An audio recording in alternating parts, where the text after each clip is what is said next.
by Edith Wharton. Chapter 1. Selden paused in surprise. In the afternoon rush of the Grand Central Station, his eyes had been refreshed by the sight of Miss Lily Bart. It was a Monday in early September, and he was returning to his work from a hurried dip into the country. But what was Miss Bart doing in town at that season? If she had appeared to be catching the train, he might have inferred that he had come on her in the act of transition between one and another of the country houses which disputed her presence after the close of the Newport season. But her desultory air perplexed him. She stood apart from the crowd, letting it drift by her to the platform or the street, and wearing an air of irresolution which might, as he surmised, be the mask of a very definite purpose. It struck him at once that she was waiting for someone, but he hardly knew why the idea arrested him.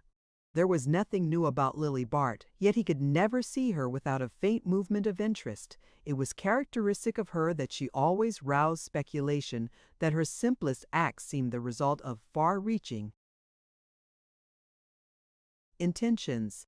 An impulse of curiosity made him turn out of his direct line to the door and stroll past her. He knew that if she did not wish to be seen, she would contrive to elude him, and it amused him to think of putting her skill to the test. "Mr. Selden, what good luck!" She came forward smiling, eager almost, in her resolve to intercept him. One or two persons in brushing past them lingered to look, for Miss Bart was a figure to arrest even the suburban traveler rushing to his last train. Selden had never seen her more radiant. Her vivid head, relieved against the dull tints of the crowd, made her more conspicuous than in a ballroom, and under her dark hat and veil she regained the girlish smoothness, the purity of tint, that she was beginning to lose after 11 years of late hours and indefatigable dancing. Was it really 11 years, Selden found himself wondering, and had she indeed reached the 29th birthday with which her rivals credited her? "What luck!" she repeated. "How nice of you to come to my rescue." He responded joyfully that to do so was his mission in life, and asked what form the rescue was to take. "Oh, almost any, even to sitting on a bench and talking to me. One sits out a cotillion, why not sit out a train? It isn't a bit hotter here than in Mrs. Van Osburgh's conservatory, and some of the women are not a bit uglier." She broke off, laughing, to explain that she had come up to town from Tuxedo on her way to the Gus Trenors at Bellomont, and had missed the 3:15 train to Rhinebeck. "And there isn't another till 5:30. She consulted the little jeweled watch among her laces. "Just 2 hours to wait, and I don't know what to do with myself. My maid came up this morning to do some shopping for me, and was to go on to Bellomont at 1 o'clock. And my aunt's house is closed, and I don't know a soul in town." She glanced plaintively about the station. "It is hotter than Mrs. Van Osburgh's after all. If you can spare the time, do take me somewhere for a breath of air." He declared himself entirely at her disposal. The adventure struck him as diverting. As a spectator, he had always enjoyed Lily Bart, and his course lay so far out of her orbit that it amused him to be drawn for a moment into the sudden intimacy which her proposal implied. "Shall we go over to Sherry's for a cup of tea?" She smiled assentingly, and then made a slight grimace. "So many people come up to town on a Monday. One is sure to meet a lot of bores. I'm as old as the hills, of course, and it ought not to make any difference, but if I'm old enough, you're not," she objected gaily. "I'm dying for tea, but isn't there a quieter place?" He answered her smile, which rested on him vividly. Her discretions interested him almost as much as her imprudences. He was so sure that both were part of the same carefully elaborated plan.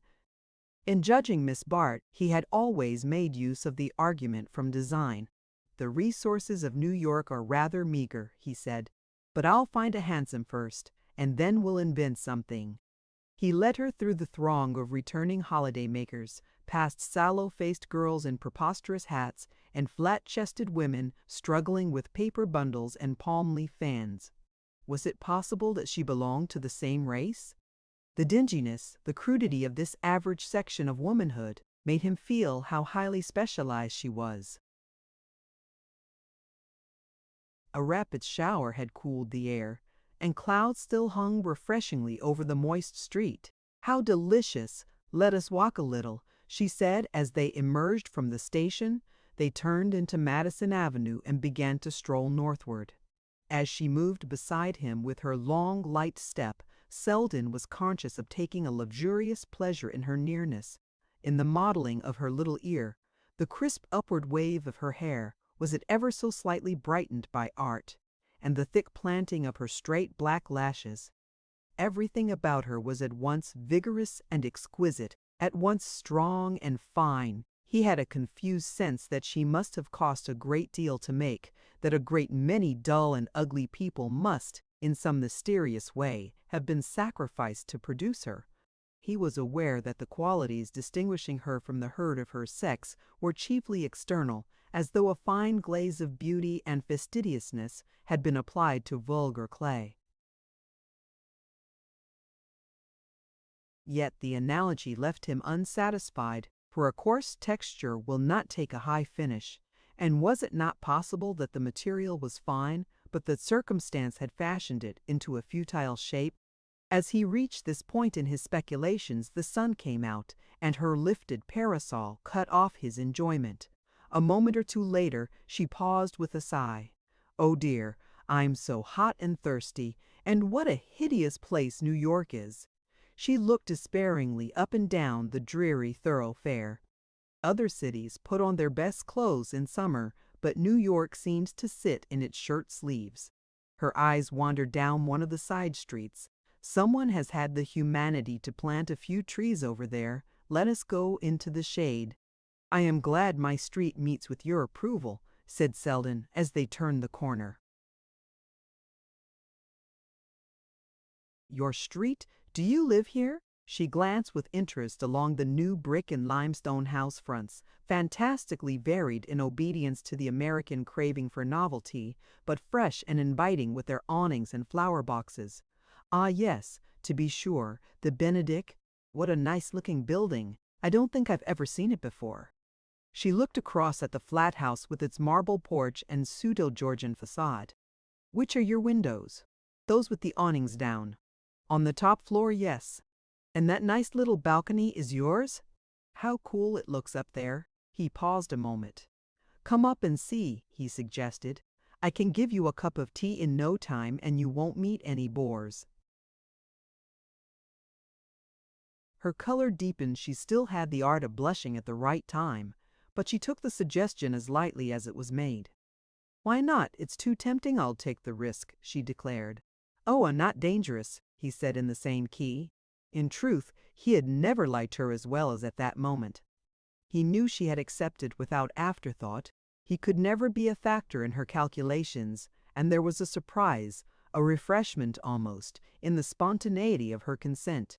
On the threshold he paused a moment, feeling for his latchkey.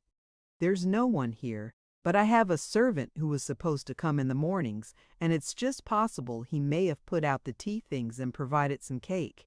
He ushered her into a slip of a hall hung with old prints. She noticed the letters and notes heaped on the table among his gloves and sticks. Then she found herself in a small library, dark but cheerful, with its walls of books, a pleasantly faded Turkey rug, a littered desk, and, as he had foretold, a tea tray on a low table near the window. A breeze had sprung up, swaying inward the muslin curtains, and bringing a fresh scent of mignonette and petunias from the flower box on the balcony. Lily sank with a sigh into one of the shabby leather chairs. How delicious to have a place like this all to oneself! What a miserable thing it is to be a woman! She leaned back in a luxury of discontent. Selden was rummaging in a cupboard for the cake. "Even women," he said, "have been known to enjoy the privileges of a flat. Oh, governesses or widows. But not girls, not poor, miserable, marriageable. Girls. I even know a girl who lives in a flat." She sat up in surprise. "You do?" "I do," he assured her, emerging from the cupboard with the sought-for cake. "Oh, I know you mean Gertie Farish." She smiled a little unkindly. "But I said marriageable, and besides, she has a horrid little place, and no maid, and such queer things to eat. Her cook does the washing and the food tastes of soap. I should hate that, you know." "You shouldn't dine with her on wash days," said Selden, cutting the cake. They both laughed, and he knelt by the table to light the lamp under the kettle, while she measured out the tea into a little teapot of green glaze. As he watched, her hand, polished as a bit of old ivory, with its slender pink nails and the sapphire bracelet slipping over her wrist, he was struck with the irony of suggesting to her such a life as his cousin Gertrude Farish had chosen. She was so evidently the victim of the civilization which had produced her that the links of her bracelet seemed like manacles chaining her to her fate. She seemed to read his thought. "It was horrid of me to say that of Gertie," she said with charming compunction. "I forgot she was your cousin. But we're so different, you know. She likes being good and I like being happy. And besides, she is free and I am not. If I were, I dare say I could manage to be happy even in her flat. It must be pure bliss to arrange the furniture just as one likes, and give all the horrors to the ashman. If I could only do over my aunt's drawing room, I know I should be a better woman." "Is it so very bad?" he asked sympathetically. She smiled at him across the teapot which she was holding up to be filled. "That shows how seldom you come there. Why don't you come oftener?" "When I do come, it's not to look at Mrs. Peniston's furniture." "Nonsense," she said. "You don't come at all, and yet we get on so well when we meet." "Perhaps that's the reason," he answered promptly. "I'm afraid I haven't any cream, you know. Shall you mind a slice of lemon instead? I shall like it better." She waited while he cut the lemon and dropped a thin disc into her cup. "But that is not the reason," she insisted. "The reason for what?" "For your never coming." She leaned forward with a shade of perplexity in her charming eyes. "I wish I knew. I wish I could make you out. Of course I know there are men who don't like me, one can tell that at a glance. And there are others who are afraid of me, they think I want to marry them." She smiled up at him frankly. "But I don't think you dislike me, and you can't possibly think I want to marry you." "No, I absolve you of that," he agreed. "Well then," he had carried his cup to the fireplace and stood leaning against the chimney-piece and looking down on her with an air of indolent amusement. The provocation in her eyes increased his amusement.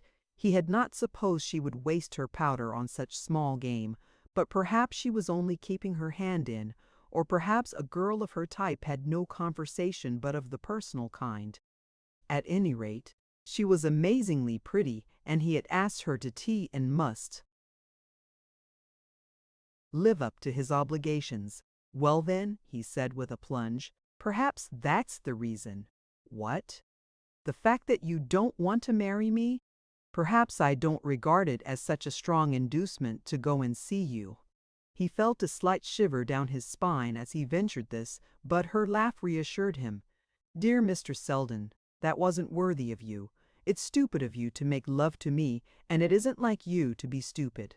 She leaned back, sipping her tea with an air so enchantingly judicial that, if they had been in her aunt's drawing-room, he might almost have tried to disprove her deduction. "Don't you see," she continued, "that there are men enough to say pleasant things to me, and that what I want is a friend who won't be afraid to say disagreeable ones when I need them? Sometimes I have fancied you might be that friend. I don't know why, except that you are neither a prig nor a bounder, and that I shouldn't have to pretend with you or be on my guard against you." Her voice had dropped to a note of seriousness, and she sat gazing up at him with the troubled gravity of a child. "You don't know how much I need such a friend," she said. "My aunt is full of copybook axioms, but they were all meant to apply to conduct in the early 50s. I always feel that to live up to them would include wearing book muslin with giggle sleeves. And the other women, my best friends, well, they use me or abuse me, but they don't care a straw what happens to me. I've been about too long. People are getting tired of me. They are beginning to say I ought to marry." There was a moment's pause, during which Selden meditated one or two replies calculated to add a momentary zest to the situation. But he rejected them in favor of the simple question, "Well, why don't you?" She colored and laughed. "Ah, I see you are a friend after all, and that is one of the disagreeable things I was asking for." "It wasn't meant to be disagreeable," he returned amicably. "Isn't marriage your vocation? Isn't it what you're all brought up for?" She sighed. "I suppose so. What else is there?" "Exactly. And so why not take the plunge and have it over?" She shrugged her shoulders. "You speak as if I ought to marry the first man who came along. I didn't mean to imply that you are as hard put to it as that. But there must be someone with the requisite qualifications." She shook her head wearily. "I threw away one or two good chances when I first came out. I suppose every girl does, and you know I am horribly poor and very expensive. I must have a great deal of money." Selden had turned to reach for a cigarette box on the mantelpiece. "What's become of Dilworth?" he asked. "Oh, his mother was frightened. She was afraid I should have all the family jewels reset, and she wanted me to promise that I wouldn't do over the drawing room." "The very thing you are marrying for." "Exactly, so she packed him off to India. Hard luck, but you can do better than Dilworth." He offered the box and she took out 3 or 4 cigarettes, putting one between her lips and slipping the others into a little gold case attached to her long pearl chain. "Have I time?" "Just a whiff, then." She leaned forward, holding the tip of her cigarette to his. As she did so, he noted with a purely impersonal enjoyment how evenly the black lashes were set in her smooth white lids, and how the purplish shade beneath them melted into the pure pallor of the cheek. She began to saunter about the room, examining the bookshelves between the puffs of her cigarette smoke. Some of the volumes had the ripe tints of good tooling and old Morocco, and her eyes lingered on them caressingly, not with the appreciation of the expert, but with the pleasure in agreeable tones and textures that was one of her inmost susceptibilities. Suddenly her expression changed from desultory enjoyment to active conjecture, and she turned to Selden with a question. "You collect, don't you know, about first editions and things?" "As much as a man may who has no money to spend. Now and then I pick up something in the rubbish heap, and I go and look on at the big sales." She had again addressed herself to the shelves, but her eyes now swept them inattentively, and he saw that she was preoccupied with a new idea. "And Americana, do you collect Americana?" Selden stared and laughed. "No, that's rather out of my line. I'm not really a collector, you see. I simply like to have good editions of the books I'm fond of." She made a slight grimace. "And Americana are horribly dull, I suppose."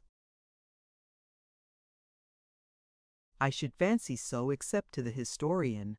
But your real collector values a thing for its rarity.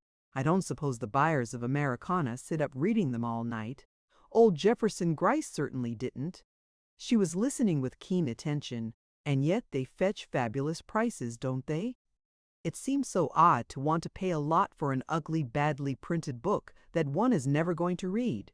And I suppose most of the owners of Americana are not historians either?" "No, very few of the historians can afford to buy them. They have to use those in the public libraries or in private collections. It seems to be the mere rarity that attracts the average collector." He had seated himself on an arm of the chair near which she was standing, and she continued to question him, asking which were the rarest volumes, whether the Jefferson Gryce collection was really considered the finest in the world, and what was the largest price ever fetched by a single volume.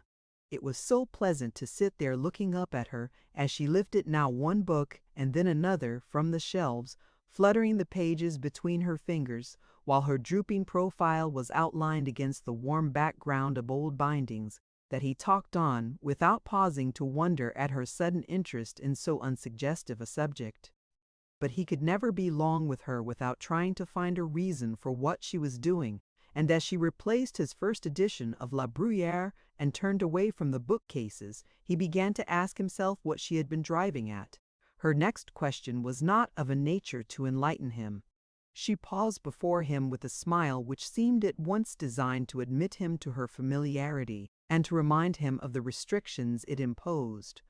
"Don't you ever mind," she asked suddenly, "not being rich enough to buy all the books you want?" He followed her glance about the room, with its worn furniture and shabby walls. "Don't I just? Do you take me for a saint on a pillar? And having to work, do you mind that?" "Oh, the work itself is not so bad. I'm rather fond of the law." "No. But the being tied down, the routine, don't you ever want to get away, to see new places and people?" "Horribly, especially when I see all my friends rushing to the steamer." She drew a sympathetic breath. "But do you mind enough to marry to get out of it?" Selden broke into a laugh. "God forbid," he declared. She rose with a sigh, tossing her cigarette into the grate.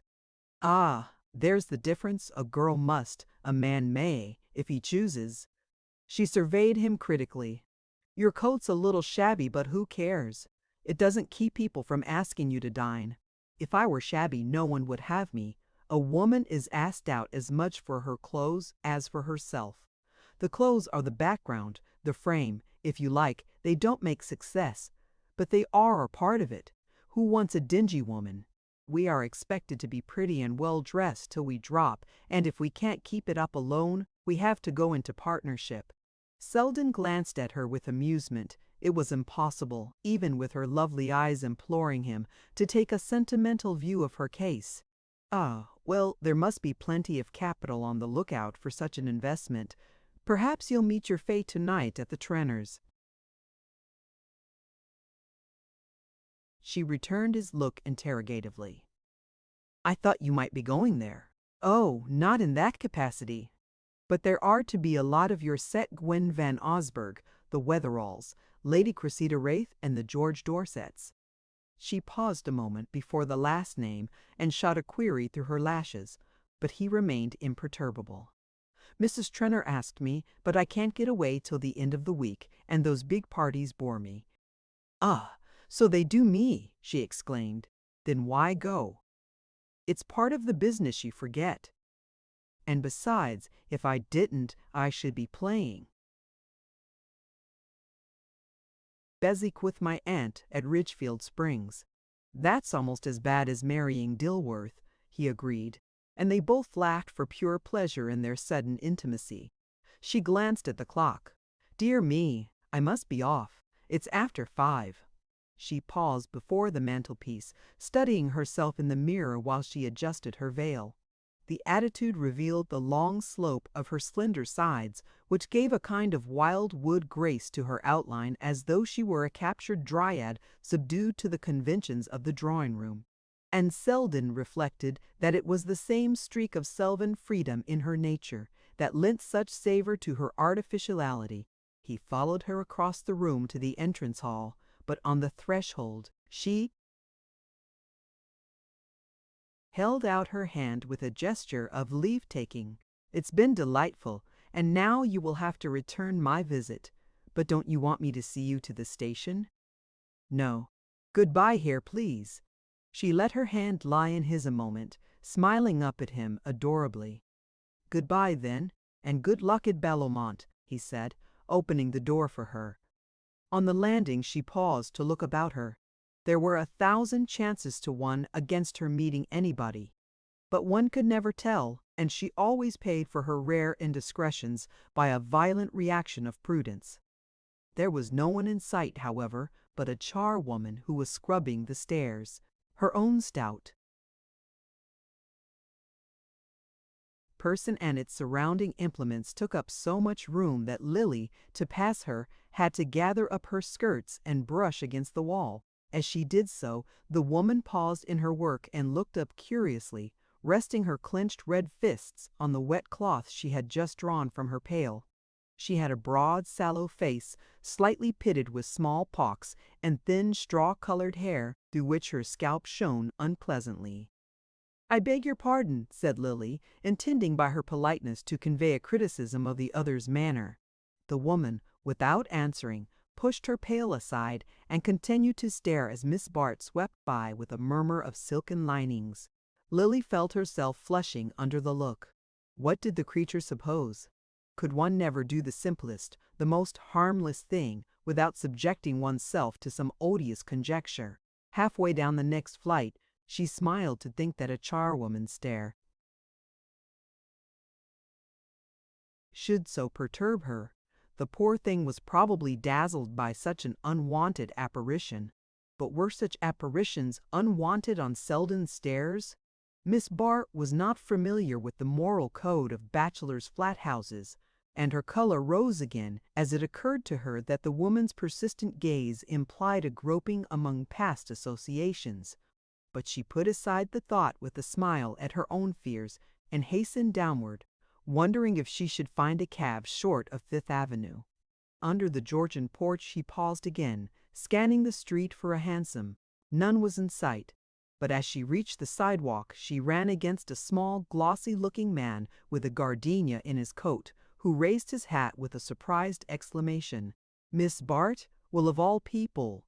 "This is luck," he declared, and she caught a twinkle of amused curiosity between his screwed-up lids. "Oh, Mr. Rosedale, how are you?" she said, perceiving that the irrepressible annoyance on her face was reflected in the sudden intimacy of his smile. Mr. Rosedale stood scanning her with interest and approval. He was a plump, rosy man of the blonde Jewish type, with smart London clothes fitting him like upholstery, and small, sidelong eyes which gave him the air of appraising people as if they were brick, appraising people as if they were brick. He glanced up interrogatively at the porch of the Benedict. "Been up to town for a little shopping, I suppose?" he said, in a tone which had the familiarity of a touch. Miss Bart shrank from it slightly, and then flung herself into precipitate explanations. "Yes, I came up to see my dressmaker. I am just on my way to catch the train to the Trenners." "Ah, your dressmaker?" "Just so," he said blandly. "I didn't know there were any dressmakers in the Benedict." "The Benedict?" She looked gently puzzled. "Is that the name of this building?" "Yes, that's the name. I believe it's an old word for bachelor, isn't it? I happen to own the building, that's the way I know." His smile deepened as he added with increasing assurance, "But you must let me take you to the station. The Trenners are at Belmont, of course. You've barely time to catch the 5:40. The dressmaker kept you waiting, I suppose." Lily stiffened under the pleasantry. "Oh, thanks," she stammered, and at that moment her eye caught a hansom drifting down Madison Avenue, and she hailed it with a desperate gesture. "You're very kind, but I couldn't think of troubling you," she said, extending her hand to Mr. Rosedale, and heedless of his protestations, she sprang into the rescuing vehicle and called out a breathless order to the driver. Chapter 2. In the hansom, she leaned back with a sigh. Why must a girl pay so dearly for her least escape from routine? Why could one never do a natural thing without having to screen it behind a structure of artifice? She had yielded to a passing impulse in going to Lawrence Selden's rooms, and it was so seldom that she could allow herself the luxury of an impulse.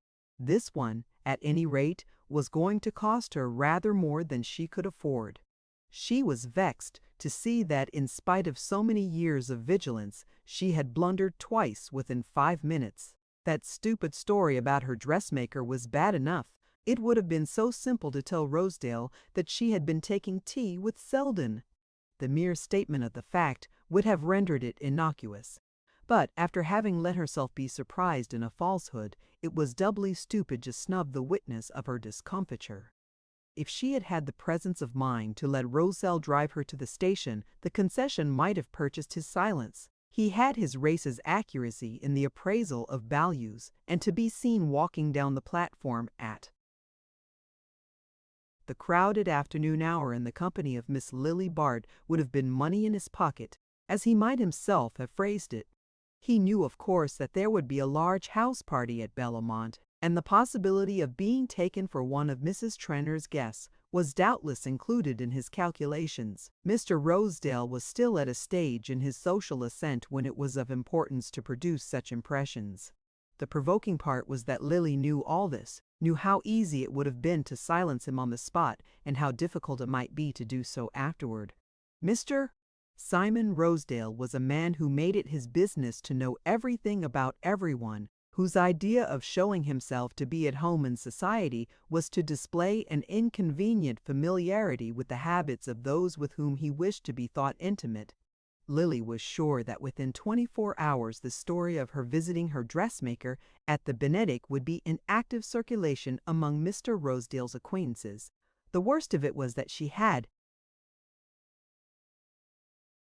always snubbed and ignored him.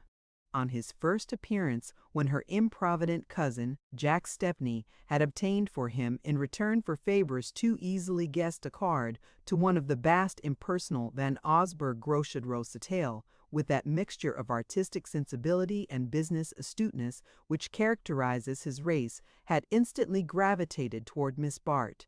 She understood his motives, for her own course was guided by as nice calculations.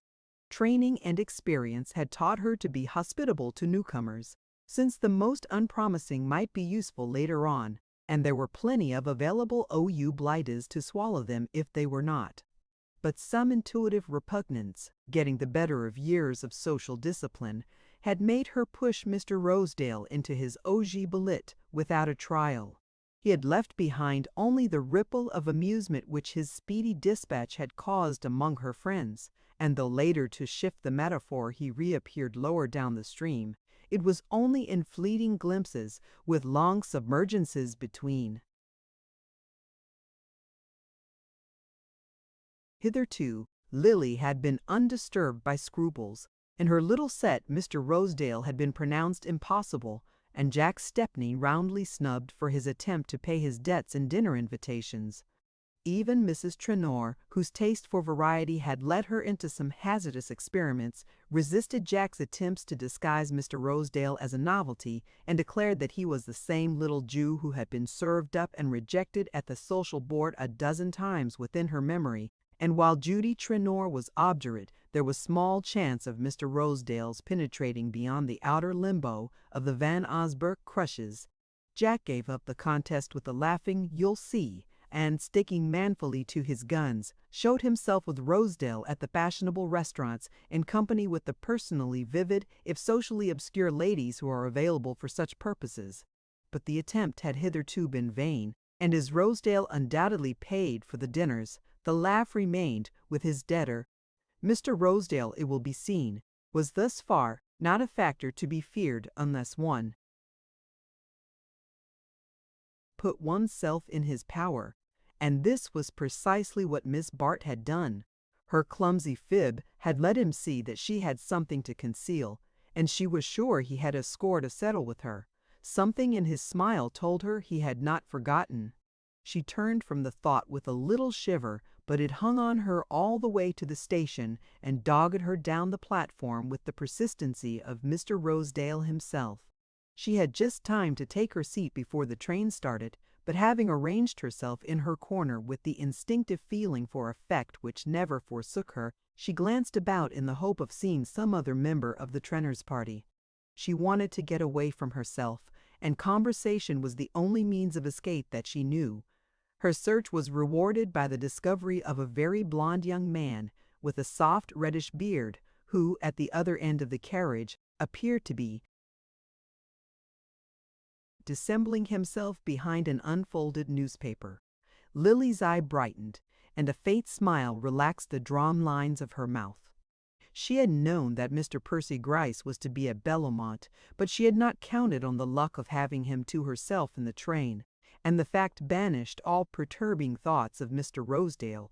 Perhaps, after all, the day was to end more favorably than it had begun. She began to cut the pages of a novel, tranquilly studying her prey through downcast lashes while she organized a method of attack. Something in his attitude of conscious absorption told her that he was aware of her presence. No one had ever been quite so engrossed in an evening paper. She guessed that he was too shy to come up to her, and that she would have to devise some means of approach which should not appear to be an advance on her part.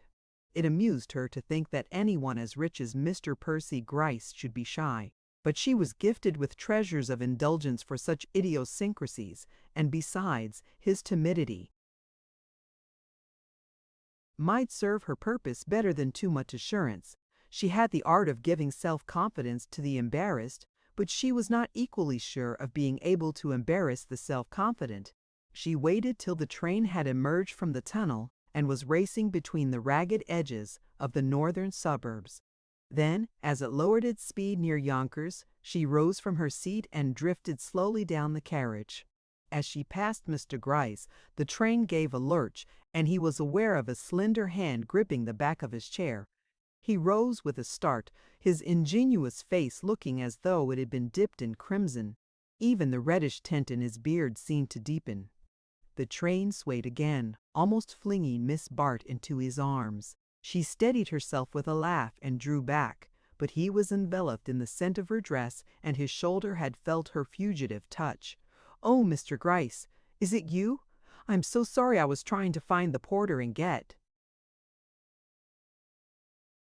some tea." She held out her hand as the train resumed its level rush, and they stood exchanging a few words in the aisle. Yes, he was going to Bellamont. He had heard she was to be of the party. He blushed again as he admitted it. And was he to be there for a whole week? How delightful! But at this point, one or two belated passengers from the last station forced their way into the carriage, and Lily had to retreat to her seat.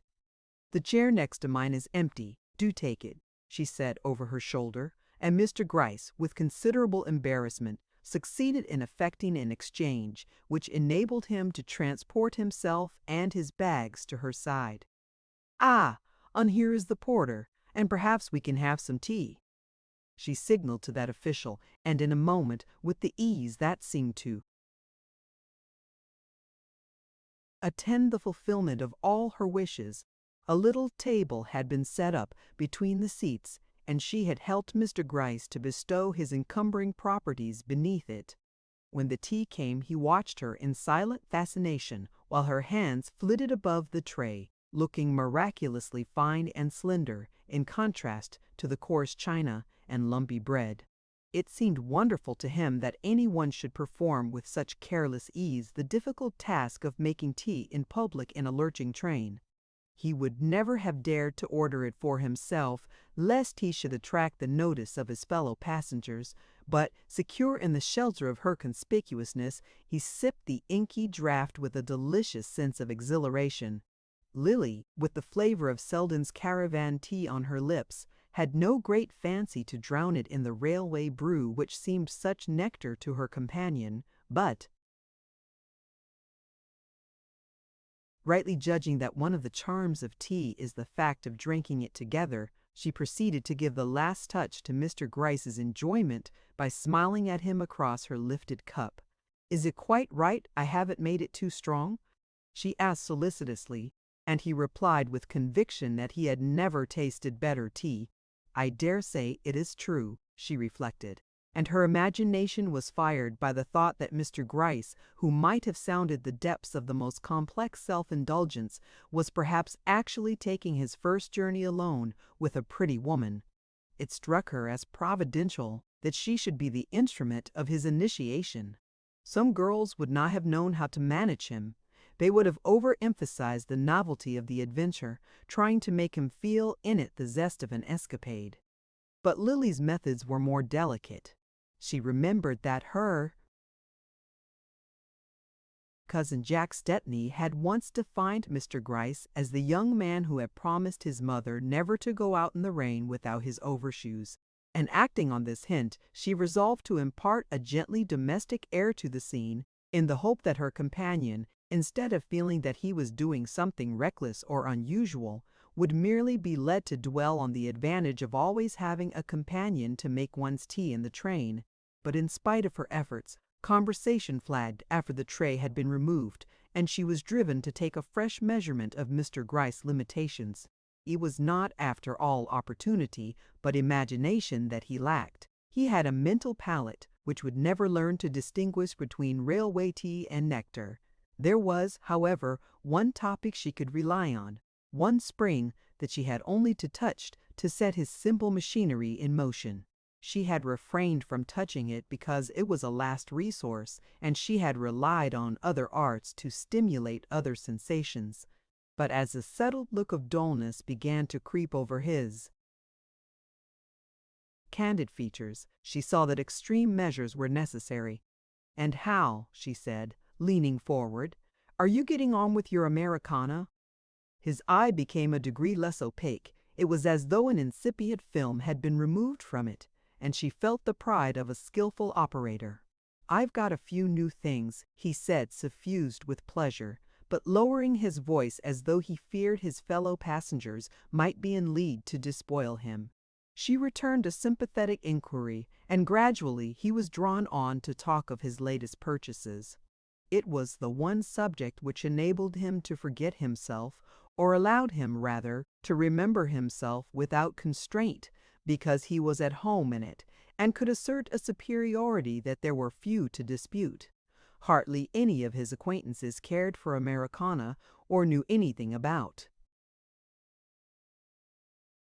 them, and the consciousness of this ignorance threw Mr. Gryce's knowledge into agreeable relief. The only difficulty was to introduce the topic and to keep it to the front. Most people showed no desire to have their ignorance dispelled, and Mr. Gryce was like a merchant whose warehouses are crammed with an unmarketable commodity. But Miss Bart, it appeared, really did want to know about Americana, and moreover, she was already sufficiently informed to make the task of farther instruction as easy as it was agreeable. She questioned him intelligently, she heard him submissively, and, prepared for the look of lassitude which usually crept over his listeners' faces, he grew eloquent under her receptive gaze. The points she had had the presence of mind to glean from Selden, in anticipation of this very contingency, were serving her to such good purpose that she began to think her visit to him had been the luckiest incident of the day.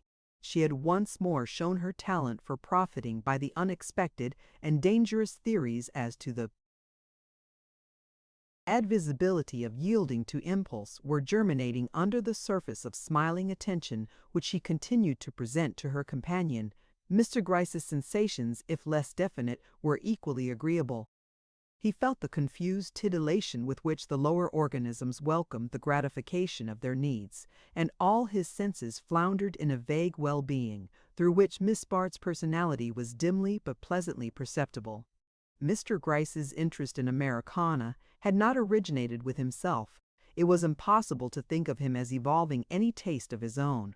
An uncle had left him a collection already noted among bibliophiles. The existence of the collection was the only fact that had ever shed glory on the name of Gryce, and the nephew took as much pride in his inheritance as though it had been his own work. Indeed, he gradually came to regard it as such, and to feel a sense of personal complacency when he chanced on any reference to the Gryce Americana. Anxious as he was to avoid personal notice, he took, in the printed mention of his name, a pleasure so exquisite and excessive that it seemed a compensation for his shrinking from publicity. To enjoy the sensation as often as possible, he subscribed to all the reviews dealing with book collecting in general, and American history in particular, and his allusions to his library abounded in the pages of these journals, which formed his only reading. He came to regard himself as figuring prominently in the public eye, and to enjoy the thought of the interest which would be excited if the persons he met in the street, or sat among in traveling, were suddenly to be told that he was the possessor of the Gryce Americana. Most timidities have such secret compensations, and Miss Bart was discerning enough to know that the inner vanity is generally in proportion to the outer self-depreciation. With a more competent person, she would not have dared to dwell so long on one topic, or to show such exaggerated interest in it, but she had rightly guessed that Mr. Gryce's egoism was a thirsty soil, requiring constant nurture from without. Miss Bart had the gift of following an undercurrent of thought while she appeared to be sailing on the surface of conversation, and in this case her mental excursion took the form of a rapid survey of Mr. Percy Gryce's future as combined with her own. The Gryces were from Albany, and but lately introduced to the metropolis, where the mother and son had come, after old Jefferson Gryce's death, to take possession of his house in Madison Avenue, an appalling house, all brown stone without and black walnut within, with the Gryce library in a fireproof annex that looked like a mausoleum. Lily, however, knew all about them. Young Mr. Gryce's arrival had fluttered the maternal breasts of New York, and when a girl has no mother to palpitate for her, she must needs be on the alert for herself. Lily, therefore, had not only contrived to put herself in the young man's way, but had made the acquaintance of Mrs. Gryce, a monumental woman with the voice of a pulpit orator and a mind preoccupied with the iniquities of her servants, who came sometimes to sit with Mrs. Peniston and learn from that lady how she managed to prevent the kitchen maids smuggling groceries out of the house. Mrs. Gryce had a kind of impersonal benevolence. Cases of individual need she regarded with suspicion, but she subscribed to institutions when their annual reports showed an impressive surplus. Her domestic duties were manifold, for they extended from furtive inspections of the servants' bedrooms to unannounced descents to the cellar, but she had never allowed herself many pleasures. Once, however, she had had a special edition of the Sarum Rule printed in rubric and presented to every clergyman in the diocese, and the gilt album in which their letters of thanks were pasted formed the chief ornament of her drawing-room table. Percy had been brought up in the principles which so excellent a woman was sure to inculcate. Every form of prudence and suspicion had been grafted on nature, originally reluctant and cautious, with the result that it would have seemed hardly needful for Mrs. Gryce to extract his promise about the overshoes, so little likely was he to hazard himself abroad in the rain. After attaining his majority, and coming into the fortune which the late Mr. Gryce had made out of a patent device for excluding fresh air from hotels, the young man continued to live with his mother in Albany. But on Jefferson Gryce's death, when another large property passed into her son's hands, Mrs. Gryce thought that what she called his interests demanded his presence in New York. She accordingly installed herself in the Madison Avenue house, and Percy, whose sense of duty was not inferior to his mother's, spent all his week days in the handsome Broad Street office, where a batch of pale men on small salaries had grown gray in the management of the Gryce estate, and where he was initiated with becoming reverence into every detail of the art of accumulation. As far as Lily could learn, this had hitherto been Mr. Gryce's only occupation, and she might have been pardoned for thinking it not too hard a task to interest a young man who had been kept on such low diet. At any rate, she felt herself so completely in command of the situation that she yielded to a sense of security in which all fear of Mr. Rosedale and of the difficulties on which that fear was contingent vanished beyond the edge of thought. The stopping of the train at Garrison's would not have distracted her from these thoughts had she not caught a sudden look of distress in her companion's eye. His seat faced toward the door, and she guessed that he had been perturbed by the approach of an acquaintance, a fact confirmed by the turning of heads and general sense of commotion which her own entrance into a railway carriage was apt to produce. She knew the symptoms at once, and was not surprised to be hailed by the high notes of a pretty woman, who entered the train accompanied by a maid, a bull terrier, and a footman staggering under a load of bags and dressing-cases. "Oh, Lily, are you going to Bellamont? Then you can't let me have your seat, I suppose. But I must have a seat in this carriage, porter. You must find me a place at once. Can't someone be put somewhere else? I want to be with my friends." "Oh, how do you do, Mr. Gryce? Do please make him understand that I must have a seat next to you and Lily." Mrs. George Dorset, regardless of the mild efforts of a traveler with a carpet bag who was doing his best to make room for her by getting out of the train, stood in the middle of the aisle, diffusing about her that general sense of exasperation which a pretty woman on her travels not infrequently creates. She was smaller and thinner than Lily Bart, with the restless pliability of pose, as if she could have been crumpled up and run through a ring, like the sinuous drapery she affected. Her small pale face seemed the mere setting of a pair of dark, exaggerated eyes, of which the visionary gaze contrasted curiously with her self-assertive tone and gestures, so that, as one of her friends observed, she was like a disembodied spirit who took up a great deal of room.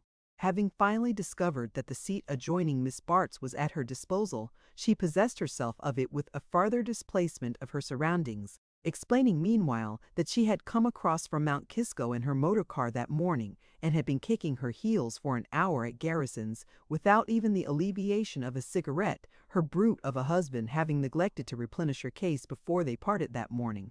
"And at this hour of the day I don't suppose you've a single one left, have you, Lily?" she plaintively concluded.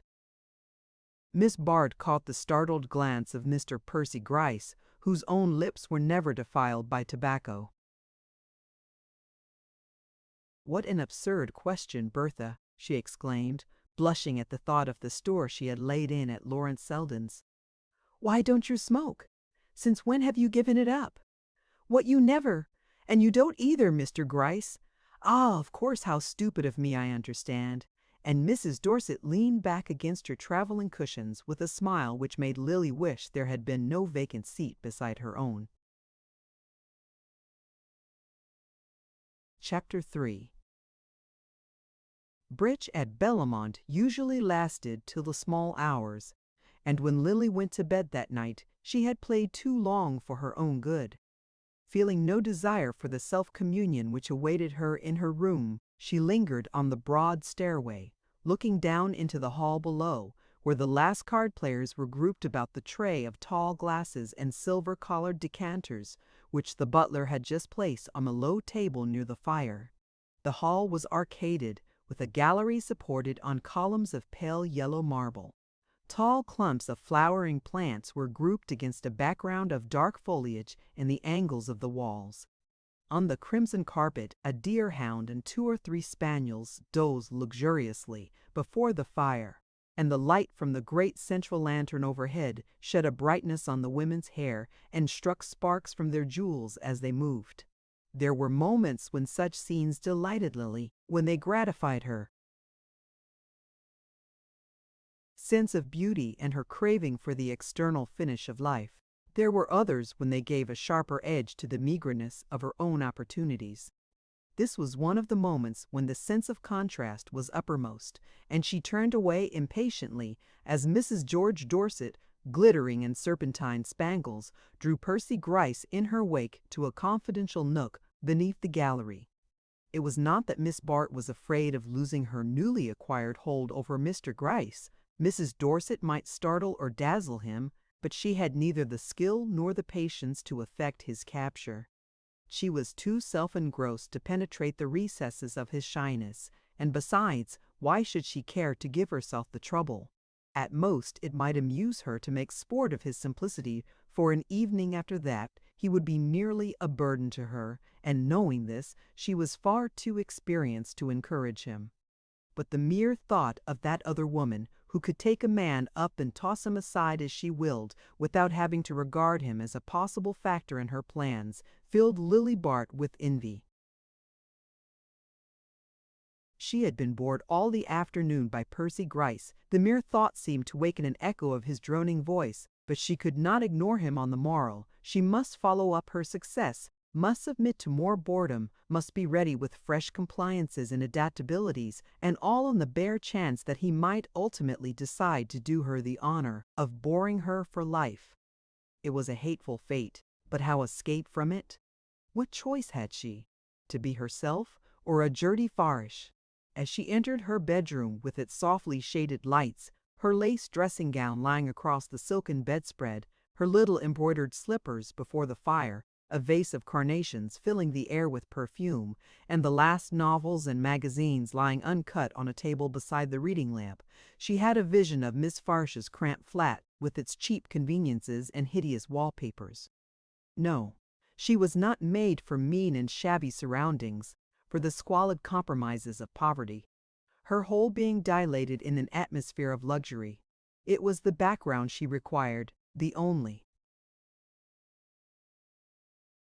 climate she could breathe in, but the luxury of others was not what she wanted. A few years ago it had sufficed her. She had taken her daily meed of pleasure without caring who provided it. Now she was beginning to chafe at the obligations it imposed, to feel herself a mere pensioner on the splendor which had once seemed to belong to her. There were even moments when she was conscious of having to pay her way. For a long time she had refused to play bridge. She knew she could not afford it, and she was afraid of acquiring so expensive a taste. She had seen the danger exemplified in more than one of her associates in young Ned Silverton. For instance, the charming fair boy now seated in abject rapture at the elbow of Mrs. Fisher, a striking divorcee with eyes and gowns as emphatic as the headlines of her case. Milly could remember when young Silverton had stumbled into their circle with the air of a strayed Arcadian who has published charming sonnets in his college journal. Since then he had developed a taste for Mrs. Fisher and bridge, and the latter at least had involved him in expenses from which he had been more than once rescued by harassed maiden sisters who treasured the sonnets and went without sugar in their tea to keep their darling afloat. Ned's case was familiar to Lily. She had seen his charming eyes, which had a good deal more poetry in them than the sonnets, change from surprise to amusement, and from amusement to anxiety, as he passed under the spell of the terrible god of chance, and she was afraid of discovering the same symptoms in her own case. For in the last years she had found that her hostesses expected her to take a place at the card table. It was one of the taxes she had to pay for their prolonged hospitality, and for the dresses and trinkets which occasionally replenished her insufficient wardrobe. And since she had played regularly, the passion had grown on her. Once or twice of late she had won a large sum, and instead of keeping it against future losses, had spent it in dress or jewelry, and the desire to atone for this imprudence, combined with the increasing exhilaration of the game, drove her to risk higher stakes at each fresh venture. She tried to excuse herself on the plea that, in the Trenor set, if one played at all, one must either play high or be set down as priggish or stingy, but she knew that the gambling passion was upon her and that in her present surroundings there was small hope of resisting it.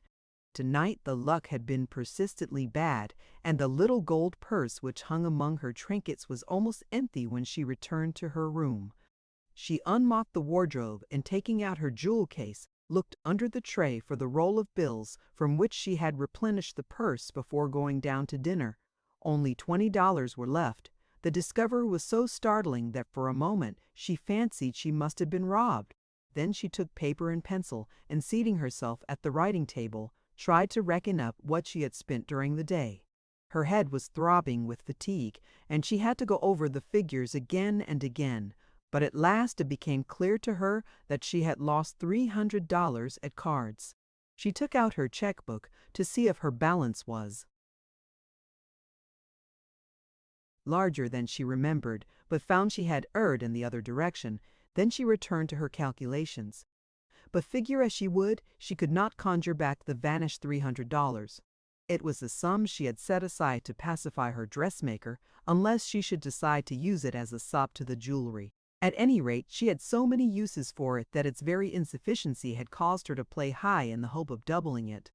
But of course she had lost. She who needed every penny, while Bertha Dorset, whose husband showered money on her, must have pocketed at least $500, and Judy Trenor, who could have afforded to lose $1,000 a night, had left the table clutching such a heap of bills that she had been unable to shake hands with her guests when they bade her good night. A world in which such things could be seemed a miserable place to Lily Bart. But then she had never been able to understand the laws of a universe which was so ready to leave her out of its calculations. She began to undress without ringing for her maid, whom she had sent to bed. She had been long enough in bondage to other people's pleasure to be considerate of those who depended on hers, and in her bitter moods it sometimes struck her that she and her maid were in the same position, except that the latter received her wages more regularly. As she sat before the mirror brushing her hair, her face looked hollow and pale, and she was frightened by two little lines near her mouth, faint flaws in the smooth curve of the cheek. "Oh, I must stop worrying!" she exclaimed. "Unless it's the electric light," she reflected, springing up from her seat and lighting the candles on the dressing table. She turned out the wall lights and peered at herself between the candle flames. The white oval of her face swam out waveringly from a background of shadows, the uncertain light blurring it like a haze, but the two lines about the mouth remained. Lily rose and undressed in haste. "It is only because I am tired and have such odious things to think about," she kept repeating, and it seemed an added injustice that petty cares should leave a trace on the beauty which was her only defense against them. But the odious things were there and remained with her. She returned wearily to the thought of Percy Gryce as a wayfarer picks up a heavy load and toils on after a brief rest. She was almost sure she had landed him. A few days' work and she would win her reward. But the reward itself seemed unpalatable just then. She could get no zest from the thought of victory. It would be a rest from worry, no more, and how little that would have seemed to her a few years earlier. Her ambitions had shrunk gradually in the desiccating air of failure. But why had she failed? Was it her own fault or that of destiny? She remembered how her mother, after they had lost their money, used to say to her with a kind of fierce vindictiveness, "But you'll get it all back, you'll get it all back with your face." The remembrance roused a whole train of association, and she lay in the darkness reconstructing the past out of which her present had grown.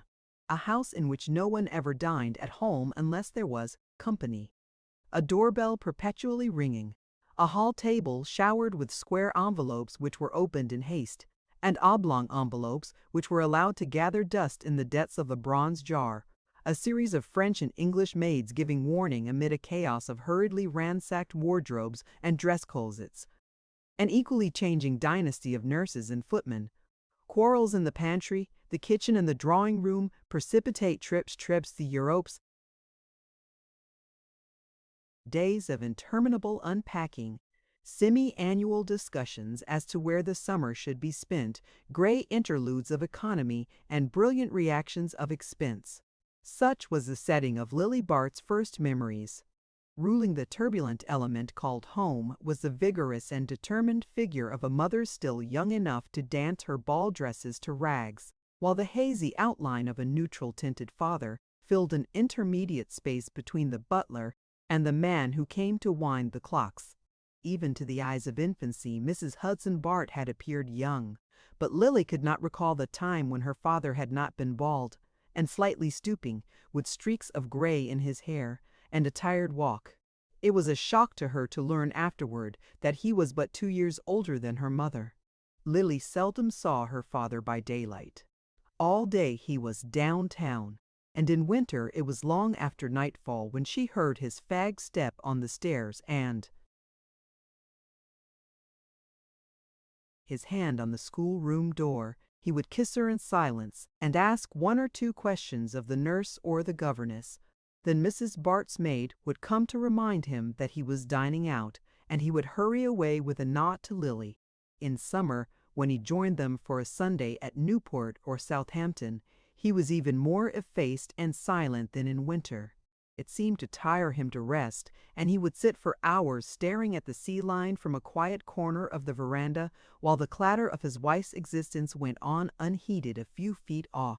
Generally, however, Mrs. Bart and Lily went to Europe for the summer, and before the steamer was halfway over, Mr. Bart had dipped below the horizon. Sometimes his daughter heard him denounced for having neglected to forward Mrs. Bart's remittances, But for the most part, he was never mentioned or thought of till his patient stooping figure presented itself on the New York dock as a buffer between the magnitude of his wife's luggage and the restrictions of the American custom house. In this desultory yet agitated fashion, life went on through Lily's teens, a zigzag broken course down which the family craft glided on a rapid current of amusement, tugged at by the underflow of a perpetual need. The need of more money. Lily could not recall the time when there had been money enough, and in some vague way her father seemed always to blame for the deficiency. It could certainly not be the fault of Mrs. Bart, who was spoken of by her friends as a wonderful manager. Mrs. Bart was famous for the unlimited effect she produced on limited means, and to the lady and her acquaintances there was something heroic in living as though one were much richer than one's bank book denoted. Lily was naturally proud of her mother's aptitude in this line. She had been brought up in the faith that, whatever it cost, one must have a good cook and be what Mrs. Bart called decently dressed. Mrs. Bart's worst reproach to her husband was to ask him if he expected her to live like a pig, and his replying in the negative was always regarded as a justification for cabling to Paris for an extra dress or two, and telephoning to the jewelry that he might, after all, send home the turquoise bracelet which Mrs. Bart had looked that morning. Lily knew people who lived like pigs, and their appearance and surroundings justified her mother's repugnance to that form of existence. They were mostly cousins, who inhabited dingy houses with engravings from Cole's Voyage of Life on the drawing-room walls, and slatternly parlor maids who said, "I'll go and see," to visitors calling at an hour when all right-minded persons are conventionally, if not actually, out. The disgusting part of it was that many of these cousins were rich, so that Lily imbibed the idea that if people lived like pigs it was from choice, and through the lack of any proper standard of conduct. This gave her a sense of reflected superiority, and she did not need Mrs. Bart's comments on the family frumps and misers to foster her naturally lively taste for splendor. Lily was 19 when circumstances caused her to revise her view of the universe. The previous year she had made a dazzling debut fringed by a heavy thundercloud of bills. The light of the debut still lingered on the horizon, but the cloud had thickened, and suddenly it broke. The suddenness added to the horror, and there were still times when Lily relived with painful vividness every detail of the day on which the blow fell. She and her mother had been seated at the luncheon table over the chèvre and cold salmon of the previous night's dinner. It was one of Mrs. Bart's few economies to consume in private the expensive remnants of her hospitality. Lily was feeling the pleasant languor which is youth's penalty for dancing till dawn, but her mother, in spite of a few lines about the mouth and under the yellow waves on her temples, was as alert, determined, and high in color as if she had risen from an untroubled sleep. In the center of the table, between the melting manchelaces and candied cherries, a pyramid of American beauties lifted their vigorous stems. They held their heads as high as Mrs. Bart, but their rose color had turned to a dissipated purple, and Lily's sense of fitness was disturbed by their reappearance on the luncheon table. "I really think, Mother," she said reproachfully, "we might afford a few fresh flowers for luncheon. Just some jonquils or lilies of the valley." Mrs. Bart stared. Her own fastidiousness had its eye fixed on the world, and she did not care how the luncheon table looked when there was no one present at it but the family. But she smiled at her daughter's innocence. "Lilies of the valley," she said calmly, "cost $2 a dozen at this season." Lily was not impressed. She knew very little of the value of money. "It would not take more than 6 dozen to fill that bowl," she argued. "6 dozen what?" asked her father's voice in the doorway. The two women looked up in surprise. Though it was a Saturday, the sight of Mr. Bart at luncheon was an unwonted one. But neither his wife nor his daughter was sufficiently interested to ask an explanation. Mr. Bart dropped into a chair and sat gazing absently at the fragment of jellied salmon which the butler had placed before him.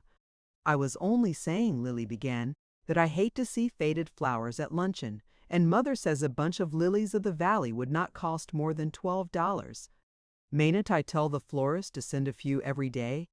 She leaned confidently toward her father. He seldom refused her anything, and Mrs. Bart had taught her to plead with him when her own entreaties failed. Mr. Bart sat motionless, his gaze still fixed on the salmon, and his lower jaw dropped.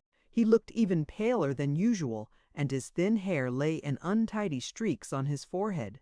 Suddenly he looked at his daughter and laughed. The laugh was so strange that Lily colored under it. She disliked being ridiculed, and her father seemed to see something ridiculous in the request. Perhaps he thought it foolish that she should trouble him about such a trifle. $12 a day for flowers. "Oh, certainly, my dear. Give him an order for 1200. He continued to laugh. Mrs. Bart gave him a quick glance. "You needn't wait, Polwarth. I will ring for you," she said to the butler. The butler withdrew with an air of silent disapproval, leaving the remains of the chaur froze on the sideboard. "What is the matter, Hudson? Are you ill?" said Mrs. Bart severely. She had no tolerance for scenes which were not of her own making, and it was odious to her that her husband should make a show of himself before the servants. "Are you ill?" she repeated. "Ill? No, I'm ruined," he said. Lily made a frightened sound, and Mrs. Bart rose to her feet. "Ruined!" she cried, but controlling herself instantly, she turned a calm face to Lily. "Shut the pantry door," she said. Lily obeyed, and when she turned back into the room her father was sitting, with both elbows on the table, the plate of salmon between them, and his head bowed on his hands. Mrs. Bart stood over him with a white face which made her hair unnaturally yellow. She looked at Lily as the latter approached. Her look was terrible, but her voice was modulated to a ghastly cheerfulness. "Your father is not well. He doesn't know what he is saying. It is nothing, but you had better go upstairs, and don't talk to the servants," she added. Lily obeyed. She always obeyed when her mother spoke in that voice. She had not been deceived by Mrs. Bart's words. She knew at once that they were ruined. In the dark hours which followed, that awful fact overshadowed even her father's slow and difficult dying.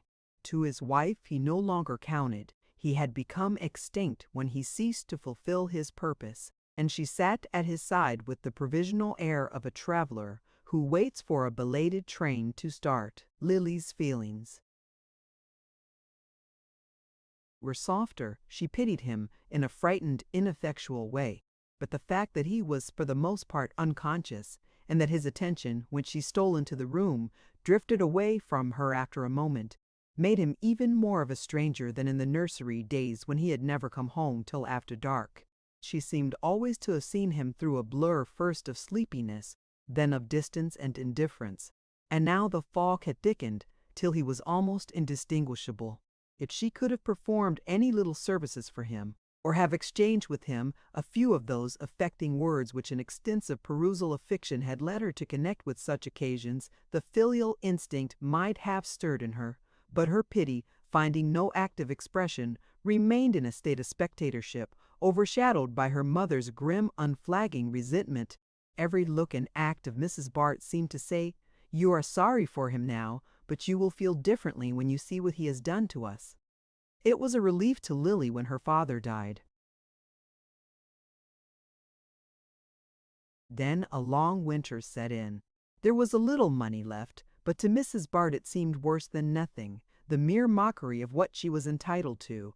What was the use of living if one had to live like a pig? She sank into a kind of furious apathy, a state of inert anger against fate. Her faculty for managing deserted her, or she no longer took sufficient pride in it to exert it. It was well enough to manage when, by so doing, one could keep one's own carriage. But when one's best contrivance did not conceal the fact that one had to go on foot, the effort was no longer worth making.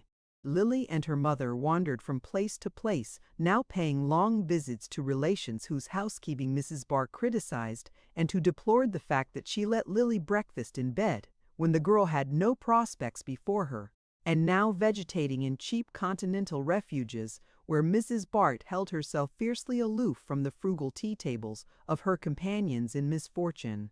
She was especially careful to avoid her old friends and the scenes of her former successes. To be poor seemed to her such a confession of failure that it amounted to disgrace, and she detected a note of condescension in the friendliest advances. Only one thought consoled her, and that was the contemplation of Lily's beauty. She studied it with a kind of passion, as though it were some weapon she had slowly fashioned for her vengeance. It was the last asset in their fortunes, the nucleus around which their life was to be rebuilt. She watched it jealously, as though it were her own property and Lily its mere custodian, and she tried to instill into the latter a sense of the responsibility that such a charge involved. She followed in imagination the career of other beauties, pointing out to her daughter what might be achieved through such a gift, and dwelling on the awful warning of those who, in spite of it, had failed to get what they wanted. To Mrs. Bart, only stupidity could explain the lamentable denouement of some of her examples. She was not above the inconsistency of charging fate, rather than herself, with her own misfortunes, but she inveighed so acrimoniously against love matches that Lily would have fancied her own marriage had been of that nature, had not Mrs. Bart frequently assured her that she had been talked into it by whom, she never made clear. Lily was duly impressed by the magnitude of her opportunities. The dinginess of her present life threw into enchanting relief the existence to which she felt herself entitled. To a less illuminated intelligence, Mrs. Bart's counsels might have been dangerous, but Lily understood that beauty is only the raw material of conquest, and that to convert it into success, other arts are required. She knew that to betray any sense of superiority was a subtler form of the stupidity her mother denounced, and it did not take her long to learn that a beauty needs more tact than the possessor of an average set of features. Her ambitions were not as crude as Mrs. Bart's. It had been among that lady's grievances that her husband in the early days, before he was too tired, had wasted his evenings in what she vaguely described as reading poetry, and among the effects packed off to auction after his death were a score or two of dingy volumes which had struggled for existence among the boots and medicine bottles of his dressing-room shelves. There was in Lily a vein of sentiment, perhaps transmitted from this source, which gave an idealizing touch to her most prosaic purposes. She liked to think of her beauty as a power for good, as giving her the opportunity to attain a position where she should make her influence felt in the vague diffusion of refinement and good taste. She was fond of pictures and flowers and of sentimental fiction, and she could not help thinking that the possession of such tastes ennobled her desire for worldly advantages. She would not indeed have cared to marry a man who was merely rich. She was secretly ashamed of her mother's crude passion for money. Lily's preference would have been for an English nobleman with political ambitions and vast estates, or, for second choice, an Italian prince with a castle in the Apennines and an hereditary office in the Vatican. Lost Causes had a romantic charm for her, and she liked to picture herself as standing aloof from the vulgar press of the Quirinal and sacrificing her pleasure to the claims of an immemorial tradition. How long ago and how far off it all seemed! Those ambitions were hardly more futile and childish than the earlier ones which had centered about the possession of a French-jointed doll with real hair. Was it only 10 years since she had wavered in imagination between the English earl and the Italian prince? Relentlessly her mind traveled on over the dreary interval. After 2 years of hungry roaming, Mrs. Bart had died of a deep disgust. She had hated dinginess, and it was her fate to be dingy. Her visions of a brilliant marriage for Lily had faded after the first year. People can't marry you if they don't see you, and how can they see you in these holes where we're stuck? That was the burden of her lament, and her last. Adjuration to her daughter was to escape from dinginess if she could. Don't let it creep up on you and drag you down. Fight your way out of it somehow. You're young and can do it, she insisted. She had died during one of their brief visits to New York, and there Lily at once became the center of a family council composed of the wealthy relatives whom she had been taught to despise for living like pigs. It may be that they had an inkling of the sentiments in which she had been brought up, for none of them manifested a very lively desire for her company. Indeed, the question threatened to remain unsolved till Mrs. Peniston with a sigh announced, "I'll try her for a year." Everyone was surprised, but one and all concealed their surprise, lest Mrs. Peniston should be alarmed by it into reconsidering her decision. Mrs. Peniston was Mr. Bart's widowed sister, and if she was by no means the richest of the family group, its other members nevertheless abounded in reasons why she was clearly destined by Providence to assume the charge of Lily. In the first place, she was alone, and it would be charming for her to have a young companion. Then she sometimes traveled, and Lily's familiarity with foreign customs, deplored as a misfortune by her more conservative relatives, would at least enable her to act as a kind of courier. But as a matter of fact, Mrs. Peniston had not been affected by these considerations. She had taken the girl simply because no one else would have her, and because she had the kind of moral vivaces home which makes the public display of selfishness difficult, though it does not interfere with its private indulgence. It would have been impossible for Mrs. Peniston to be heroic on a desert island, but with the eyes of her little world upon her, she took a certain pleasure in her act. She reaped the reward to which disinterestedness is entitled, and found an agreeable companion in her niece. She had expected to find Lily headstrong, critical, and foreign, for even Mrs. Peniston, though she occasionally went abroad, had the family dread of foreignness. But the girl showed a pliancy which, to a more penetrating mind than her aunt's, might have been less reassuring than the open selfishness of youth. Misfortune had made Lily supple instead of hardening her, and a pliable substance is less easy to break than a stiff one. Mrs. Peniston, however, did not suffer from her niece's adaptability. Lily had no intention of taking advantage of her aunt's good nature. She was in truth grateful for the refuge offered her. Mrs. Peniston's opulent interior was at least not externally dingy. But dinginess is a quality which assumes all manner of disguises, and Lily soon found that it was as latent in the expensive routine of her aunt's life as in the makeshift existence of a continental pension. Mrs. Peniston was one of the episodical persons who formed the padding of life. It was impossible to believe that she had herself ever been a focus of activities. The most vivid thing about her was the fact that her grandmother had been a Van Alstyne. This connection with the well-fed and industrious stock of early New York revealed itself in the glacial neatness of Mrs. Peniston's drawing room and in the excellence of her cuisine. She belonged to the class of old New Yorkers who have always lived well, dressed expensively, and done little else. And to these inherited obligations Mrs. Peniston faithfully conformed. She had always been a looker-on at life, and her mind resembled one of those little mirrors which her Dutch ancestors were accustomed to affix to their upper windows, so that from the depths of an impenetrable domesticity they might see what was happening in the street. Mrs. Peniston was the owner of a country place in New Jersey, but she had never lived there since her husband's death, a remote event which appeared to dwell in her memory chiefly as a dividing point in the personal reminiscences that formed the staple of her conversation. She was a woman who remembered dates with intensity and could tell at a moment's notice whether the drawing-room curtains had been renewed before or after Mr. Peniston's last illness. Mrs. Peniston thought the country lonely and trees damp, and cherished a vague fear of meeting a bull. To guard against such contingencies, she frequented the more populous watering places, where she installed herself impersonally in a hired house and looked on at life through the matting screen of her veranda.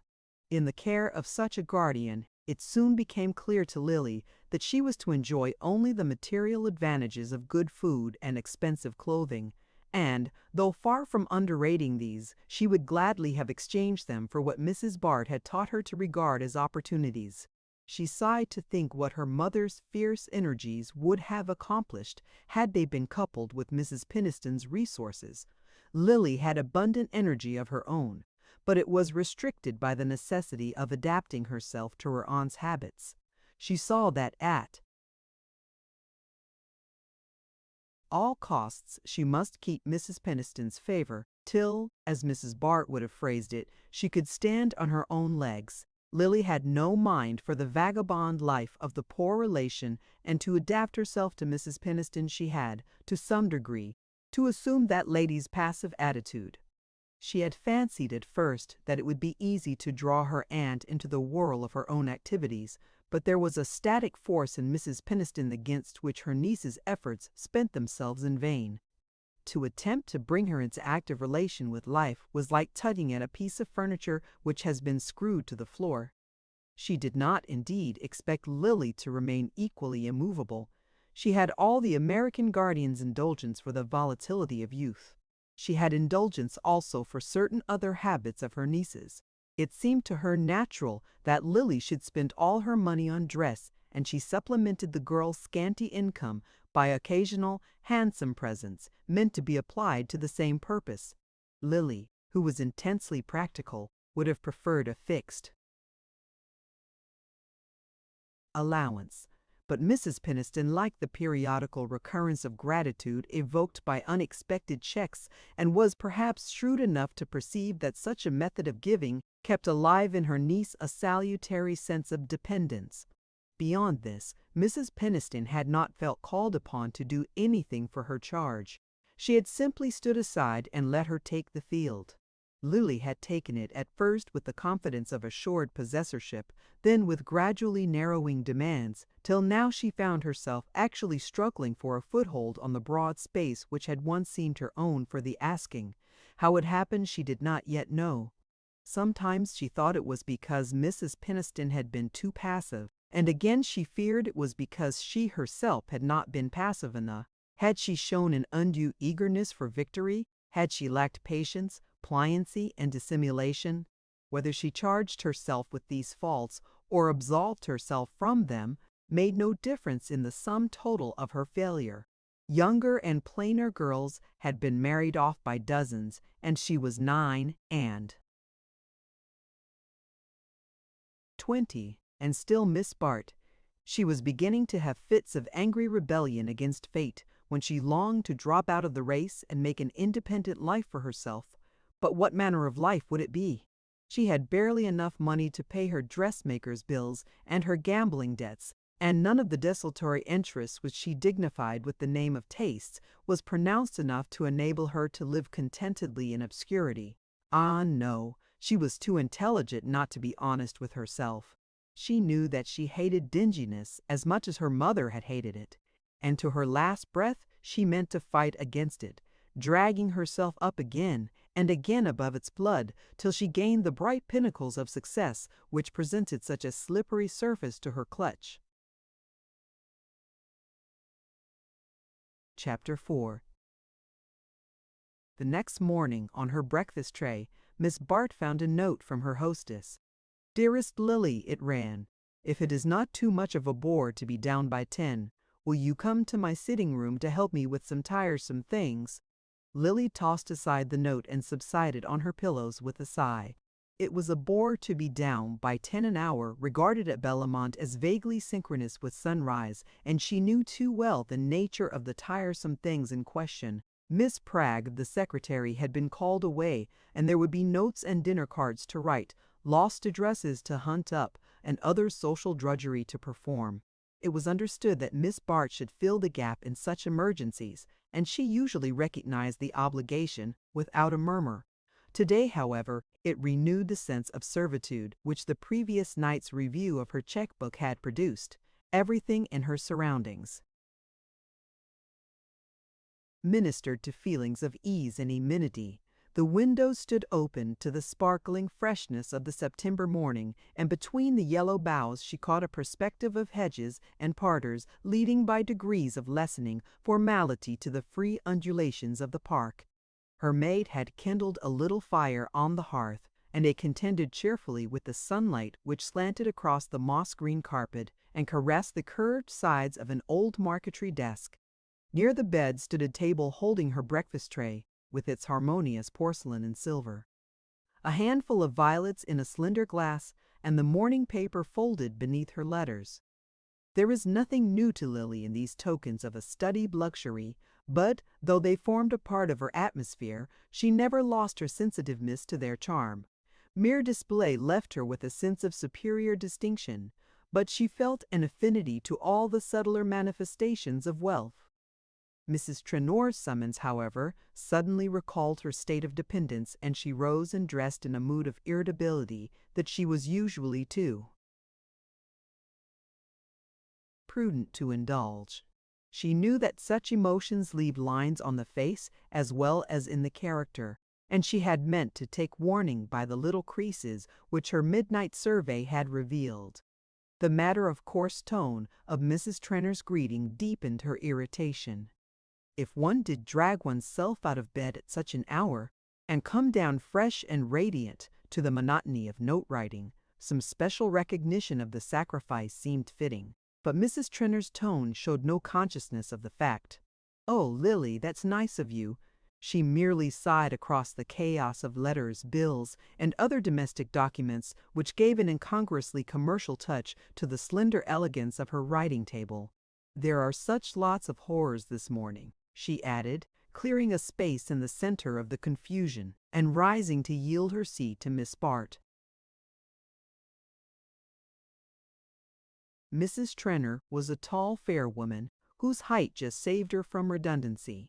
Her rosy blondness had survived some 40 years of feudal activity without showing much trace of ill usage except in a diminished play of feature. It was difficult to define her beyond saying that she seemed to exist only as a hostess, not so much from any exaggerated instinct of hospitality as because she could not sustain life except in a crowd. The collective nature of her interests exempted her from the ordinary rivalries of her sex, and she knew no more personal emotion than that of hatred for the woman who presumed to give bigger dinners or have more amusing house parties than herself. As her social talents, backed by Mr. Trenor's bank account, almost always assured her ultimate triumph in such competitions, success had developed in her an unscrupulous good nature toward the rest of her sex, and in Miss Bart's utilitarian classification of her friends, Mrs. Trenor ranked as the woman who was least likely to go back on her. "It was simply inhuman of Pragg to go off now," Mrs. Trenor declared, as her friend seated herself at the desk. "She says her sister is going to have a baby, as if that were anything to having a house party. I'm sure I shall get most horribly mixed up, and there will be some awful rows. When I was down at Tuxedo, I asked a lot of people for next week, and I've mislaid the list and can't remember who is coming, and this week is going to be a horrid failure too, and Gwen Van Osburgh will go back and tell her mother how bored people were. I did mean to ask the Wetheralls, that was a blunder of Gus's. They disapprove of Carrie Fisher, you know, as if one could help having Carrie Fisher. It was foolish of her to get that second divorce. Carrie always overdoes things, but she said the only way to get a penny out of Fisher was to divorce him and make him pay alimony, and poor Carrie has to consider every dollar. It's really absurd of Alice Wetherall to make such a fuss about meeting her when one thinks of what society is coming to. Someone said the other day that there was a divorce and a case of appendicitis in every family one knows. Besides, Carrie is the only person who can keep Gus in a good humor when we have bores in the house.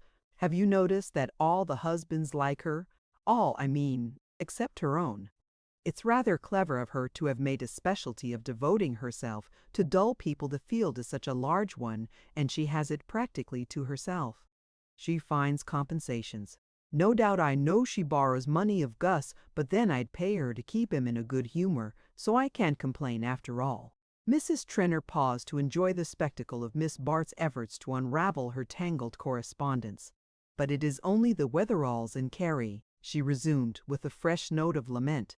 "The truth is, I'm awfully disappointed in Lady Cressida Wraith." "Disappointed? Had you known her before?"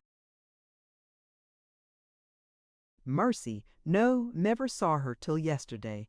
Lady Skiddaw sent her over with letters to the Van Osburghs, and I heard that Maria Van Osburgh was asking a big party to meet her this week, so I thought it would be fun to get her away, and Jack Stepney, who knew her in India, managed it for me." Maria was furious and actually had the impudence to make Gwen invite herself here so that they shouldn't be quite out of it. If I'd known what Lady Cressida was like, they could have had her in welcome. But I thought any friend of the Skiddaws was sure to be amusing. You remember what fun Lady Skiddaw was? There were times when I simply had to send the girls out of the room. Besides, Lady Cressida is the Duchess of Beltshire's sister, and I naturally supposed she was the same sort. But you never can tell in those English families. They are so big that there's room for all kinds, and it turns out that Lady Cressida is the moral one, married a clergyman and does missionary work in the East End. Think of my taking such a lot of trouble about a clergyman's wife who wears Indian jewelry and botanizes. She made Gus take her all through the glass houses yesterday and bother him to death by asking him the names of the plants. Fancy treating Gus as if he were the gardener. Mrs. Trenor brought this out in a crescendo of indignation. "Oh, well, perhaps Lady Cressida will reconcile the Wetheralls to meeting Carrie Fisher," said Miss Bart pacifically. "I'm sure I hope so. But she is boring all the men horribly, and if she takes to distributing tracts, as I hear she does, it will be too depressing. The worst of it is that she would have been so useful at the right time. You know we have to have the bishop once a year, and she would have given just the right tone to things. I always have horrid luck about the bishop's visits," added Mrs. Trenor, whose present misery was being fed by a rapidly rising tide of reminiscence. "Last year, when he came, Gus forgot all about his being here and brought home the Ned Wintons and the Farleys' 5 divorces and 6 sets of children between them.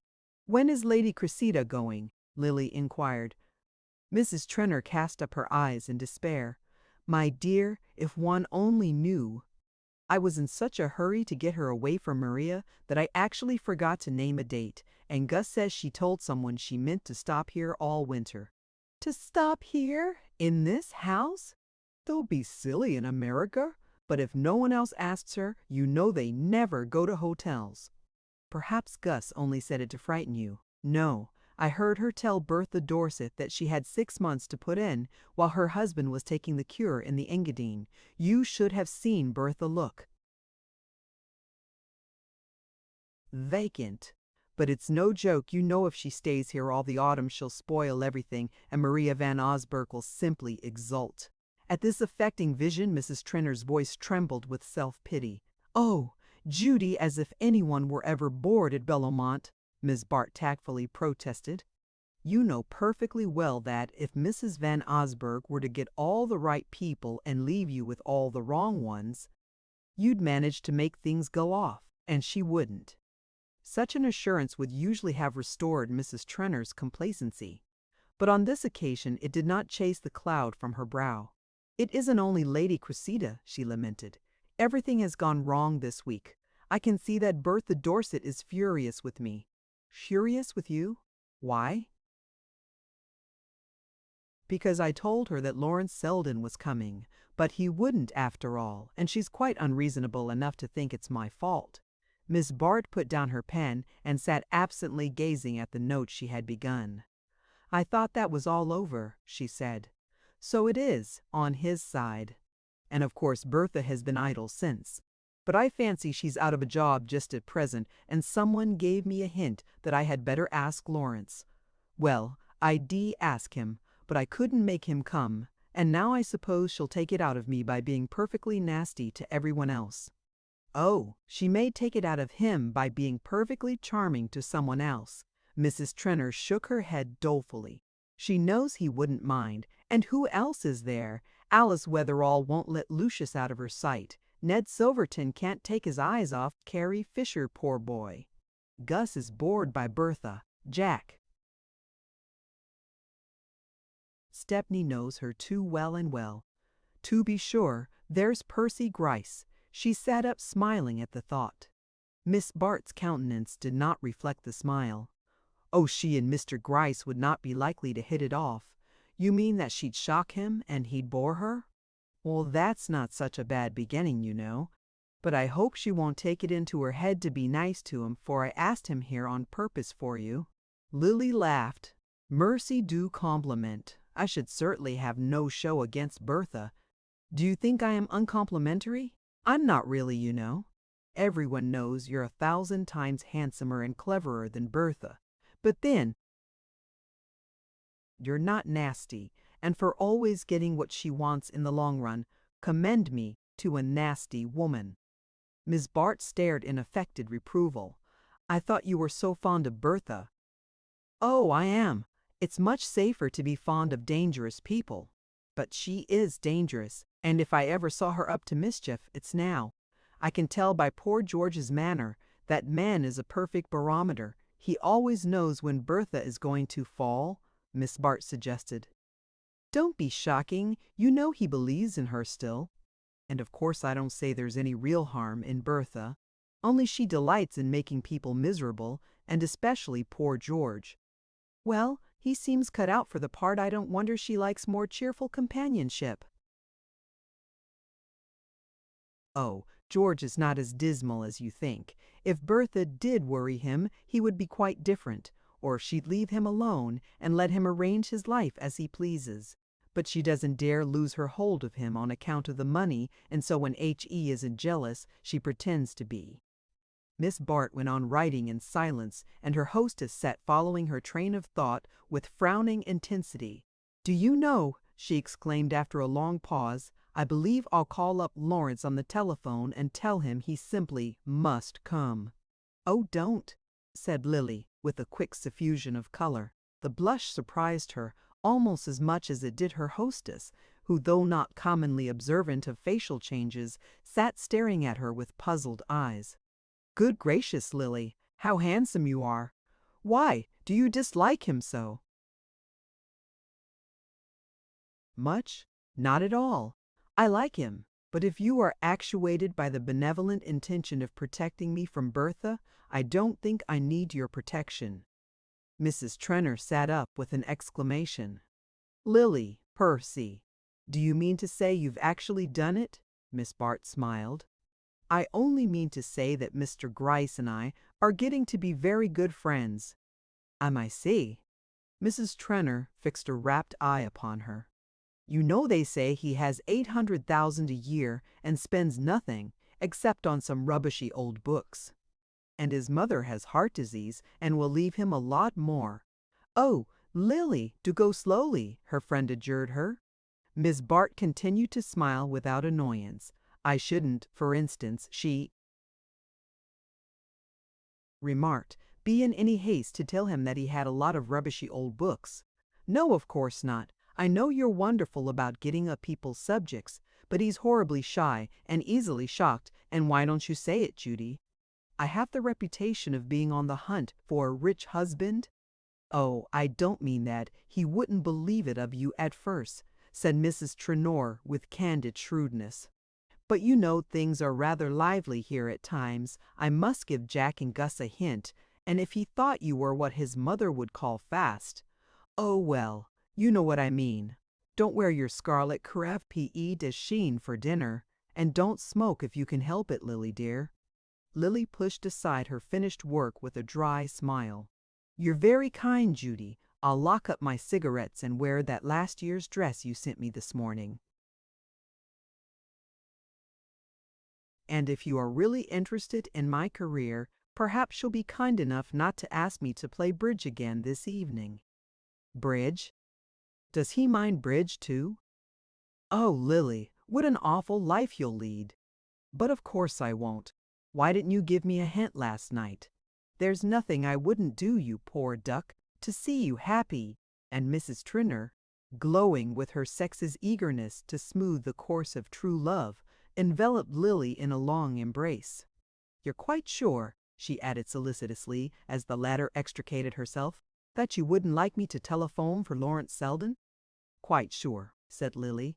The next 3 days demonstrated to her own complete satisfaction Miss Bart's ability to manage her affairs without extraneous aid. As she sat on the Saturday afternoon on the terrace at Bellamont, she smiled at Mrs. Trenner's fear that she might go too fast. If such a warning had ever been needful, the years had taught her a salutary lesson, and she flattered herself that she now knew how to adapt her pace to the object of pursuit. In the case of Mr. Gryce, she had found it well to flutter ahead, losing herself elusively and luring him on from depth to depth of unconscious intimacy. The surrounding atmosphere was propitious to this scheme of courtship. Mrs. Trenner, true to her word, had shown no signs of expecting Lily at the bridge table, and had even hinted to the other card players that they were to betray no surprise at her unwonted defection. In consequence of this hint, Lily found herself the center of that feminine solicitude which envelops a young woman in the mating season.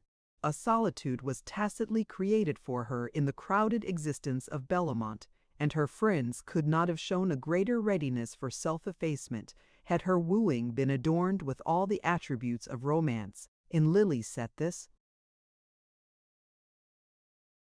conduct implied a sympathetic comprehension of her motives, and Mr. Gryce rose in her esteem as she saw the consideration he inspired.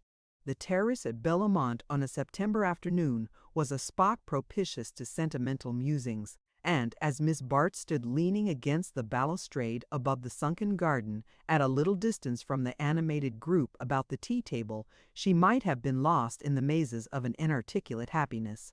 In reality, her thoughts were finding definite utterance and the tranquil recapitulation of the blessings in store for her. From where she stood, she could see them embodied in the form of Mr. Gryce, who, in a light overcoat and muffler, sat somewhat nervously on the edge of his chair, while Carrie Fisher, with all the energy of eye and gesture with which nature and art had combined to endow her, pressed on him the duty of taking part in the task of municipal reform. Mrs. Fisher's latest hobby was municipal reform, and had been preceded by an equal zeal for socialism, which had in turn replaced an energetic advocacy of Christian Science. Mrs. Fisher was small, fiery, and dramatic, and her hands and eyes were admirable instruments in the service of whatever causes she happened to espouse. She had, however, the fault common to enthusiasts of ignoring any slackness of response on the part of her hearers, and Lily was amused by her unconsciousness of the resistance displayed in every angle of Mr. Gryce's attitude. Lily herself knew that his mind was divided between the dread of catching cold if he remained out of doors too long at that hour, and the fear that, if he retreated to the house, Mrs. Fisher might follow him up with a paper to be signed. Mr. Gryce had a constitutional dislike to what he called committing himself, and tenderly as he cherished his health, he evidently concluded that it was safer to stay out of reach of pen and ink till chance released him from Mrs. Fisher's toils. Meanwhile, he cast agonized glances in the direction of Miss Bart, whose only response was to sink into an attitude of more graceful abstraction. She had learned the value of contrast in throwing her charms into relief, and was fully aware of the extent to which Mrs. Fisher's volubility was enhancing her own repose.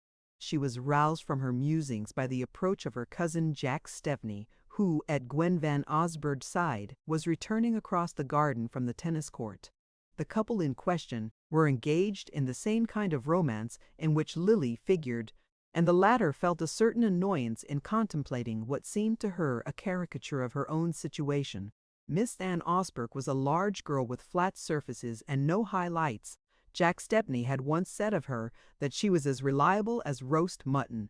His own taste was in the line of less solid and more highly seasoned diet, but hunger makes any fare palatable, and there had been times when Mr. Stepney had been reduced to a crust. Lily considered with interest the expression of their faces. The girls turned toward her companions like an empty plate held up to be filled, while the man lounging at her side already betrayed the encroaching boredom which would presently crack the thin veneer of his smile. How impatient men are, Lily reflected. All Jack has to do to get everything he wants is to keep quiet and let that girl marry him, whereas I have to calculate and contrive and retreat and advance as if I were going through an intricate dance where one misstep would throw me hopelessly out of time. As they drew nearer, she was whimsically struck by a kind of family likeness between Miss Van Osburgh and Percy Gryce. There was no resemblance of feature. Gryce was handsome in a didactic way. He looked like a clever pupil's drawing from a plaster cast, while Gwen's countenance had no more modeling than a face painted on a toy balloon. But the deeper affinity was unmistakable. The two had the same prejudices and ideals, and the same quality of making other standards non-existent by ignoring them. This attribute was common to most of Lily's set. They had a force of negation which eliminated everything beyond their own range of perception. Gryce and Miss Van Osburgh were, in short, made for each other by every law of moral and physical correspondence. Yet they wouldn't look at each other, Lily mused. They never do. Each of them wants a creature of a different race, of Jack's race and mine, with all sorts of intuitions, sensations, and perceptions that they don't even guess the existence of, and they always get what they want. She stood talking with her cousin and Miss Van Osburgh till a slight cloud on the latter's brow advised her that even cousinly amenities were subject to suspicion, and Miss Bart, mindful of the necessity of not exciting enmities at this crucial point of her career, dropped aside while the happy couple proceeded toward the tea table. Seating herself on the upper step of the terrace, Lily leaned her head against the honeysuckles wreathing the balustrade. The fragrance of the late blossoms seemed an emanation of the tranquil scene, a landscape tutored to the last degree of rural elegance. In the foreground glowed the warm tints of the gardens. Beyond the lawn, with its pyramidal pale gold maples and velvety firs, sloped pastures dotted with cattle. And through a long glade the river widened like a lake under the silver light of September. Lily did not want to join the circle about the tea table. They represented the future she had chosen, and she was content with it, but in no haste to anticipate its joys. The certainty that she could marry Percy Gryce when she pleased had lifted a heavy load from her mind, and her money troubles were too recent for their removal not to leave a sense of relief which a less discerning intelligence might have taken for happiness. Her vulgar cares were at an end. She would be able to arrange her life as she pleased, to soar into that empyrean of security where creditors cannot penetrate. She would have smarter gowns than Judy Trenner, and far, far more jewels than Bertha Dorset. She would be free forever from the shifts, the expedients, the humiliations of the relatively poor. Instead of having to flatter, she would be flattered. Instead of being grateful, she would receive thanks. There were old scores she could pay off as well as old benefits she could return, and she had no doubts as to the extent of her power. She knew that Mr. Gryce was of the small Carey type most inaccessible to impulses and emotions. He had the kind of character in which prudence is a vice and good advice the most dangerous nourishment. But Lily had known the species before. She was aware that such a guarded nature must find one huge outlet of egoism, and she determined to be to him what his Americana had hitherto been, the one possession in which he took sufficient pride to spend money on it. She knew that this generosity to self is one of the forms of meanness, and she resolved so to identify herself with her husband's vanity that to gratify her wishes would be to him the most exquisite form of self-indulgence. The system might at first necessitate a resort to some of the very shifts and expedients from which she intended it should free her, but she felt sure that in a short time she would be able to play the game in her own way. How should she have distrusted her powers? Her beauty itself was not the mere ephemeral possession it might have been in the hands of inexperience. Her skill in enhancing it, the care she took of it, the use she made of it, seemed to give it a kind of permanence. She felt she could trust it to carry her through to the end. And the end, on the whole, was worthwhile. Life was not the mockery she had thought it 3 days ago. There was room for her, after all, in this crowded, selfish world of pleasure whence, so short a time since, her poverty had seemed to exclude her. These people whom she had ridiculed and yet envied were glad to make a place for her in the charmed circle about which all her desires revolved. They were not as brutal and self-engrossed as she had fancied, or rather, since it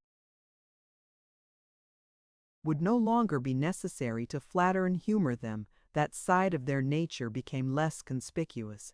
Society is a revolving body which is apt to be judged according to its place in each man's heaven, and at present it was turning its illuminated face to Lily. In the rosy glow it diffused, her companions seemed full of amiable qualities. She liked their elegance, their lightness, their lack of emphasis. Even the self-assurance which at times was so like obtuseness now seemed the natural sign of social ascendancy. They were lords of the only world she cared for, and they were ready to admit her to their ranks and let her lord it with them. Already she felt within her a stealing allegiance to their standards, an acceptance of their limitations, a disbelief in the things they did not believe in, a contemptuous pity for the people who were not able to live as they lived. The early sunset was slanting across the park, through the boughs of the long avenue beyond the gardens. She caught the flash of wheels and divined that more visitors were approaching. There was a movement behind her, a scattering of steps and voices. It was evident that the party about the tea table was breaking up. Presently she heard a tread behind her on the terrace. She supposed that Mr. Gryce had at last found means to escape from his predicament, and she smiled at the significance of his coming to join her instead of beating an instant retreat to the fireside. She turned to give him the welcome which such gallantry deserved, but her greeting wavered into a blush of wonder, for the man who had approached her was Lawrence Selden. "You see I came after all," he said. But before she had time to answer, Mrs. Dorset, breaking away from a lifeless colloquy with her host, had stepped between them with a little gesture of appropriation. Chapter 5. The observance of Sunday at Belmont was chiefly marked by the punctual appearance of the smart omnibus destined to convey the household to the little church at the gates. Whether anyone got into the omnibus or not was a matter of secondary importance, since by standing there it not only bore witness to the orthodox intentions of the family, but made Mrs. Trinor feel, when she finally heard it drive away, that she had somehow vicariously made use of it. It was Mrs. Trenor's theory that her daughters actually did go to church every Sunday, but their French governess's convictions, calling her to the rival Thane, and the fatigues of the week keeping their mother in her room till luncheon, there was seldom anyone present to verify the fact. Now and then, in a spasmodic burst of virtue when the house had been too uproarious overnight, Gus Trenor forced his genial bulk into a tight frock coat and routed his daughters from their slumbers. But habitually, as Lily explained to Mr. Gryce, this parental duty was forgotten till the church bells were ringing across the park, and the omnibus had driven away empty. Lily had hinted to Mr. Gryce that this neglect of religious observances was repugnant to her early traditions, and that during her visits to Belmont she regularly accompanied Muriel and Hilda to church. This tallied with the assurance, also confidentially imparted, that never having played bridge before, she had been dragged into it on the night of her arrival, and had lost an appalling amount of money in consequence of her ignorance of the game and of the rules of betting. Mr. Gryce was undoubtedly enjoying Belmont. He liked the ease and glitter of the life, and the luster conferred on him by being a member of this group of rich and conspicuous people. But he thought it a very materialistic society. There were times when he was frightened by the talk of the men and the looks of the ladies, and he was glad to find that Miss Bart, for all her ease and self-possession, was not at home in so ambiguous an atmosphere. For this reason he had been especially pleased to learn that she would, as usual, attend the young Trenors to church on Sunday morning, and as he paced the gravel sweep before the door, his light overcoat on his arm and his prayer book in one carefully gloved hand, he reflected agreeably on the strength of character which kept her true to her early training in surroundings so subversive to religious principles. For a long time, Mr. Gryce and the omnibus had the gravel sweep to themselves, but far from regretting this deplorable indifference on the part of the other guests, he found himself nourishing the hope that Miss Bart might be unaccompanied. The precious minutes were flying, however. The big chestnuts pawed the ground and flecked their impatient sides with foam. The coachman seemed to be slowly petrifying on the box, and the groom on the doorstep, and still the lady did not come. Suddenly, however, there was a sound of voices and a rustle of skirts in the doorway, and Mr. Gryce, restoring his watch to his pocket, turned with a nervous start, but it was only to find himself handing Mrs. Sputt Wetherall into the carriage. The Wetheralls always went to church. They belonged to the vast group of human automata who go through life without neglecting to perform a single one of the gestures executed by the surrounding puppets. It is true that the Bellamont puppets did not go to church, but others equally important did, and Mr. and Mrs. Wetherall's circle was so large that God was included in their visiting list. They appeared, therefore, punctual and resigned, with the air of people bound for a dull at-home. And after them Hilda and Muriel straggled, yawning and pinning each other's veils and ribbons as they came. They had promised Lily to go to church with her, they declared, and Lily was such a dear old duck that they didn't mind doing it to please her, though they couldn't fancy what had put the idea in her head, and though for their own part they would much rather have played lawn tennis with Jack and Gwen if she hadn't told them she was coming. The Misses Trenor were followed by Lady Cressida Wraith, a weather-beaten person in Liberty silk and ethnological trinkets, who, on seeing the omnibus, expressed her surprise that they were not to walk across the park. But at Mrs. Wetherall's horrified protest that the church was a mile away, her ladyship, after a glance at the height of the other's heels, acquiesced in the necessity of driving, and poor Mr. Gryce found himself rolling off between four ladies for whose spiritual welfare he felt not the least concern. It might have afforded him some consolation could he have known that Miss Bart had really meant to go to church. She had even risen earlier than usual in the execution of her purpose. She had an idea that the sight of her in a gray gown of devotional cut, with her famous lashes drooped above a prayer book, would put the finishing touch to Mr. Gryce's subjugation and render inevitable a certain incident which she had resolved should form a part of the walk they were to take together after luncheon. Her intentions, in short, had never been more definite, but poor Lily, for all the hard glaze of her exterior, was inwardly as malleable as wax. Her faculty for adapting herself, for entering into other people's feelings, if it served her now and then in small contingencies, hampered her in the decisive moments of life. She was like a water plant in the flux of the tides, and today the whole current of her mood was carrying her toward Lawrence Selden. Why had he come? Was it to see herself or Bertha Dorset? It was the last question which, at that moment, should have engaged her. She might better have contented herself with thinking that he had simply responded to the despairing summons of his hostess, anxious to interpose him between herself and the ill humor of Mrs. Dorset. But Lily had not rested till she learned from Mrs. Trenor that Selden had come of his own accord. "He didn't even wire me. He just happened to find the trap at the station. Perhaps it's not over with Bertha after all," Mrs. Trenor musingly concluded, and went away to arrange her dinner cards accordingly. Perhaps it was not, Lily reflected, but it should be soon, unless she had lost her cunning. If Selden had come at Mrs. Dorset's call, it was at her own that he would stay. So much the previous evening had told her. Mrs. Trenor, true to her simple principle of making her married friends happy, had placed Selden and Mrs. Dorset next to each other at dinner, but, in obedience to the time-honored traditions of the matchmaker, she had separated Lily and Mr. Gryce, sending in the former with George Dorset, while Mr. Gryce was coupled with Gwen Van Osburgh. George Dorset's talk did not interfere with the range of his neighbor's thoughts. He was a mournful dyspeptic, intent on finding out the delirious ingredients of every dish, and diverted from this care only by the sound of his wife's voice.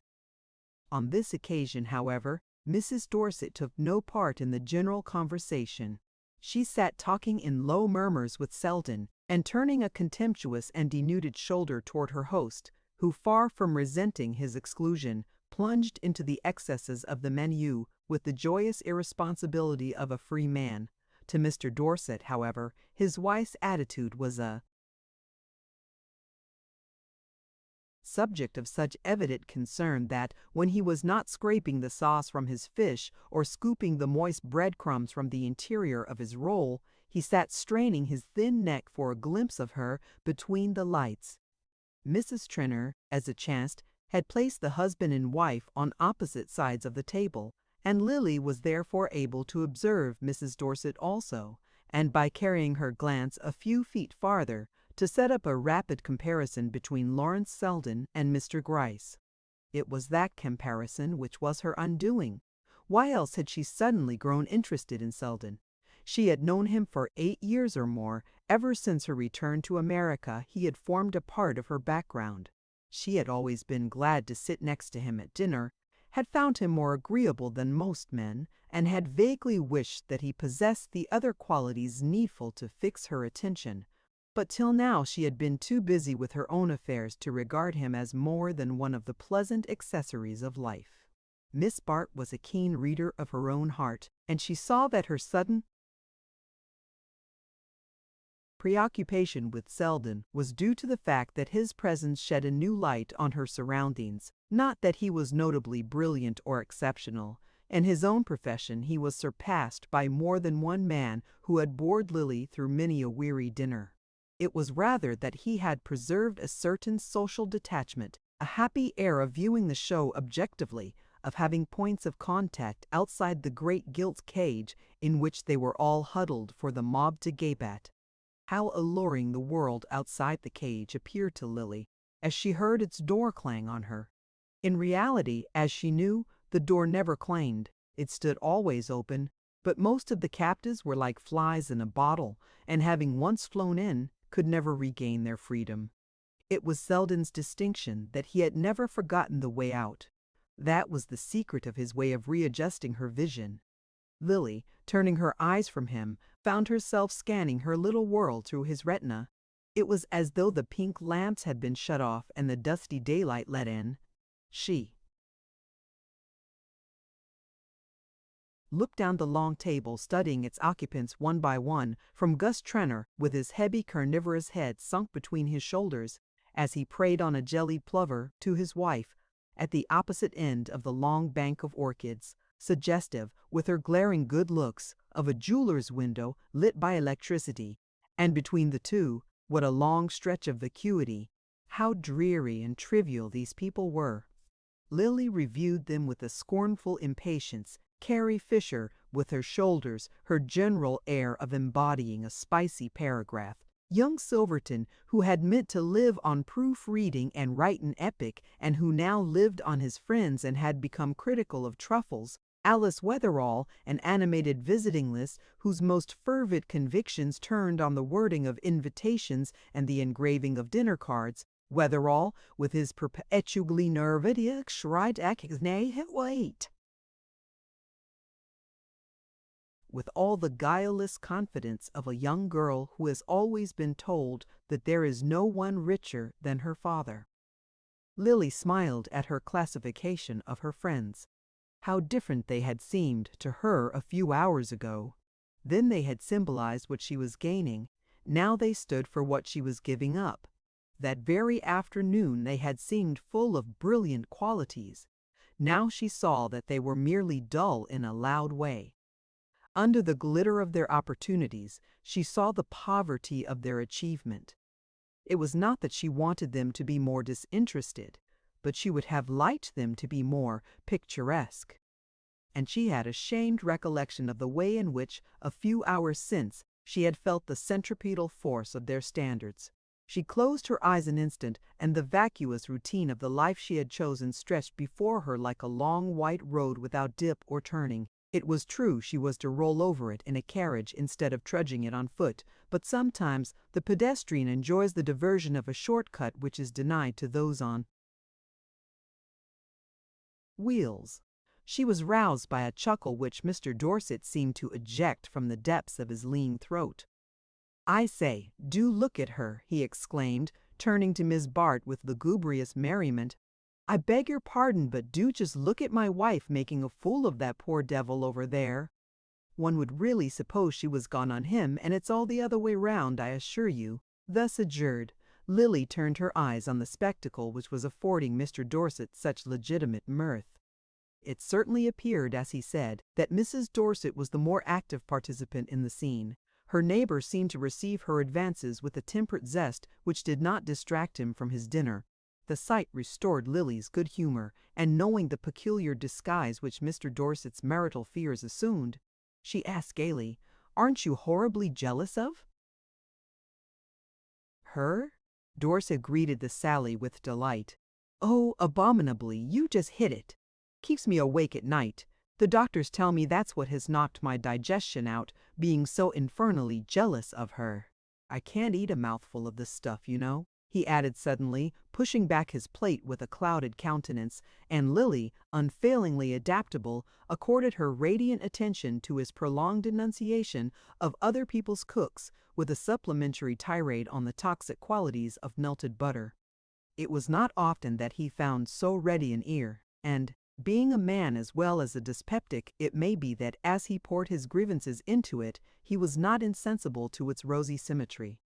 At any rate, he engaged Lily so long that the sweets were being handed when she caught a phrase on her other side, where Miss Corby, the comic woman of the company, was bantering Jack Stepney on his approaching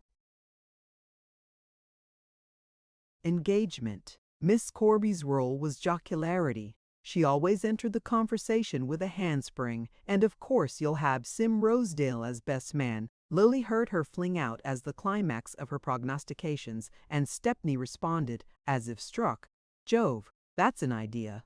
What a thumping present I get out of him." Sim Rosedale, the name, made more odious by its diminutive, obtruded itself on Lily's thoughts like a leer. It stood for one of the many hated possibilities hovering on the edge of life. If she did not marry Percy Gryce, the day might come when she would have to be civil to such men as Rosedale. If she did not marry him. But she meant to marry him. She was sure of him and sure of herself. She drew back with a shiver from the pleasant paths in which her thoughts had been straying and set her feet once more in the middle of the long white road. When she went upstairs that night, she found that the late post had brought her a fresh batch of bills. Mrs. Peniston, who was a conscientious woman, had forwarded them all to Bellamont. Miss Bart, accordingly, rose the next morning with the most earnest conviction that it was her duty to go to church. She tore herself betimes from the lingering enjoyment of her breakfast tray, rang to have her gray gown laid out, and dispatched her maid to borrow a prayer book from Mrs. Trenner. But her course was too purely reasonable not to contain the germs of rebellion. No sooner were her preparations made than they roused a smothered sense of resistance. A small spark was enough to kindle Lily's imagination, and the sight of the gray dress and the borrowed prayer book flashed a long light down the years. She would have to go to church with Percy Gryce every Sunday. They would have a front pew in the most expensive church in New York, and his name would figure handsomely in the list of parish charities. In a few years, when he grew stouter, he would be made a warden. Once in the winter the rector would come to dine, and her husband would beg her to go over the list and see that no divers were included except those who had showed signs of penitence by being remarried to the very wealthy. There was nothing especially arduous in this round of religious obligations, but it stood for a fraction of that great bulk of boredom which loomed across her path, and who could consent to be bored on such a morning? Lily had slept well, and her bath had filled her with a pleasant glow which was becomingly reflected in the clear curve of her cheek. No lines were visible this morning, or else the glass was at a happier angle. And the day was the accomplice of her mood. It was a day for impulse and truancy. The light air seemed full of powdered gold. Below the dewy bloom of the lawns, the woodlands blushed and smoldered, and the hills across the river swam in molten blue. Every drop of blood in Lily's veins invited her to happiness. The sound of wheels roused her from these musings, and leaning behind her shutters she saw the omnibus take up its freight. She was too late then, but the fact did not alarm her. A glimpse of Mr. Gryce's crestfallen face even suggested that she had done wisely in absenting herself, since the disappointment he so candidly betrayed would surely whet his appetite for the afternoon walk. That walk she did not mean to miss. One glance at the bills on her writing table was enough to recall its necessity. But meanwhile she had the morning to herself, and could muse pleasantly on the disposal of its hours. She was familiar enough with the habits of Bellamont to know that she was likely to have a free field till luncheon. She had seen the Wetheralls, the Trenor girls, and Lady Cressida packed safely into the omnibus. Judy Trenor was sure to be having her hair shampooed. Carrie Fisher had doubtless carried off her host for a drive. Ned Silverton was probably smoking the cigarette of young despair in his bedroom, and Kate Corby was certain to be playing tennis with Jack Stepney and Miss Van Osberg. Of the ladies, this left only Mrs. Dorset unaccounted for, and Mrs. Dorset never came down till luncheon. Her doctors, she averred, had forbidden her to expose herself to the crude air of the morning. To the remaining members of the party Lily gave no special thought. Wherever they were not likely to interfere with her plans.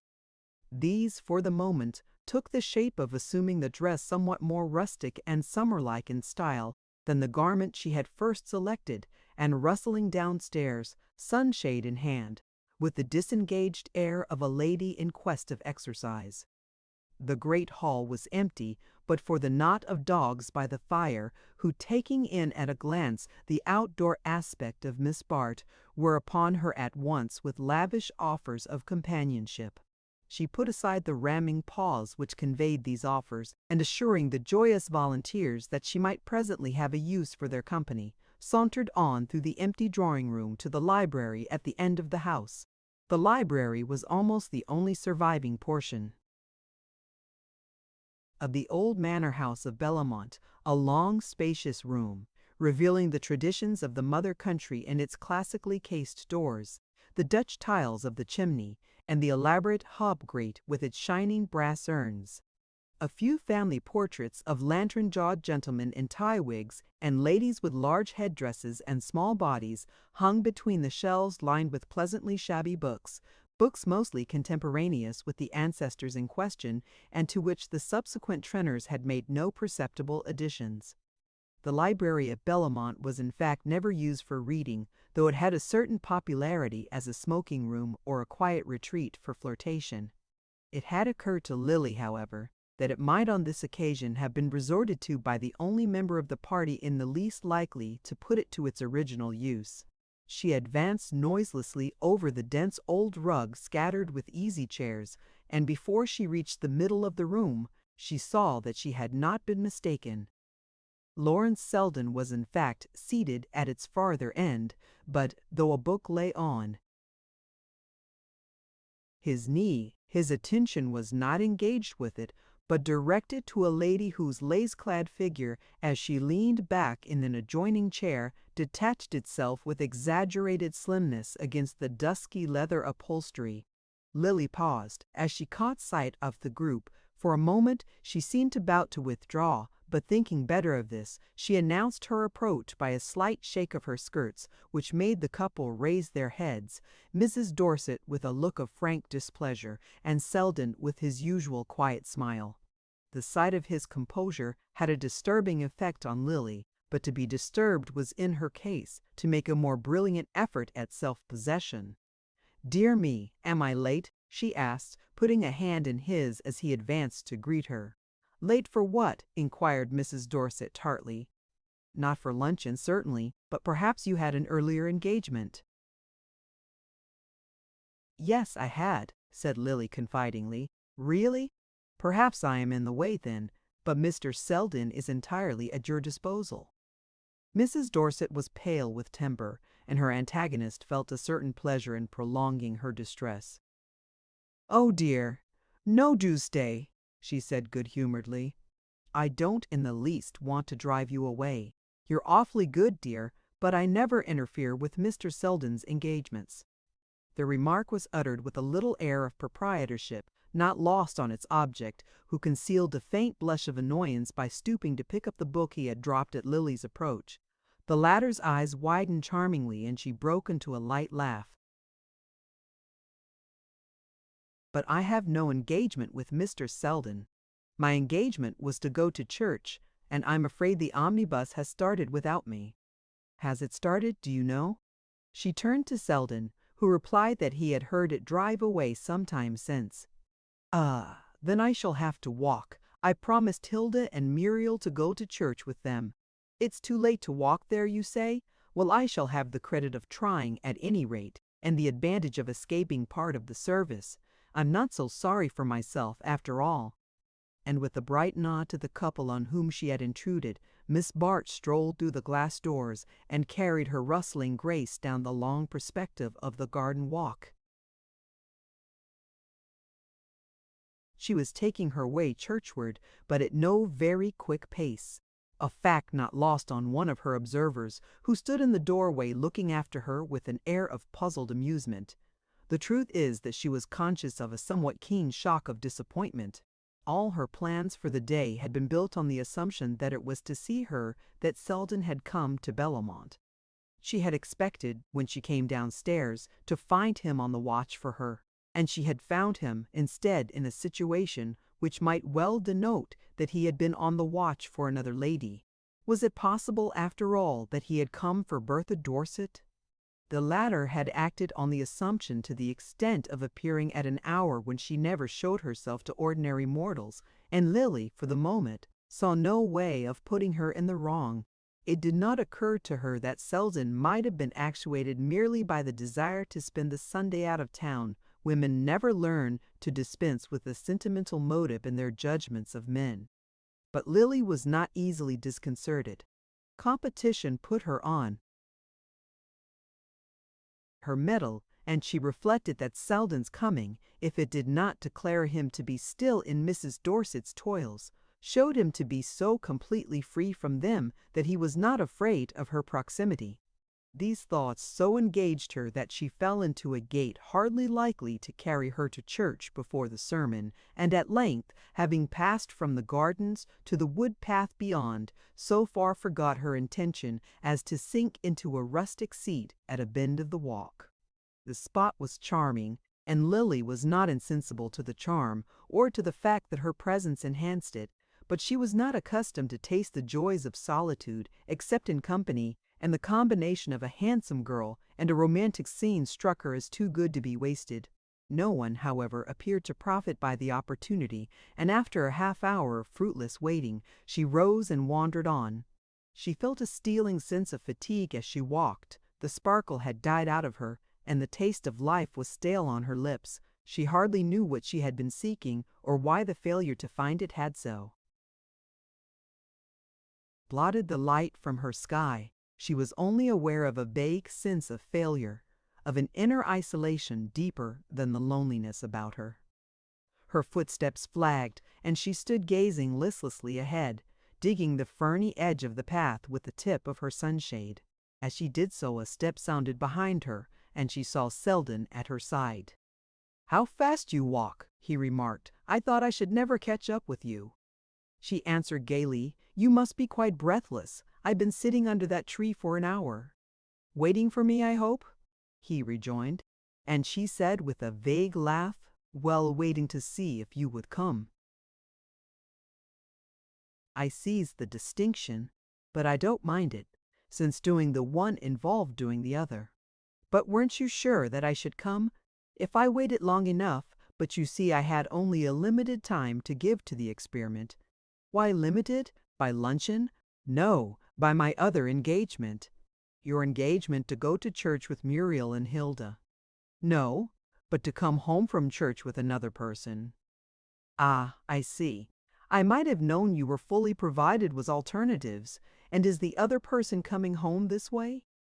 Lily laughed again. That's just what I don't know. And to find out, it is my business to get to church before the service is over. Exactly. And it is my business to prevent your doing so, in which case the other person, piqued by your absence, will form the desperate resolve of driving back in the omnibus. Lily received this with fresh appreciation. His nonsense was like the bubbling of her inner mood. Is that what you would do in such an emergency? She inquired. Selden looked at her with solemnity. I am here to prove to you, he cried, what I am capable of doing in an emergency. Walking a mile in an hour, you must own that the omnibus would be quicker. Ah, but will he find you in the end? That's the only test of success. They looked at each other with the same luxury of enjoyment that they had felt in exchanging absurdities over his tea table, but suddenly Lily's face changed, and she said, Well, if it is, he has succeeded. Selden, following her glance, perceived a party of people advancing toward them from the farther bend of the path. Lady Cressida had evidently insisted on walking home, and the rest of the churchgoers had thought it their duty to accompany her. Lily's companion looked rapidly from one to the other of the two men of the party, Wetherall walking respectfully at Lady Cressida's side with his little sidelong look of nervous attention, and Percy Gryce bringing up the rear with Mrs. Wetherall and the Trenners. Ah, now I see why you are getting up your Americana, Selden exclaimed with a note of the freest admiration, but the blush with which the sally was received checked whatever amplifications he had meant to give it. That Lily Bart should object to being bantered about her suitors, or even about her means of attracting them, was so new to Selden that he had a momentary flash of surprise which lit up a number of possibilities, but she rose gallantly to the defense of her confusion by saying, as its object approached, "That was why I was waiting for you to thank you for having given me so many points." "Ah, you can hardly do justice to the subject in such a short time," said Selden, as the Trenor girls caught sight of Miss Bart. And while she signaled a response to their boisterous greeting, he added quickly, "Won't you devote your afternoon to it? You know I must be off tomorrow morning. We'll take a walk, and you can thank me at your leisure." Chapter 6. The afternoon was perfect. A deeper stillness possessed the air, and the glitter of the American autumn was tempered by a haze which diffused the brightness without dulling it. In the woody hollows of the park there was already a faint chill, but as the ground rose, the air grew lighter, and ascending the long slopes beyond the highroad, Lily and her companion reached a zone of lingering summer. The path wound across a meadow with scattered trees. Then it dipped into a lane plumed with asters and purpling sprays of bramble, whence through the light quiver of ash leaves the country unrolled itself in pastoral distances. Higher up, the lane showed thickening tufts of fern and of the creeping glossy verdure of shaded slopes. Trees began to overhang it, and the shade deepened to the checkered dusk of a beech grove. The boles of the trees stood well apart, with only a light feathering of undergrowth. The path wound along the edge of the wood, now and then looking out on a sunlit pasture or on an orchard spangled with fruit. Lily had no real intimacy with nature, but she had a passion for the appropriate and could be keenly sensitive to a scene which was the fitting background of her own sensations. The landscape outspread below her seemed an enlargement of her present mood, and she found something of herself in its calmness, its breadth, its long free reaches. On the nearer slopes, the sugar maples wavered like pyres of light. Lower down was a massing of gray orchards, and here and there the lingering green of an oak grove.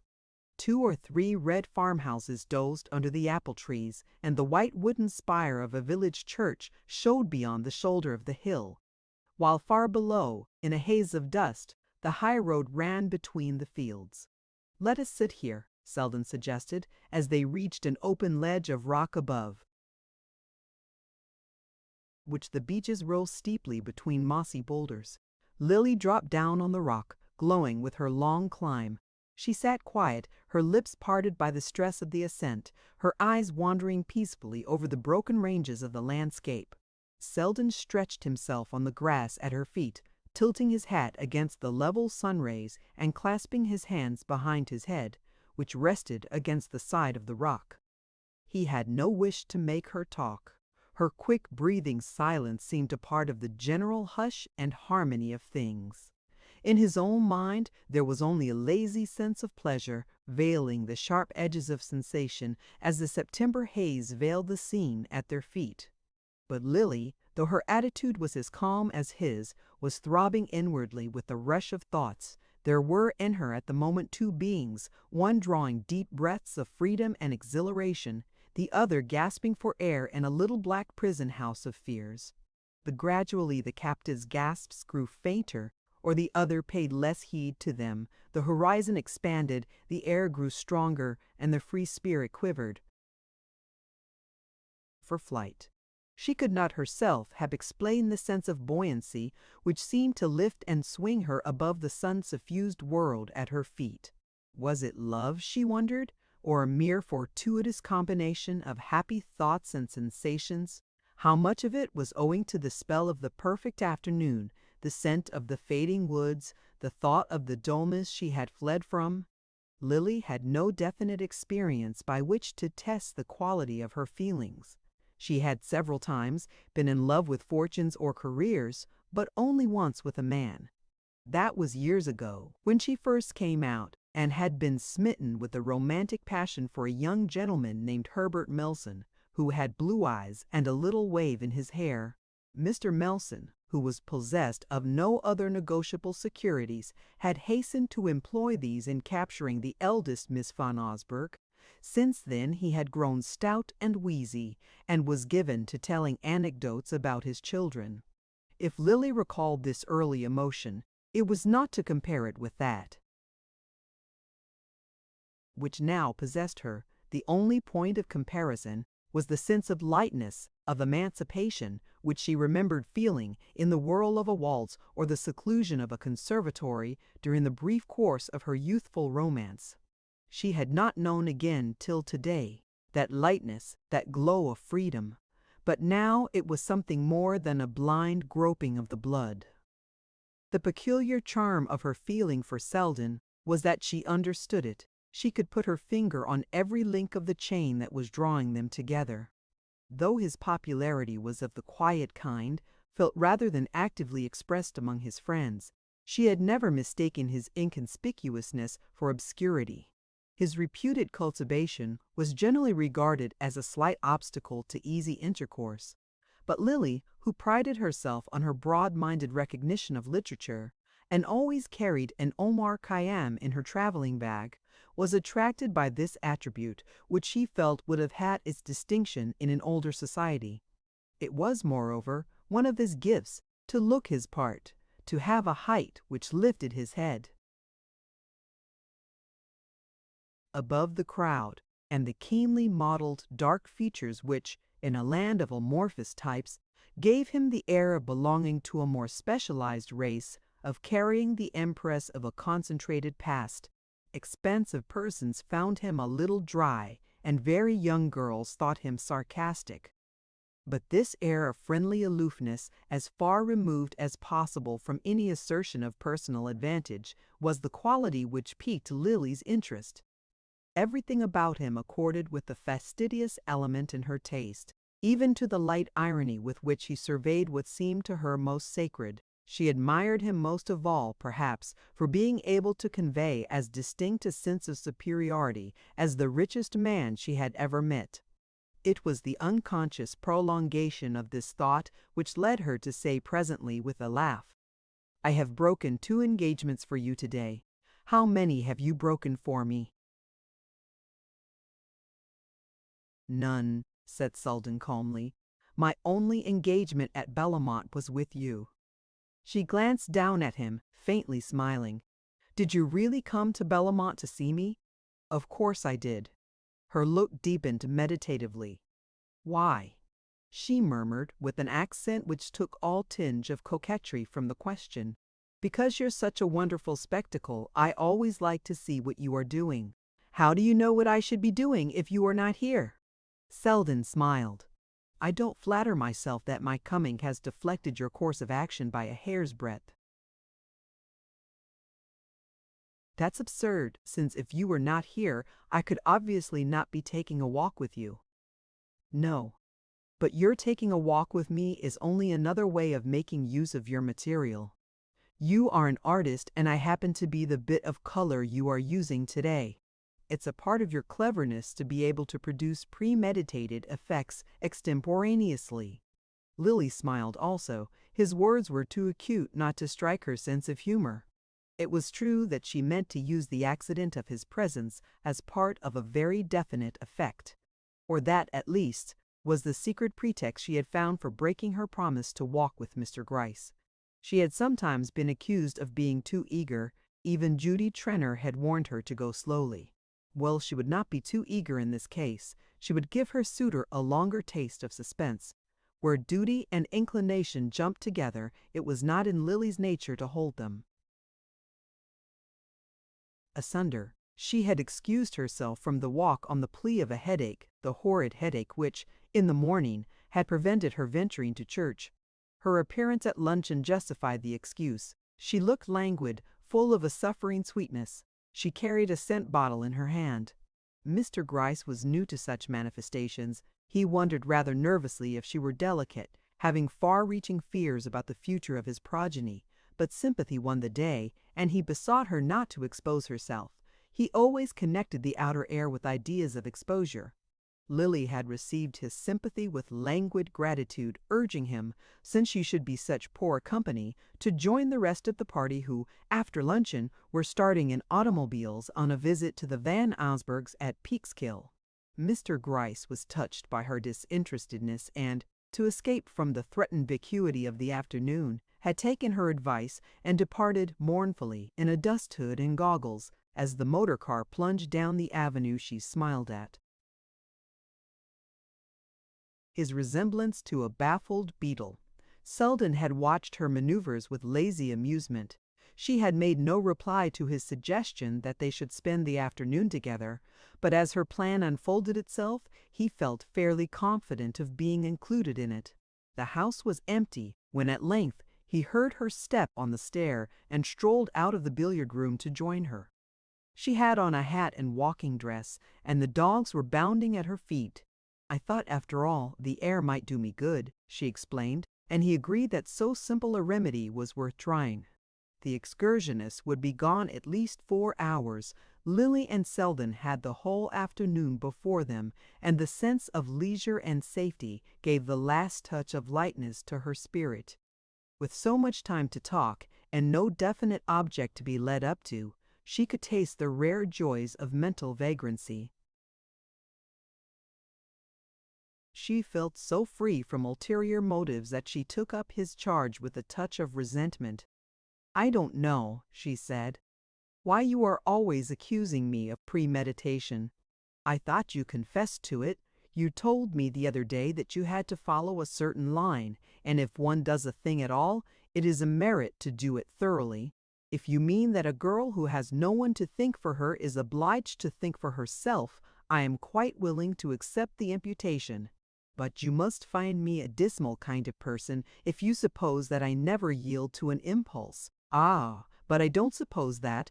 Haven't I told you that your genius lies in converting impulses into intentions? My genius? She echoed with a sudden note of weariness.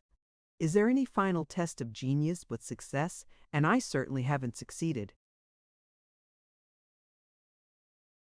Selden pushed his hat back and took a side glance at her. Success? What is success? I shall be interested to have your definition. Success? She hesitated. Why, to get as much as one can out of life, I suppose. It's a relative quality, after all. Isn't that your idea of it, my idea of it? God forbid. He sat up with sudden energy, resting his elbows on his knees and staring out upon the mellow fields. My idea of success, he said, is personal freedom. Freedom? Freedom from worries, from everything, from money, from poverty, from ease and anxiety, from all the material accidents. To keep a kind of republic of the spirit, that's what I call success." She leaned forward with a responsive flash.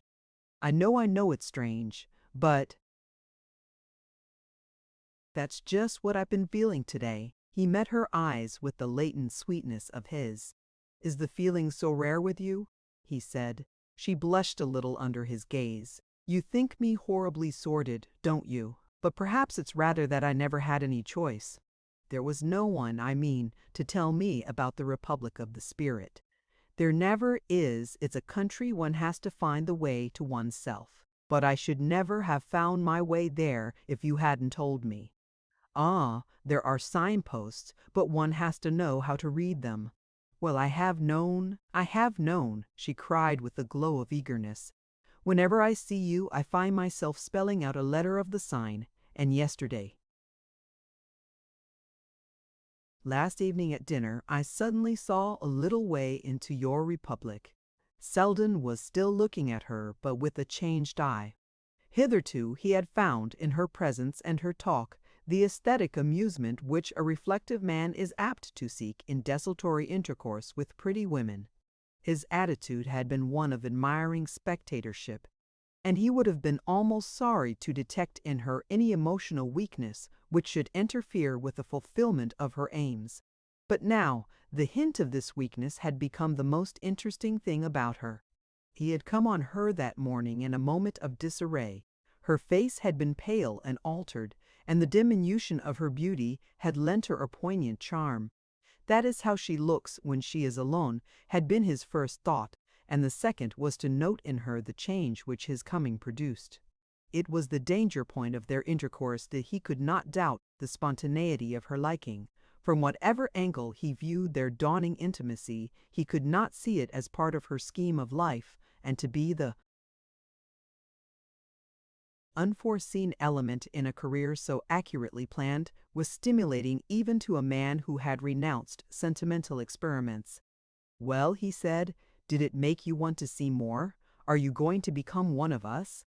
He had drawn out his cigarettes as he spoke, and she reached her hand toward the case. "Oh, do give me one. I haven't smoked for days." "Why such unnatural abstinence? Everybody smokes at Bellamont." "Yes, but it is not considered becoming in a Jungfilla a Merriere, and at the present moment I am a Jungfilla a Merriere, and at the present moment I am a Jungfilla a Merriere." "Ah, then I'm afraid we can't let you into the Republic." "Why not? Is it a celibate order?" "Not in the least, though I'm bound to say there are not many married people in it." "But you will marry someone very rich, and it's as hard for rich people to get into as the kingdom of heaven." "That's unjust, I think, because, as I understand it, one of the conditions of citizenship is not to think too much about money, and the only way not to think about money is to have a great deal of it. You might as well say that the only way not to think about air is to have enough to breathe. That is true enough in a sense, but your lungs are thinking about the air, if you are not. And so it is with your rich people. They may not be thinking of money, but they're breathing it all the while. Take them into another element and see how they squirm and gasp." Lily sat gazing absently through the blue rings of her cigarette smoke. "It seems to me," she said at length, "that you spend a good deal of your time in the element you disapprove of." Selden received this thrust without discomposure. "Yes, but I have tried to remain amphibious. It's all right as long as one's lungs can work in another air. The real alchemy consists in being able to turn gold back again into something else, and that's the secret that most of your friends have lost." Lily mused. "Don't you think," she rejoined after a moment, "that the people who find fault with society are too apt to regard it as an end and not a means, just as the people who despise money speak as if its only use were to be kept in bags and gloated over? Isn't it fairer to look at them both as opportunities, which may be used either stupidly or intelligently, according to the capacity of the user?" That is certainly the sane view. But the queer thing about society is that the people who regard it as an end are those who are in it, and not the critics on the fence.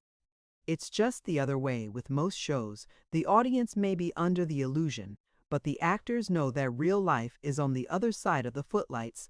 The people who take society as an escape from work are putting it to its proper use. But when it becomes the thing worked for, it distorts all the relations of life. Selden raised himself on his elbow. Good heavens, he went on, I don't underrate the decorative side of life. It seems to me the sense of splendor has justified itself by what it has produced. The worst of it is that so much human nature is used up in the process. If we're all the raw stuff of the cosmic effects, one would rather be the fire that tempers a sword than the fish that dyes a purple cloak. And a society like ours wastes such good material in producing its little patch of purple. Look at a boy like Ned Silverton. He's really too good to be used to refurbish anybody's social shabbiness. There's a lad just setting out to discover the universe. Isn't it a pity he should end by finding it in Mrs. Fisher's drawing room? Ned is a dear boy, and I hope he will keep his illusions long enough to write some nice poetry about them. But do you think it is only in society that he is likely to lose them? Selden answered her with a shrug. Why do we call all our generous ideas illusions and the mean ones truths? Isn't it a sufficient condemnation of society to find oneself accepting such phraseology? I very nearly acquired the jargon at Silverton's age, and I know how names can alter the color of beliefs. She had never heard him speak with such energy of affirmation. His habitual touch was that of the eclectic, who lightly turns over and compares. And she was moved by this sudden glimpse into the laboratory where his faiths were formed. Ah, you are as bad as the other sectarians, she exclaimed. Why do you call your republic a republic? It is a closed corporation, and you create arbitrary objections in order to keep people out. It is not in my republic. If it were, I should have a coup d'etat and seat you on the throne. Whereas in reality, you think I can never even get my foot across the threshold? Oh, I understand what you mean. You despise my ambitions. You think them unworthy of me. Selden smiled, but not ironically. Well, isn't that a tribute? I think them quite worthy of most of the people who live by them. She had turned to gaze on him gravely. But isn't it possible that, if I had the opportunities of these people, I might make a better use of them? Money stands for all kinds of things. Its purchasing quality isn't limited to diamonds and motor cars. Not in the least. You might expiate your enjoyment of them by founding a hospital. But if you think they are what I should really enjoy, you must think my ambitions are good enough for me. Selden met this appeal with a laugh. Ah, my dear Miss Bart, I am not divine providence to guarantee your enjoying the things you are trying to get. Then the best you can say for me is that after struggling to get them, I probably shan't like them. She drew a deep breath. What a miserable future you foresee for me. Well, have you never foreseen it for yourself? The slow color rose to her cheek, not a blush of excitement, but drawing from the deep wells of feeling. It was as if the effort of her spirit had produced it. Often and often, she said, but it looks so much darker when you show it to me. He made no answer to this exclamation, and for a while they sat silent while something throbbed between them in the wide quiet of the air. But suddenly she turned on him with a kind of vehemence. Why do you do this to me? She cried. Why do you make the things I have chosen seem hateful to me, if you have nothing to give me instead? The words roused Selden from the musing fit into which he had fallen. He himself did not know why he had led their talk along such lines. It was the last use he would have imagined himself making of an afternoon solitude with Miss Bart. But it was one of those moments when neither seemed to speak deliberately, when an indwelling voice in each called to the other across unsounded depths of feeling. No, I have nothing to give you instead, he said, sitting up and turning so that he faced her. If I had, it should be yours, you know. She received this abrupt declaration in a way even stranger than the manner of its making. She dropped her face on her hands, and he saw that for a moment she wept. It was for a moment only, however, for when he leaned nearer and drew down her hands with a gesture less passionate than grave, she turned on him, a face softened but not disfigured by emotion, and he said to himself, somewhat cruelly, that even her weeping was an art. The reflection steadied his voice as he asked, between pity and irony, "Isn't it natural that I should try to belittle all the things I can't offer you?" Her face brightened at this, but she drew her hand away, not with a gesture of coquetry, but as though renouncing something to which she had no claim. "But you belittle me, don't you?" she returned gently, "in being so sure they are the only things I care for." Selden felt an inner start, but it was only the last quiver of his egoism. Almost at once he answered quite simply, "But you do care for them, don't you? And no wishing of mine can alter that." He had so completely ceased to consider how far this might carry him that he had a distinct sense of disappointment when she turned on him a face sparkling with derision. "Ah," she cried, "for all your fine phrases, you're really as great a coward as I am, for you wouldn't have made one of them if you hadn't been so sure of my answer." The shock of this retort had the effect of crystallizing Selden's wavering intentions. "I am not so sure of your answer," he said quietly, "and I do you the justice to believe that you are not either." It was her turn to look at him with surprise, and after a moment, "Do you want to marry me?" she asked. He broke into a laugh. "No, I don't want to, but perhaps I should if you did. That's what I told you. You're so sure of me that you can amuse yourself with experiments." She drew back the hand he had regained and sat looking down on him sadly. "I am not making experiments," he returned. "Or if I am, it is not on you, but on myself. I don't know what effect they are going to have on me, but if marrying you is one of them, I will take the risk." She smiled faintly. "It would be a great risk. Certainly I have never concealed from you how great." "Ah, it's you who are the coward," he exclaimed. She had risen, and he stood facing her with his eyes on hers. The soft isolation of the falling day enveloped them. They seemed lifted into a finer air. All the exquisite influences of the hour trembled in their veins and drew them to each other as the loosened leaves were drawn to the earth. "It's you who are the coward," he repeated, catching her hands in his. She leaned on him for a moment, as if with a drop of tired wings. He felt as though her heart were beating, rather with the stress of a long flight than the thrill of new distances. Then, drawing back with a little smile of warning, "I shall look hideous in dowdy clothes, but I can trim my own hats," she declared. They stood silent for a while after this, smiling at each other like adventurous children who have climbed to a forbidden height from which they discover a new world. The actual world at their feet was veiling itself in dimness, and across the valley a clear moon rose in the denser blue. Suddenly they heard a remote sound like the hum of a giant insect, and following the high road, which wound wider through the surrounding twilight, a black object rushed across their vision. Lily started from her attitude of absorption. Her smile faded, and she began to move toward the lane. "I had no idea it was so late." "We shall not be back till after dark," she said almost impatiently. Selden was looking at her with surprise. It took him a moment to regain his usual view of her. Then he said with an uncontrollable note of dryness, "That was not one of our party. The motor was going the other way." I know," she paused, and he saw her redden through the twilight. "But I told them I was not well, that I should not go out." "Let us go down," she murmured. Selden continued to look at her. Then he drew his cigarette case from his pocket and slowly lit a cigarette.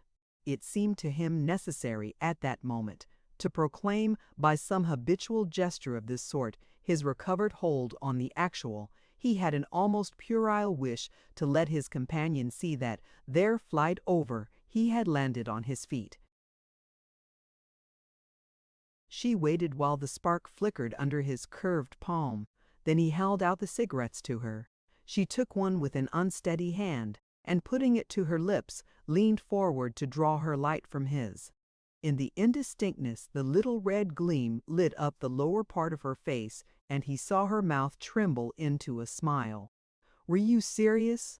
she asked, with an odd thrill of gaiety which she might have caught up in haste from a heap of stock inflections without having time to select the just note. Selden's voice was under better control. "Why not?" he returned. "You see, I took no risks in being so." And as she continued to stand before him, a little pale under the retort, he added quickly, "Let us go down." Chapter 7. It spoke much for the depth of Mrs. Trenner's friendship that her voice, in admonishing Miss Bart, took the same note of personal despair as if she had been lamenting the collapse of a house party. "All I can say is, Lily, that I can't make you out." She leaned back, sighing, in the morning abandon of lace and muslin, turning an indifferent shoulder to the heaped-up importunities of her desk, while she considered, with the eye of a physician who has given up the case, the erect exterior of the patient confronting her. "If you hadn't told me you were going in for him seriously, but I'm sure you made that plain enough from the beginning. Why else did you ask me to let you off bridge and to keep away Carrie and Kate Corby? I don't suppose you did it because he amused you. We could none of us imagine your putting up with him for a moment, unless you meant to marry him. And I'm sure everybody played fair. They all wanted to help it along. Even Bertha kept her hands off. I will say that till Lawrence came down and you dragged him away from her. After that, she had a right to retaliate. Why on earth did you interfere with her? You've known Lawrence Selden for years. Why did you behave as if you had just discovered him? If you had a grudge against Bertha, it was a stupid time to show it. You could have paid her back just as well after you were married. I told you Bertha was dangerous. She was in an odious mood when she came here, but Lawrence's turning up put her in a good humor, and if you'd only let her think he came for her, it would have never occurred to her to play you this trick. Oh, Lily, you'll never do anything if you're not serious."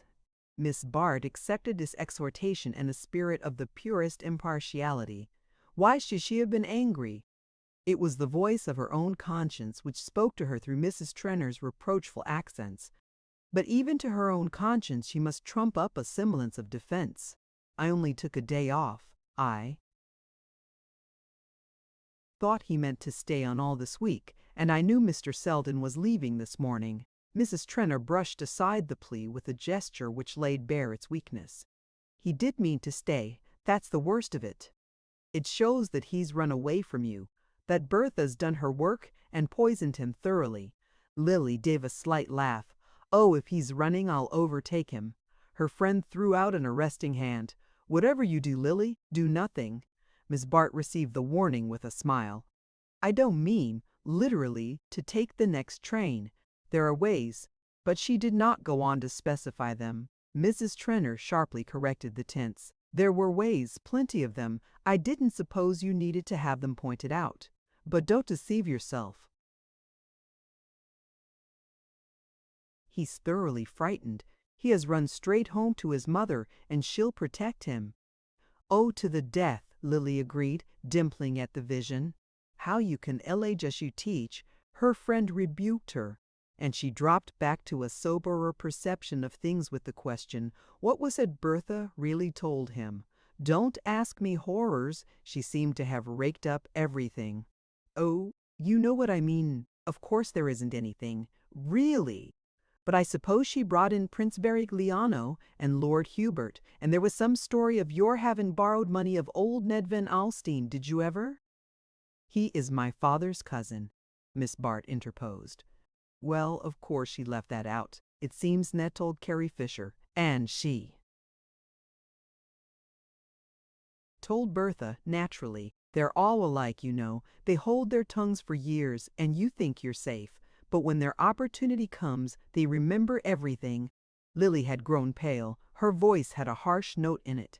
"It was some money I lost at bridge at the Van Osbergs. I repaid it, of course." "Ah, well, they wouldn't remember that. Besides, it was the idea of the gambling debt that frightened Percy. Oh, Bertha knew her man, she knew just what to tell him. In this strain, Mrs. Trenor continued for nearly an hour to admonish her friend. Miss Bart listened with admirable equanimity. Her naturally good temper had been disciplined by years of enforced compliance, since she had almost always had to attain her ends by the circuitous path of other people's, and, being naturally inclined to face unpleasant facts as soon as they presented themselves, she was not sorry to hear an impartial statement of what her folly was likely to cost, the more so as her own thoughts were still insisting on the other side of the case. Presented in the light of Mrs. Trenor's vigorous comments, the reckoning was certainly a formidable one, and Lily, as she listened, found herself gradually reverting to her friend's view of the situation. Mrs. Trenor's words were moreover emphasized for her hearer by anxieties which she herself could scarcely guess. Affluence, unless stimulated by a keen imagination, forms but the vaguest notion of the practical strain of poverty. Judy knew it must be horrid for poor Lily to have to stop to consider whether she could afford real lace on her petticoats, and not to have a motor car and a steam yacht at her orders, but the daily friction of unpaid bills, the daily nibble of small temptations to expenditure, were trials as far out of her experience as the domestic problems of the charwoman. Mrs. Trenor's unconsciousness of the real stress of the situation had the effect of making it more galling to Lily, while her friend reproached her for missing the opportunity to eclipse her rivals. She was once more battling in imagination with the mounting tide of indebtedness from which she had so nearly escaped. What wind of folly had driven her out again on those dark seas? If anything was needed to put the last touch to her self-abasement, it was the sense of the way her old life was opening its ruts again to receive her. Yesterday her fancy had fluttered free pinions above a choice of occupations. Now she had to drop to the level of the familiar routine, in which moments of seeming brilliancy and freedom alternated with long hours of subjection. She laid a deprecating hand on her friend's. "Dear Judy, I'm sorry to have been such a bore, and you were very good to me, but you must have some letters for me to answer. Let me at least be useful." She settled herself at the desk, and Mrs. Trenor accepted her resumption of the morning's task with a sigh which implied that, after all, she had proved herself unfit for higher uses. The luncheon table showed a depleted circle. All the men but Jack Stepney and Dorset had returned to town. It seemed to Lily a last touch of irony that Selden and Percy Gryce should have gone in the same train, and Lady Cressida and the attendant Wetheralls had been dispatched by motor to lunch at a distant country house. At such moments of diminished interest, it was usual for Mrs. Dorset to keep her room till the afternoon, but on this occasion she drifted in when luncheon was half over, hollow-eyed and drooping, but with an edge of malice under her indifference. She raised her eyebrows as she looked about the table. "How few of us are left! I do so enjoy the quiet, don't you, Lily? I wish the men would always stop away. It's really much nicer without them. Oh, you don't count, George. One doesn't have to talk to one's husband. But I thought Mr. Gryce was to stay for the rest of the Graith week," she added inquiringly. "Didn't he intend to, Judy? He's such a nice boy. I wonder what drove him away. He is rather shy, and I'm afraid we may have shocked him. He has been brought up in such an old-fashioned way. Do you know, Lily, he told me he had never seen a girl play cards for money till he saw you doing it the other night. And he lives on the interest of his income, and always has a lot left over to invest." Mrs. Fisher leaned forward eagerly. "I do believe it is someone's duty to educate that young man. It is shocking that he has never been made to realize his duties as a citizen. Every wealthy man should be compelled to study the laws of his country." Mrs. Dorset glanced at her quietly. "I think he has studied the divorce laws. He told me he had promised the bishop to sign some kind of a petition against divorce." Mrs. Fisher reddened under her powder, and Stepney said with a laughing glance at Miss Bart, "I suppose he is thinking of marriage, and wants to tinker up the old ship before he goes aboard." His betrothed looked shocked at the metaphor. and George Dorset exclaimed with a sardonic growl, "Poor devil, it isn't the ship that will do for him, it's the crew." "Or the stowaways," said Miss Corby brightly. "If I contemplated a voyage with him, I should try to start with a friend in the hold." Miss Van Osburgh's vague feeling of pique was struggling for appropriate expression. "I'm sure I don't see why you laugh at him. I think he's very nice," she exclaimed, "and at any rate, a girl who married him would always have enough to be comfortable."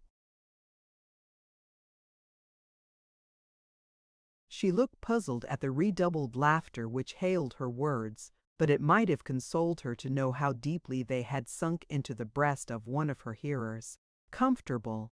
At that moment, the word was more eloquent to Lily Bart than any other in the language. She could not even pause to smile over the heiress's view of a colossal fortune as a mere shelter against want. Her mind was filled with the vision of what that shelter might have been to her. Mrs. Dorset's pin pricks did not smart, for her own irony cut deeper. No one could hurt her as much as she was hurting herself.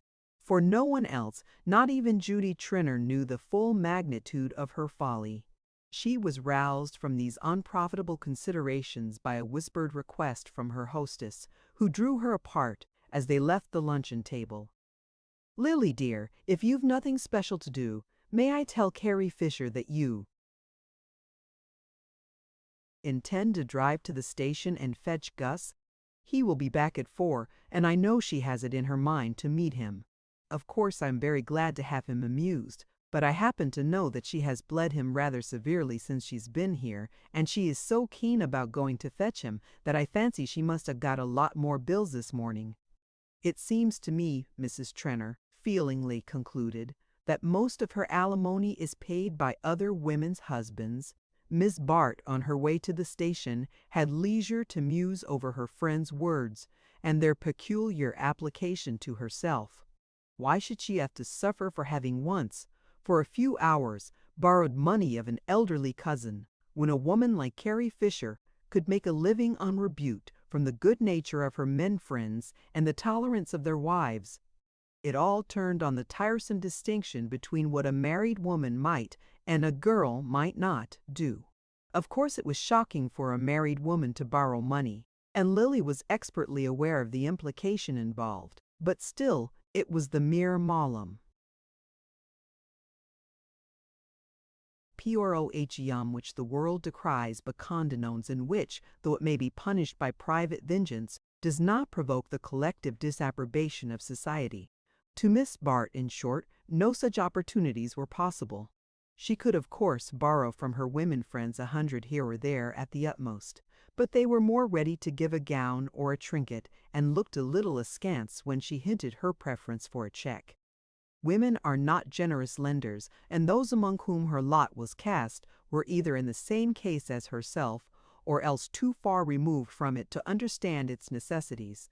The result of her meditations was the decision to join her aunt at Richfield.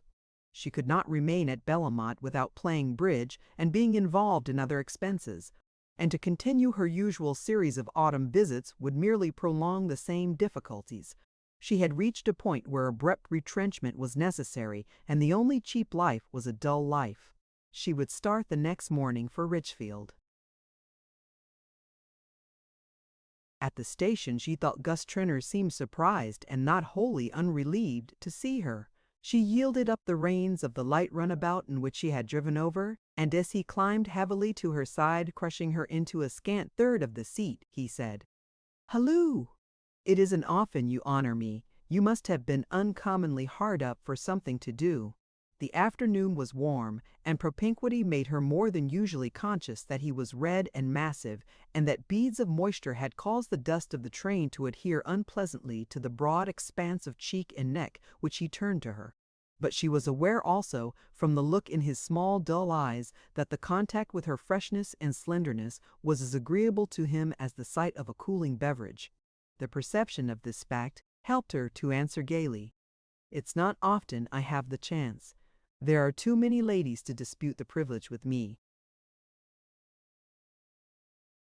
"The privilege of driving me home? Well, I'm glad you won the race anyhow, but I know what really happened. My wife sent you. Now didn't she? He had the dull man's unexpected flashes of astuteness, and Lily could not help joining in the laugh with which he had pounced on the truth. You see, Judy thinks I'm the safest person for you to be with, and she's quite right, she rejoined. Oh, is she though? If she is, it's because you wouldn't waste your time on an old hulk like me. We married men have to put up with what we can get. All the prizes are for the clever chaps who've kept a free foot. Let me light a cigar, will you? I've had a beastly day of it. He drew up in the shade of the village street and passed the reins to her while he held a match to his cigar. The little flame under his hand cast a deeper crimson on his puffing face, and Lily averted her eyes with a momentary feeling of repugnance. And yet some women thought him handsome. As she handed back the reins, she said sympathetically, "Did you have such a lot of tiresome things to do?" "I should say so, rather." Trenor, who was seldom listened to, either by his wife or her friends, settled down into the rare enjoyment of a confidential talk. "You don't know how a fellow has to hustle to keep this kind of thing going." He waved his whip in the direction of the Bellamont acres, which lay outspread before them in opulent undulations. "Judy has no idea of what she spends. Not that there isn't plenty to keep the thing going," he interrupted himself. "But a man has got to keep his eyes open and pick up all the tips he can. My father and mother used to live like fighting cocks on their income, and put by a good bit of it too, luckily for me. But at the pace we go now, I don't know where I should be if it weren't for taking a flyer now and then. The women all think, I mean Judy thinks, I've nothing to do but to go downtown once a month and cut off coupons, but the truth is, it takes a devilish lot of hard work to keep the machinery running. Not that I ought to complain today, though," he went on after a moment, "for I did a very neat stroke of business, thanks to Stepney's friend Rosedale, by the way, Miss Lily.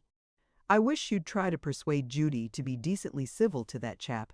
He's going to be rich enough to buy us all out one of these days, and if she'd only ask him to dine now and then, I could get almost anything out of him. The man is mad to know the people who don't want to know him, and when a fellow's in that state there is nothing he won't do for the first woman who takes him up." Lily hesitated a moment. The first part of her companion's discourse had started an interesting train of thought, which was rudely interrupted by the mention of Mr. Rosedale's name. She uttered a faint protest. "But you know Jack did try to take him about, and he was impossible." "Oh, hang it, because he's fat and shiny and has a sloppy manner. Well, all I can say is that the people who are clever enough to be civil to him now will make a mighty good thing of it. A few years from now, he'll be in it whether we want him or not, and then he won't be giving away a $500,000 tip for a dinner." Lily's mind had reverted from the intrusive personality of Mr. Rosedale to the train of thought set in motion by Trenor's first words. This vast, mysterious Wall Street world of tips and deals, might she not find in it the means of escape from her dreary predicament? She had often heard of women making money in this way through their friends. She had no more notion than most of her sex of the exact nature of the transaction, and its vagueness seemed to diminish its indelicacy. She could not, indeed, imagine herself, in any extremity, stooping to extract a tip from Mr. Rosedale, but at her side was a man in possession of that precious commodity, and who, as the husband of her dearest friend, stood to her in a relation of almost fraternal intimacy. In her inmost heart, Lily knew it was not by appealing to the fraternal instinct that she was likely to move Gus Trenor, but this way of explaining the situation helped to drape its crudity, and she was always scrupulous about keeping up appearances to herself. Her personal fastidiousness had a moral equivalent, and when she made a tour of inspection in her own mind, there were certain closed doors she did not open. As they reached the gates of Bellamont, she turned to Trenor with a smile. "The afternoon is so perfect. Don't you want to drive me a little farther? I'd been rather out of spirits all day, and it's so restful to be away from people, with someone who won't mind if I'm a little dull." She looked so plaintively lovely as she proffered the request, so trustfully sure of his sympathy and understanding, that Trenor felt himself wishing that his wife could see how other women treated him, not battered wire pullers like Mrs. Fisher, but a girl that most men would have given their boots to get such a look from. Out of spirits? Why on earth should you ever be out of spirits? Is your last box of Dessert dresses a failure, or did Judy rook you out of everything at bridge last night? Lily shook her head with a sigh. I have had to give up Dessert, and bridge too. I can't afford it. In fact, I can't afford any of the things my friends do, and I am afraid Judy often thinks me a bore because I don't play cards any longer, and because I am not as smartly dressed as the other women. But you will think me a bore too if I talk to you about my worries. And I only mention them because I want you to do me a favor, the very greatest of favors. Her eyes sought his once more, and she smiled inwardly at the tinge of apprehension that she read in them. Why, of course, if it's anything I can manage. He broke off, and she guessed that his enjoyment was disturbed by the remembrance of Mrs. Fisher's methods. The greatest of favors, she rejoined gently. The fact is, Judy is angry with me, and I want you to make my peace. Angry with you? Oh, come, nonsense. His relief broke through in a laugh. Why, you know she's devoted to you. She is the best friend I have, and that is why I mind having to vex her. But I dare say you know what she has wanted me to do. She has set her heart, poor dear, on my marrying a great deal of money. She paused with a slight falter of embarrassment, and Trenor, turning abruptly, fixed on her a look of growing intelligence. A great deal of money? Oh, by Jove, you don't mean Grice. What you do? Oh, no, of course I won't mention it. You can trust me to keep my mouth shut. But Grice, good Lord, Gricey. Did Judy really think you could bring yourself to marry that portentous little ass? But you couldn't, eh? And so you gave him the sack, and that's the reason why he lit out by the first train this morning.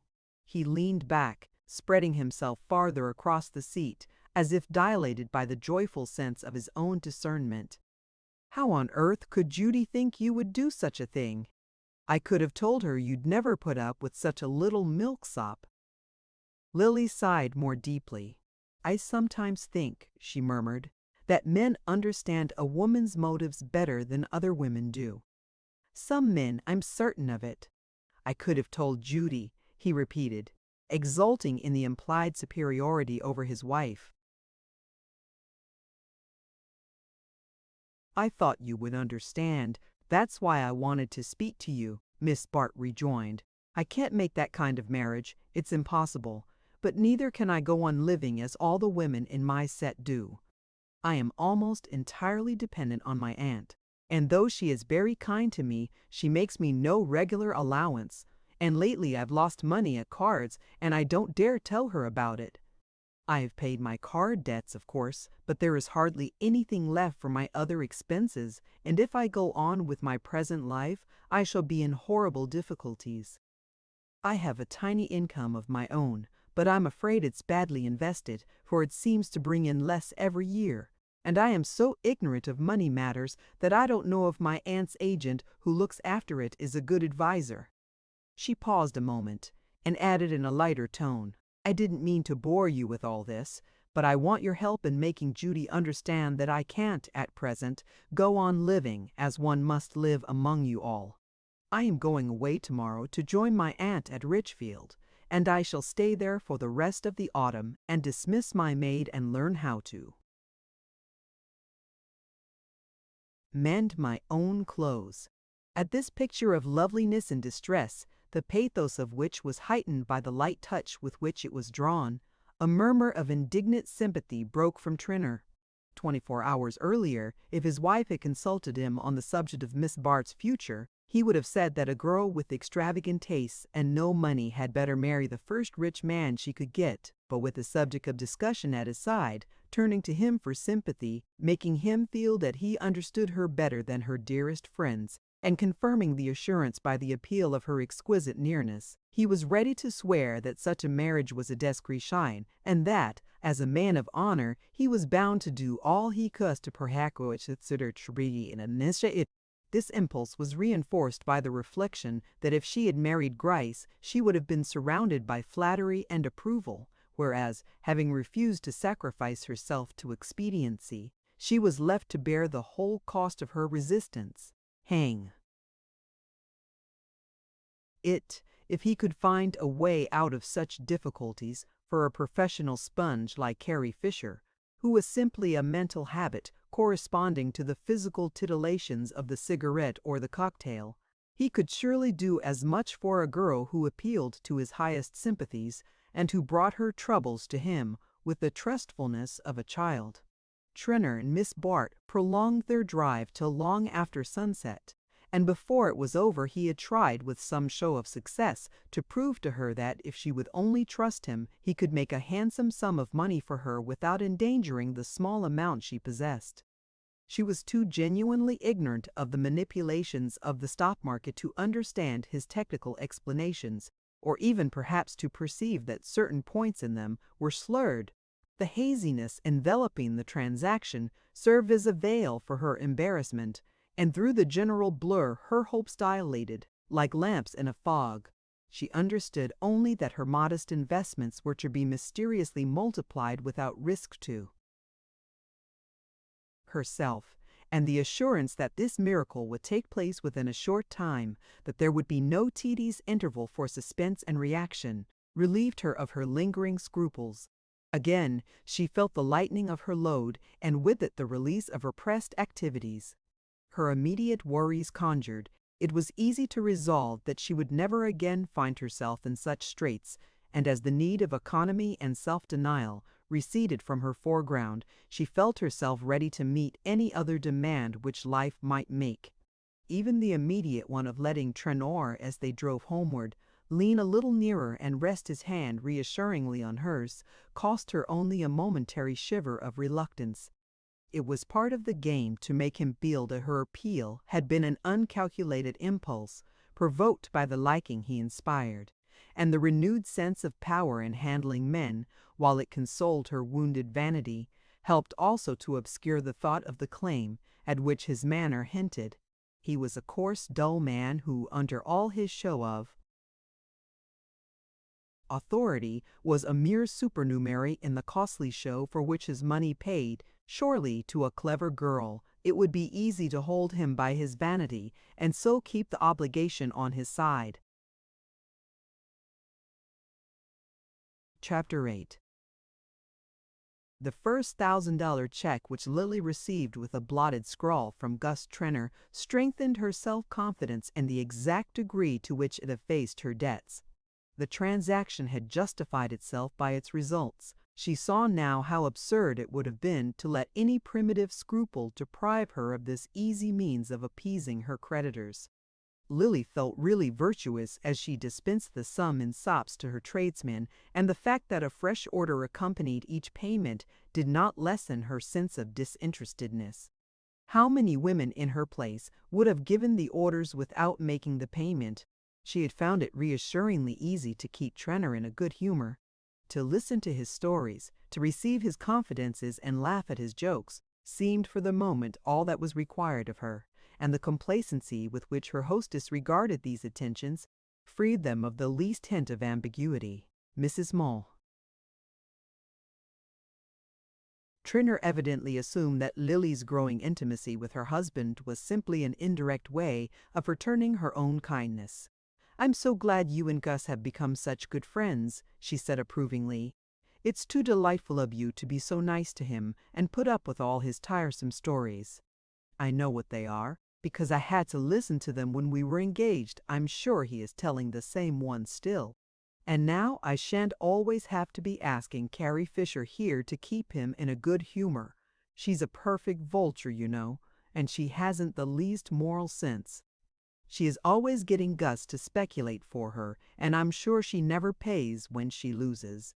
Miss Bart could shudder at this state of things without the embarrassment of a personal application. Her own position was surely quite different.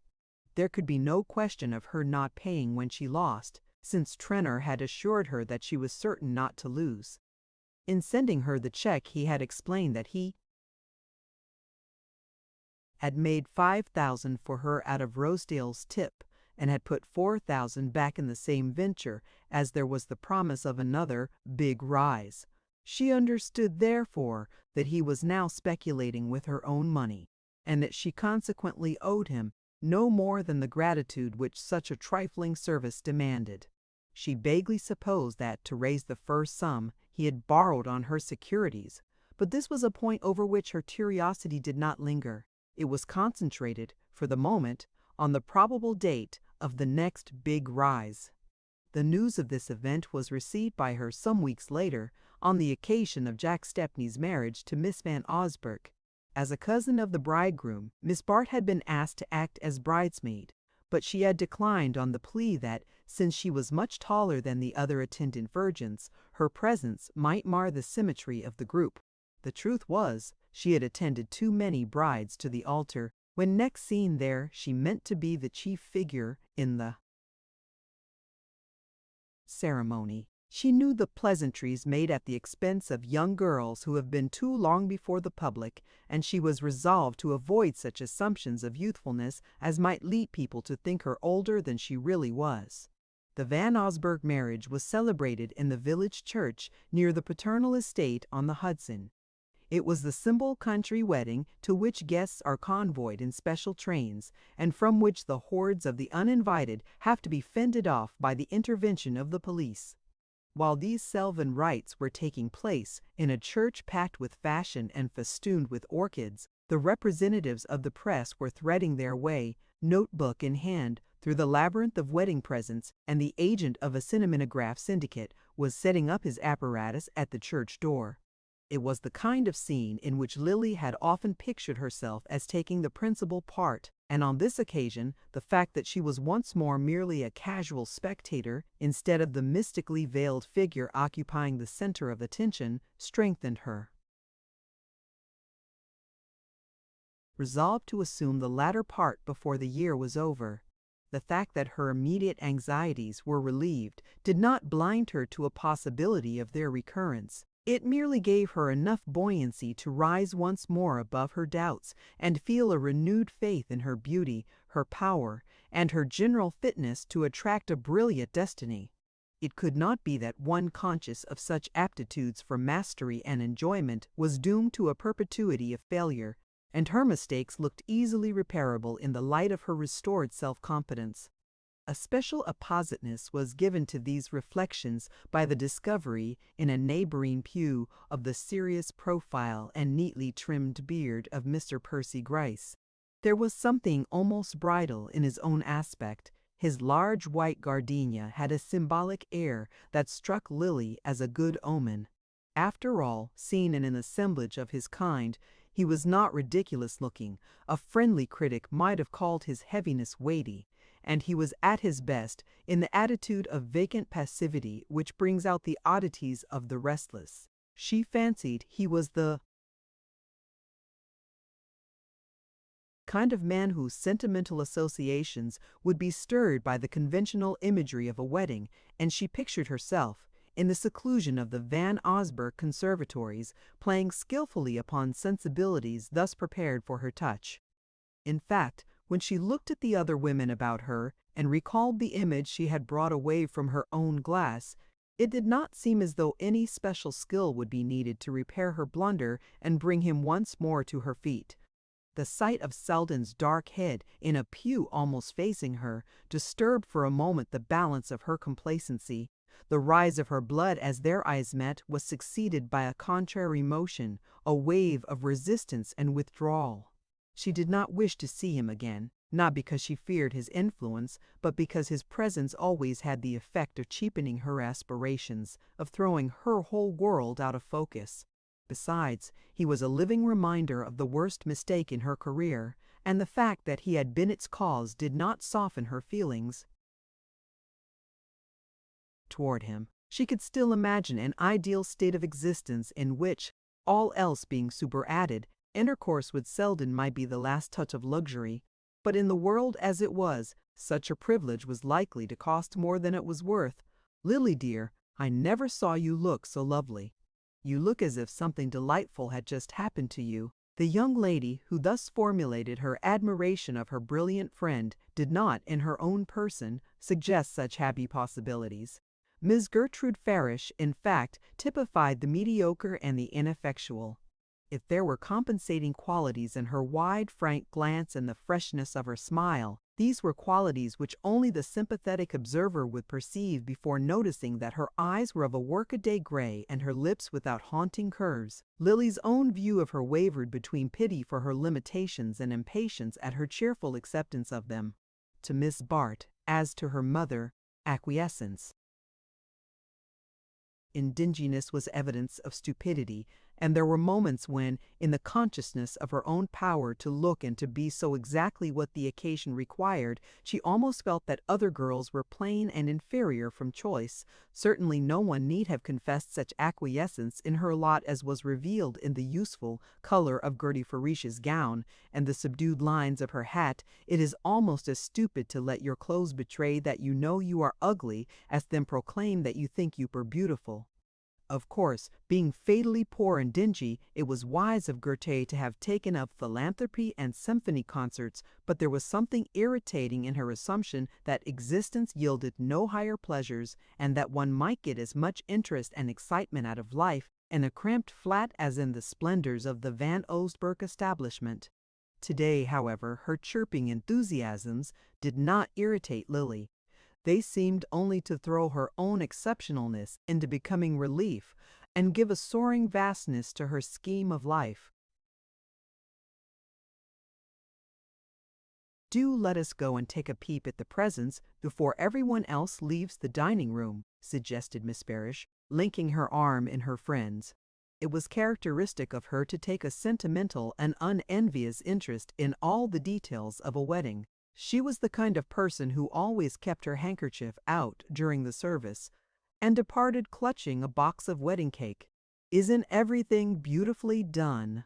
she pursued as they entered the distant drawing-room assigned to the display of Miss Van Osburgh's bridal spoils. "I always say no one does things better than Cousin Grace. Did you ever taste anything more delicious than that moss of lobster with champagne sauce? I made up my mind weeks ago that I wouldn't miss this wedding, and just fancy how delightfully it all came about. When Lawrence Selden heard I was coming, he insisted on fetching me himself and driving me to the station, and when we go back this evening, I am to dine with him at Sherry's. I really feel as excited as if I were getting married myself." Lily smiled. She knew that Selden had always been kind to his dull cousin, and she had sometimes wondered why he wasted so much time in such an unremunerative manner, but now the thought gave her a vague pleasure. "Do you see him often?" she asked. "Yes, he is very good about dropping in on Sundays, and now and then we do a play together, but lately I haven't seen much of him. He doesn't look well and he seems nervous and unsettled." "The dear fellow! I do wish he would marry some nice girl. I told him so today, but he said he didn't care for the really nice ones, and the other kind didn't care for him. But that was just his joke, of course. He could never marry a girl who wasn't nice. Oh, my dear, did you ever see such pearls?" They had paused before the table on which the bride's jewels were displayed, and Lily's heart gave an envious throb as she caught the refraction of light from their surfaces, the milky gleam of perfectly matched pearls, the flash of rubies relieved against contrasting velvet, the intense blue rays of sapphires kindled into light by surrounding diamonds, all these precious tints enhanced and deepened by the varied art of their setting. The glow of the stones warmed Lily's veins like wine.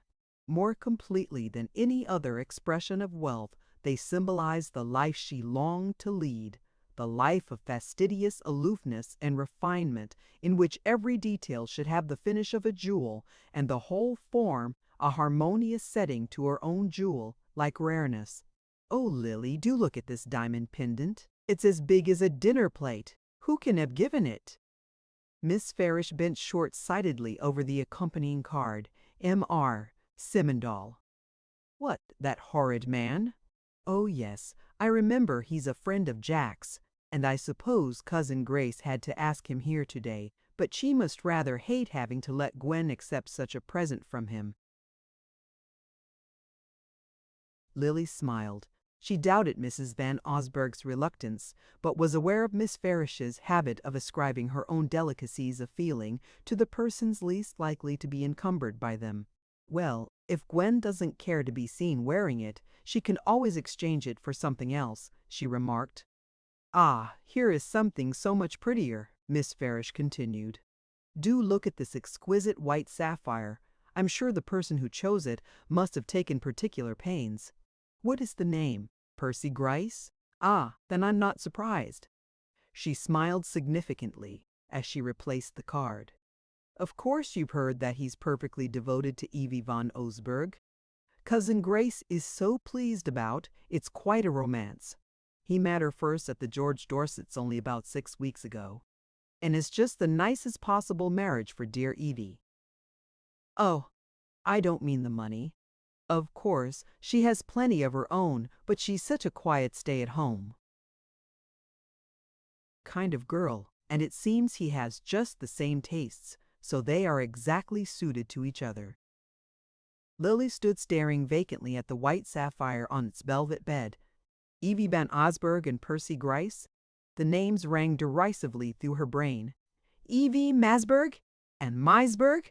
The youngest, dumpiest, dullest of the 4 dull and dumpy daughters whom Mrs. Van Osburgh, with unsurpassed astuteness, had placed one by one in enviable niches of existence.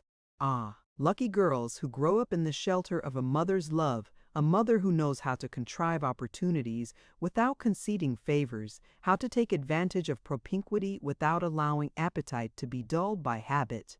The cleverest girl may miscalculate where her own interests are concerned, may yield too much at one moment and withdraw too far at the next. It takes a mother's unerring vigilance and foresight to land her daughters safely in the arms of wealth and suitability. Lily's passing lightheartedness sank beneath a renewed sense of failure.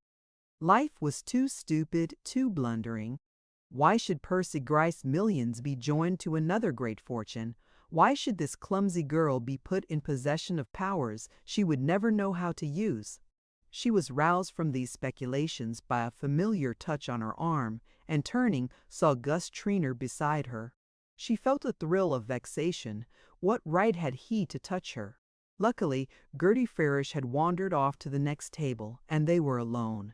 Traynor, looking stouter than ever in his tight frock coat and unbecomingly flushed by the bridal libations, gazed at her with undisguised approval.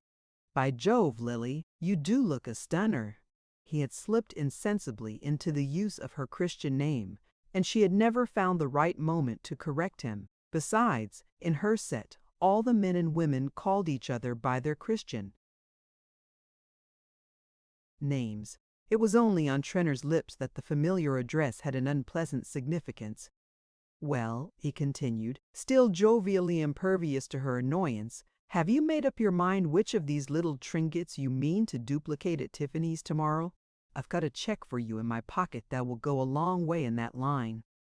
Lily gave him a startled look. His voice was louder than usual, and the room was beginning to fill with people. But as her glance assured her that they were still beyond earshot, a sense of pleasure replaced her apprehension. Another dividend? She asked, smiling and drawing near him in the desire not to be overheard. Well, not exactly. I sold out on the rise, and I've pulled off 4 thou for you.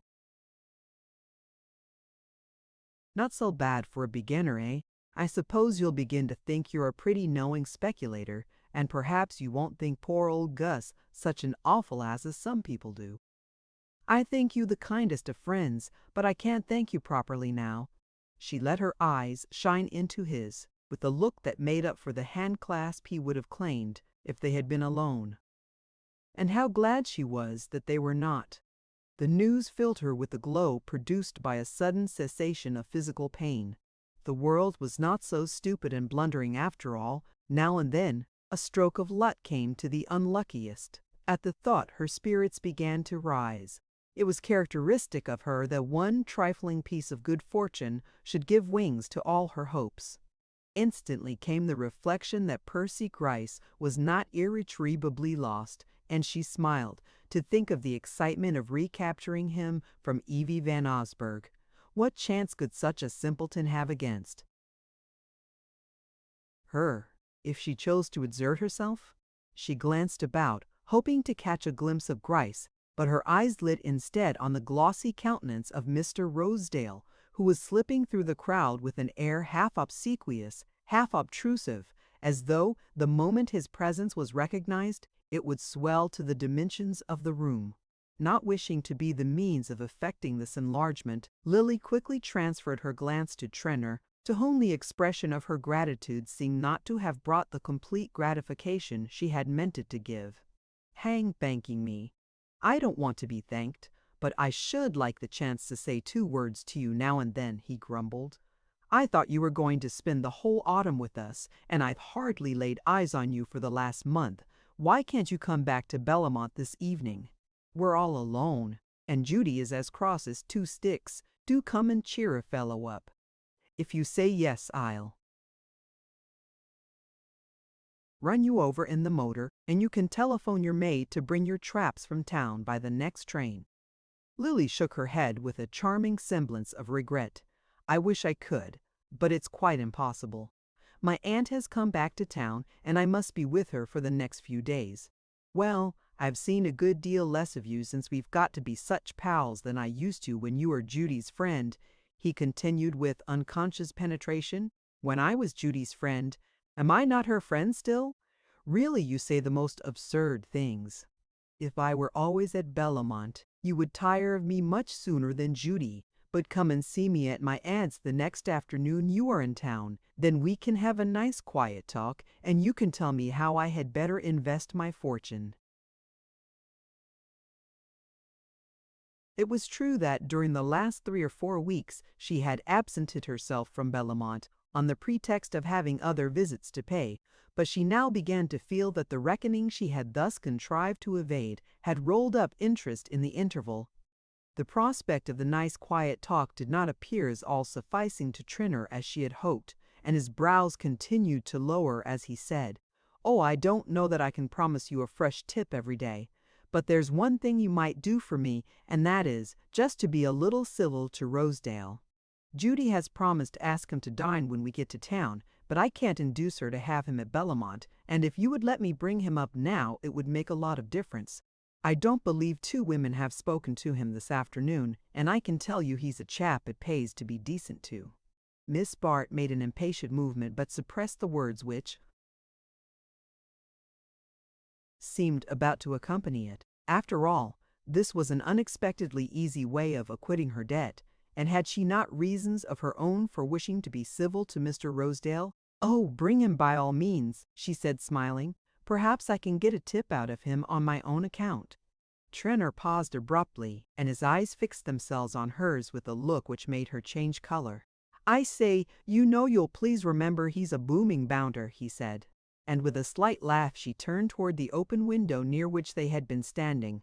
The throng in the room had increased, and she felt a desire for space and fresh air. Both of these she found on the terrace, where only a few men were lingering over cigarettes and liqueur, while scattered couples strolled across the lawn to the autumn-tinted borders of the flower garden.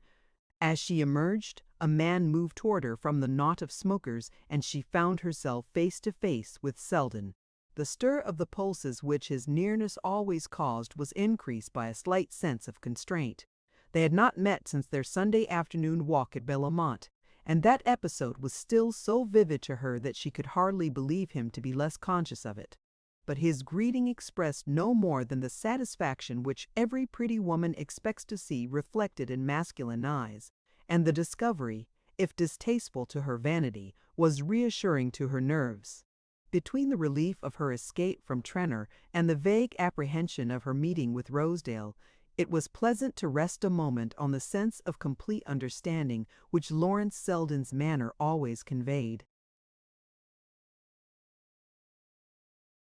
"This is luck," he said, smiling. "I was wondering if I should be able to have a word with you before the special snatches us away. I came with Gertie Farish and promised not to let her miss the train, but I am sure she is still extracting sentimental solace from the wedding presents. She appears to regard their number and value as evidence of the disinterested affection of the contracting parties." There was not the least trace of embarrassment in his voice, and as he spoke, leaning slightly against the jamb of the window and letting his eyes rest on her in the frank enjoyment of her grace, she felt with a faint chill of regret that he had gone back without an effort to the footing on which they had stood before their last talk together. Her vanity was stung by the sight of his unscathed smile. She longed to be to him something more than a piece of sentient prettiness, a passing diversion to his eye and brain, and the longing betrayed itself in her reply. "Ah," she said, "I envy Gertie that power she has of dressing up with romance all our ugly and prosaic arrangements. I have never recovered my self-respect since you showed me how poor and unimportant my ambitions were." The words were hardly spoken when she realized their infelicity. It seemed to be her fate to appear at her worst to Selden. "I thought, on the contrary," he returned lightly, "that I had been the means of proving they were more important to you than anything else." It was as if the eager current of her being had been checked by a sudden obstacle which drove it back upon itself. She looked at him helplessly, like a hurt or frightened child. This real self of hers, which he had the faculty of drawing out of the depths, was so little accustomed to go alone. The appeal of her helplessness touched in him, as it always did, a latent chord. Inclination. It would have meant nothing to him to discover that his nearness made her more brilliant, but this glimpse of the twilight mood, to which he alone had the clue, seemed once more to set him in a world apart with her. "At least you can't think worse things of me than you say," she exclaimed with a trembling laugh, but before he could answer, the flow of comprehension between them was abruptly stayed by the reappearance of Gus Trenor, who advanced with Mr. Rosedale in his wake. "Hang it, Lily, I thought you'd given me the slip. Rosedale and I have been hunting all over for you." His voice had a note of conjugal familiarity. Miss Bart fancied she detected in Rosedale's eye a twinkling perception of the fact, and the idea turned her dislike of him to repugnance. She returned his profound bow with a slight nod, made more disdainful by the sense of Selden's surprise that she should number Rosedale among her acquaintances. Trenor had turned away, and his companion continued to stand before Miss Bart, alert and expectant, his lips parted in a smile at whatever she might be about to say, and his very back conscious of the privilege of being seen with her. It was the moment for tact, for the quick bridging over of gaps, but Selden still leaned against the window, a detached observer of the scene, and under the spell of his observation, Lily felt herself powerless to exert her usual arts. The dread of Selden's, suspecting that there was any need for her to propitiate such a man as Rosedale, checked the trivial phrases of politeness. Rosedale still stood before her in an expectant attitude, and she continued to face him in silence, her glance just level with his polished baldness. The look put the finishing touch to what her silence implied. He reddened slowly, shifting from one foot to the other, fingered the plump black pearl in his tie, and gave a nervous twist to his mustache. Then, running his eye over her, he drew back and said with a side glance at Selden, "Upon my soul, I never saw a more ripping get-up." "Is that the last creation of the dressmaker you go to see at the Benedick? If so, I wonder all the other women don't go to her too." The words were projected sharply against Lily's silence, and she saw in a flash that her own act had given them their emphasis. In ordinary talk, they might have passed unheeded, but following on her prolonged pause, they acquired a special meaning. She felt, without looking, that Selden had immediately seized it, and would inevitably connect the allusion with her visit to himself. The consciousness increased her irritation against Rosedale, but also her feeling that now, if ever, was the moment to propitiate him, hateful as it was to do so in Selden's presence. "How do you know the other women don't go to my dressmaker?" she returned.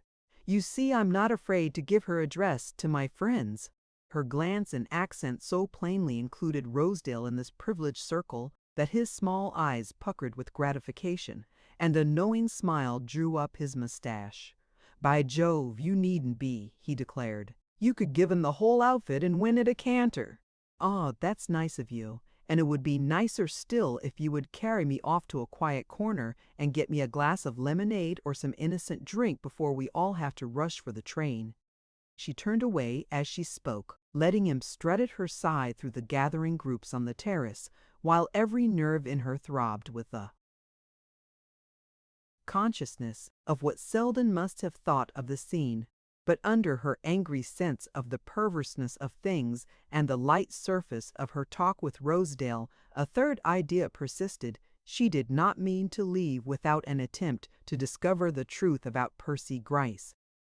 Chance, or perhaps his own resolve, had kept them apart since his hasty withdrawal from Willamette. But Miss Bart was an expert in making the most of the unexpected, and the distasteful incidents of the last few minutes, the revelation to Selden of precisely that part of her life which she most wished him to ignore, increased her longing for shelter, for escape from such humiliating contingencies. Any definite situation would be more tolerable than this buffeting of chances which kept her in an attitude of uneasy alertness toward every possibility of life.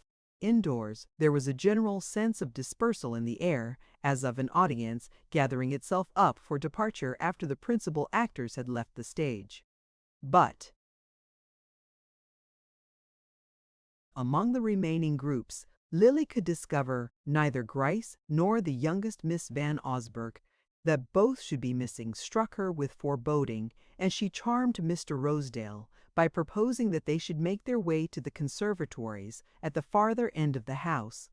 There were just enough people left in the long suite of rooms to make their progress conspicuous, and Lily was aware of being followed by looks of amusement and interrogation, which glanced off as harmlessly from her indifference as from her companion's self-satisfaction. She cared very little at that moment about being seen with Rosedale. All her thoughts were centered on the object of her search.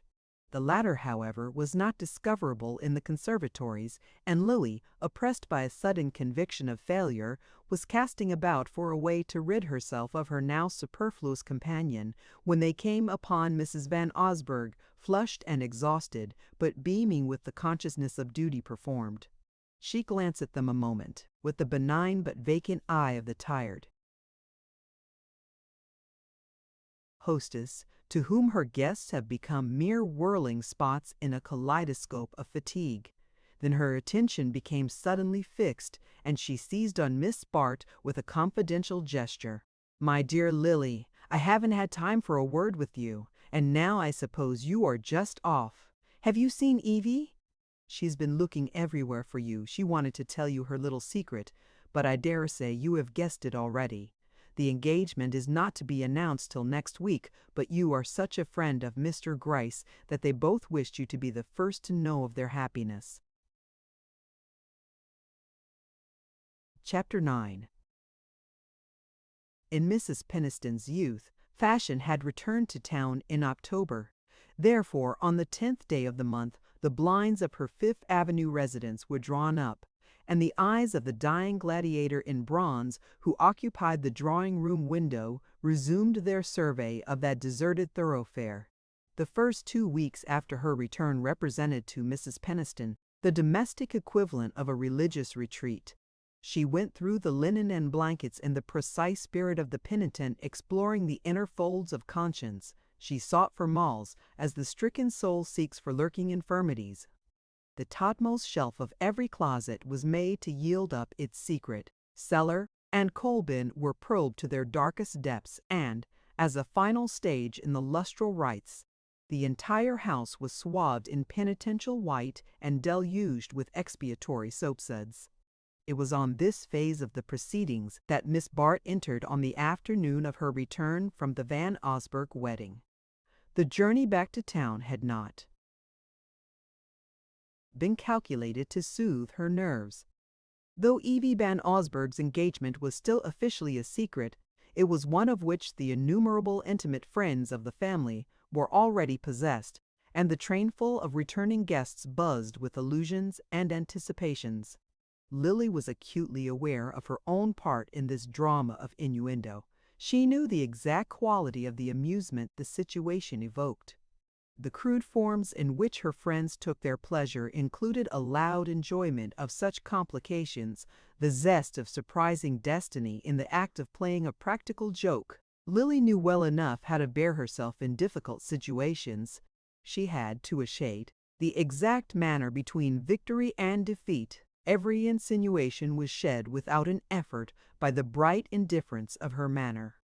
But she was beginning to feel the strain of the attitude. The reaction was more rapid, and she lapsed to a deeper self-disgust. As was always the case with her, this moral repulsion found a physical outlet in a quickened distaste for her surroundings. She revolted from the complacent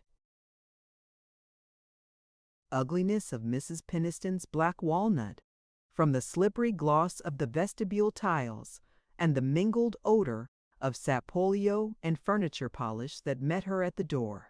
The stairs were still carpetless, and on the way up to her room she was arrested on the landing by an encroaching tide of soapsuds. Gathering up her skirts, she drew aside with an impatient gesture, and as she did so, she had the odd sensation of having already found herself in the same situation but in different surroundings. It seemed to her that she was again descending the staircase from Selden's rooms, and looking down to remonstrate with the dispenser of the soapy flood, she found herself met by a lifted stare which had once before confronted her under similar circumstances. It was the charwoman of the Benedict who, resting on crimson elbows, examined her with the same unflinching curiosity, the same apparent reluctance to let her pass. On this occasion, however, Miss Bart was on her own ground. "Don't you see that I wish to go by? Please move your pail," she said sharply. The woman at first seemed not to hear. Then, without a word of excuse, she pushed back her pail and dragged a wet floorcloth across the landing, keeping her eyes fixed on Lily while the latter swept by. It was insufferable that Mrs. Peniston should have such creatures about the house, and Lily entered her room resolved that the woman should be dismissed that evening.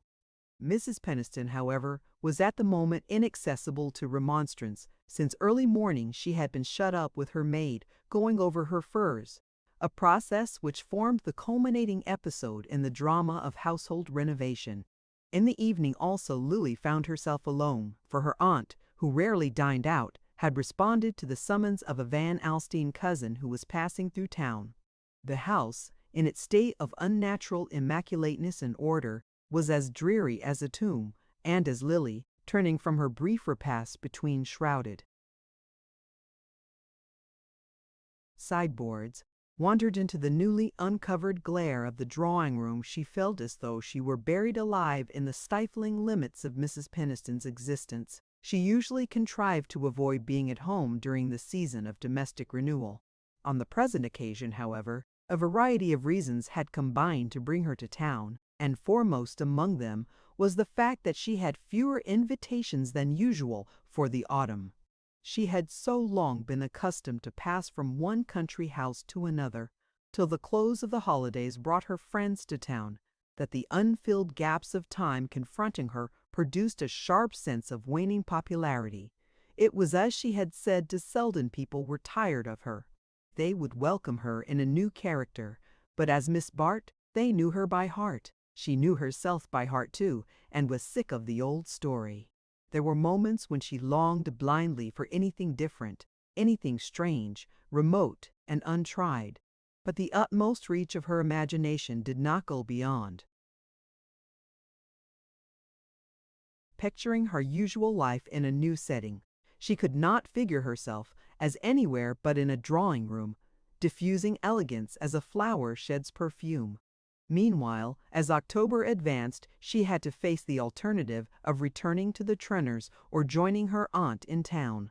Even the desolating dullness of New York in October and the soapy discomforts of Mrs. Peniston's interior seemed preferable to what might await her at Bellamont, and with an air of heroic devotion she announced her intention of remaining with her aunt till the holidays. Sacrifices of this nature are sometimes received with feelings as mixed as those which actuate them. and Mrs. Peniston remarked to her confidential maid that if any of the family were to be with her at such a crisis, though for 40 years she had been thought competent to see to the hanging of her own curtains, she would certainly have preferred Miss Grace to Miss Lily. Grace Stepney was an obscure cousin of adaptable manners and vicarious interests who ran in to sit with Mrs. Peniston when Lily dined out too continuously, who played bezique, picked up dropped stitches, read out the desk from the Times, and sincerely admired the purple satin drawing-room curtains, the dying gladiator in the window, and the 7 by 5 painting of Niagara which represented the one artistic excess of Mr. Peniston's temperate career. Mrs. Peniston, under ordinary circumstances, was as much bored by her excellent cousin as the recipient of such services usually is by the person who performs them. She greatly preferred the brilliant and unreliable Lily, who did not know one end of a crochet needle from the other, and had frequently wounded her susceptibilities by suggesting that the drawing-room should be done over. But when it came to hunting for missing napkins, or helping to decide whether the back stairs needed recarpeting, Grace's judgment was certainly sounder than Lily's, not to mention the fact that the latter resented the smell of beeswax and brown soap, and behaved as though she thought a house ought to keep clean of itself without extraneous assistance. Seated under the cheerless blaze of the drawing-room chandelier, Mrs. Peniston never lit the lamps. Unless there was company, Lily seemed to watch her own figure retreating down vistas of neutral-tinted dullness to a middle age like Grace Stepney's.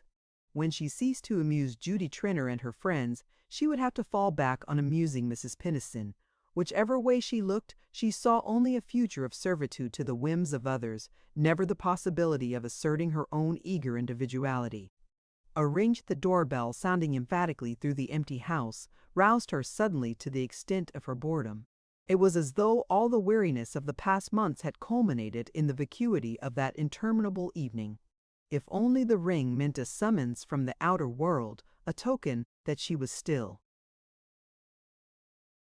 remembered and wanted. After some delay, a parlor-maid presented herself with the announcement that there was a person outside who was asking to see Miss Bart, and on Lily's pressing for a more specific description, she added, "It's Mrs. Haffin, miss. She won't say what she wants."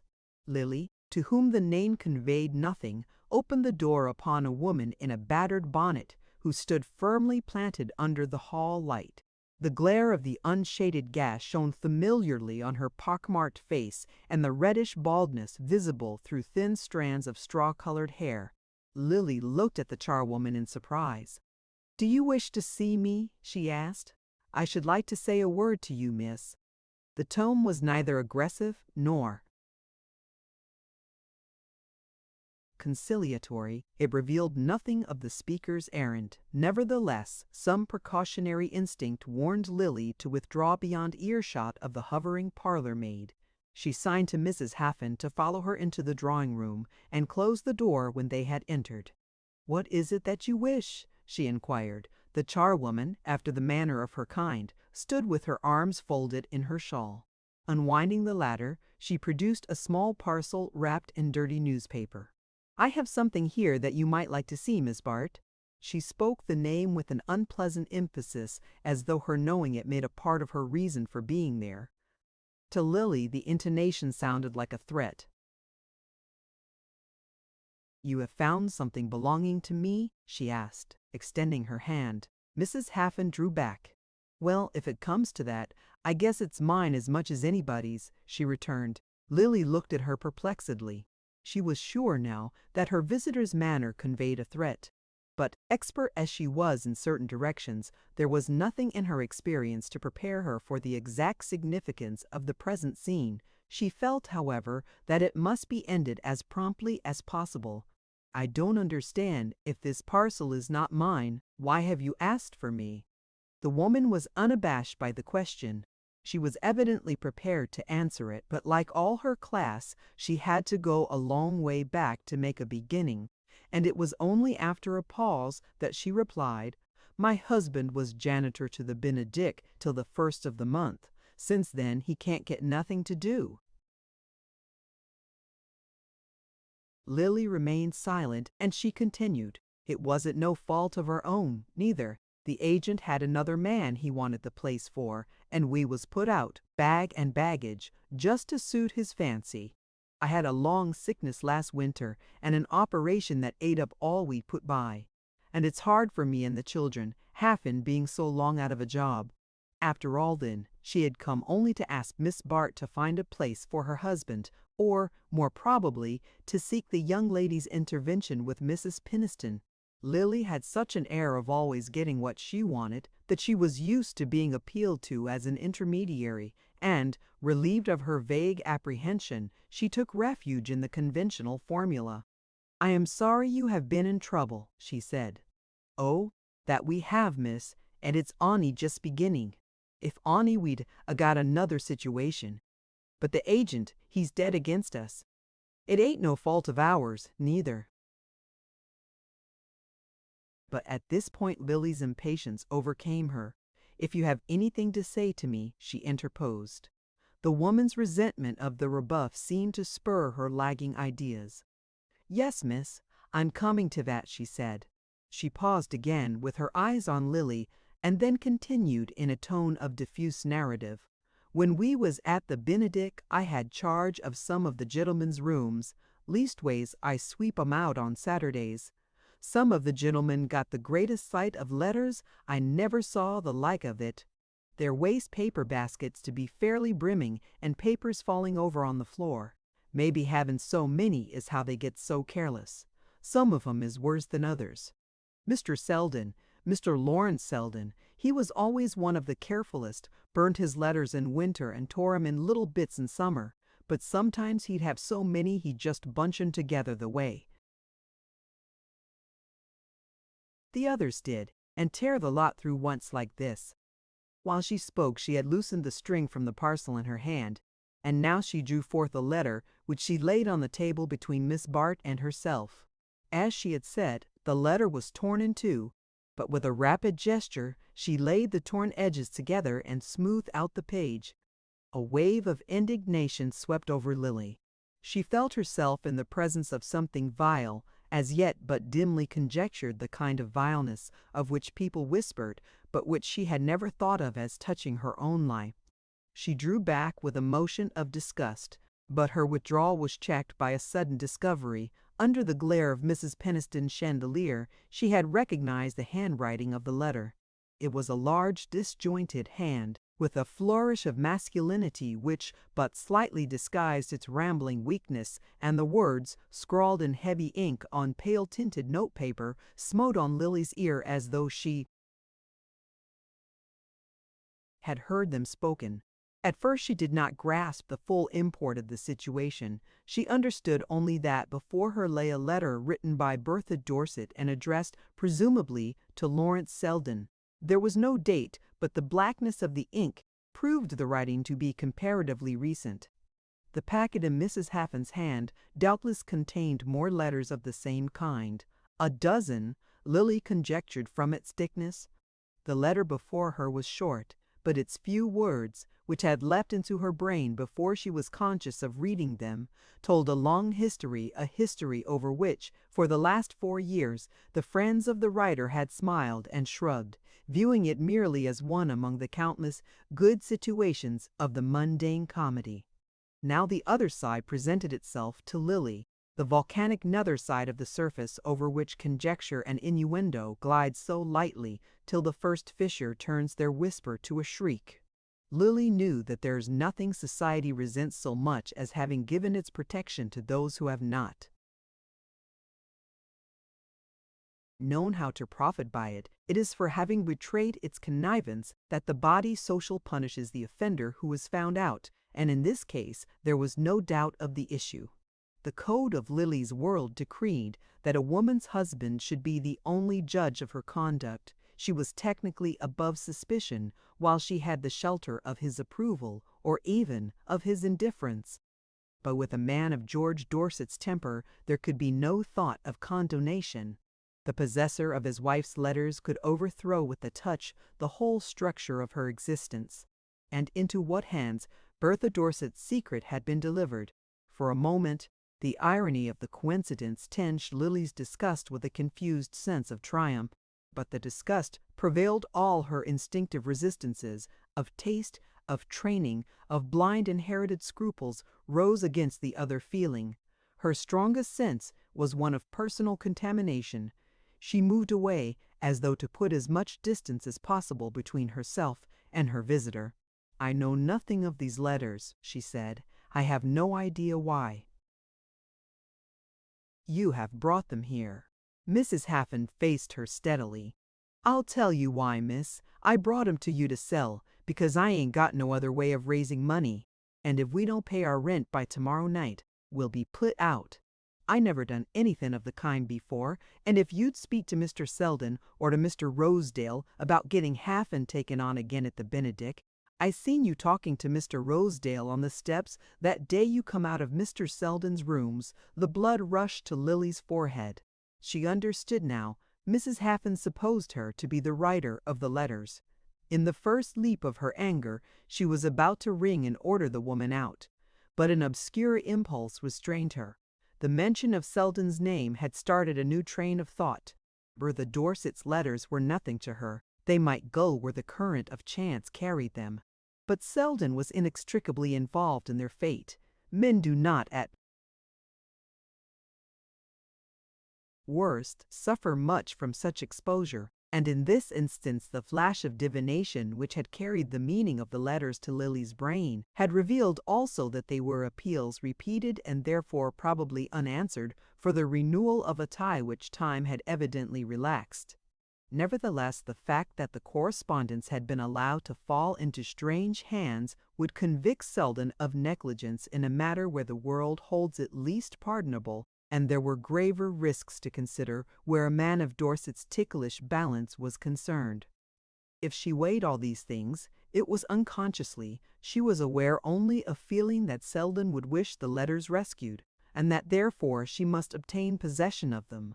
Beyond that, her mind did not travel. She had, indeed, a quick vision of returning the packet to Bertha Dorset and of the opportunities the restitution offered. But this thought lit up abysses from which she shrank back ashamed.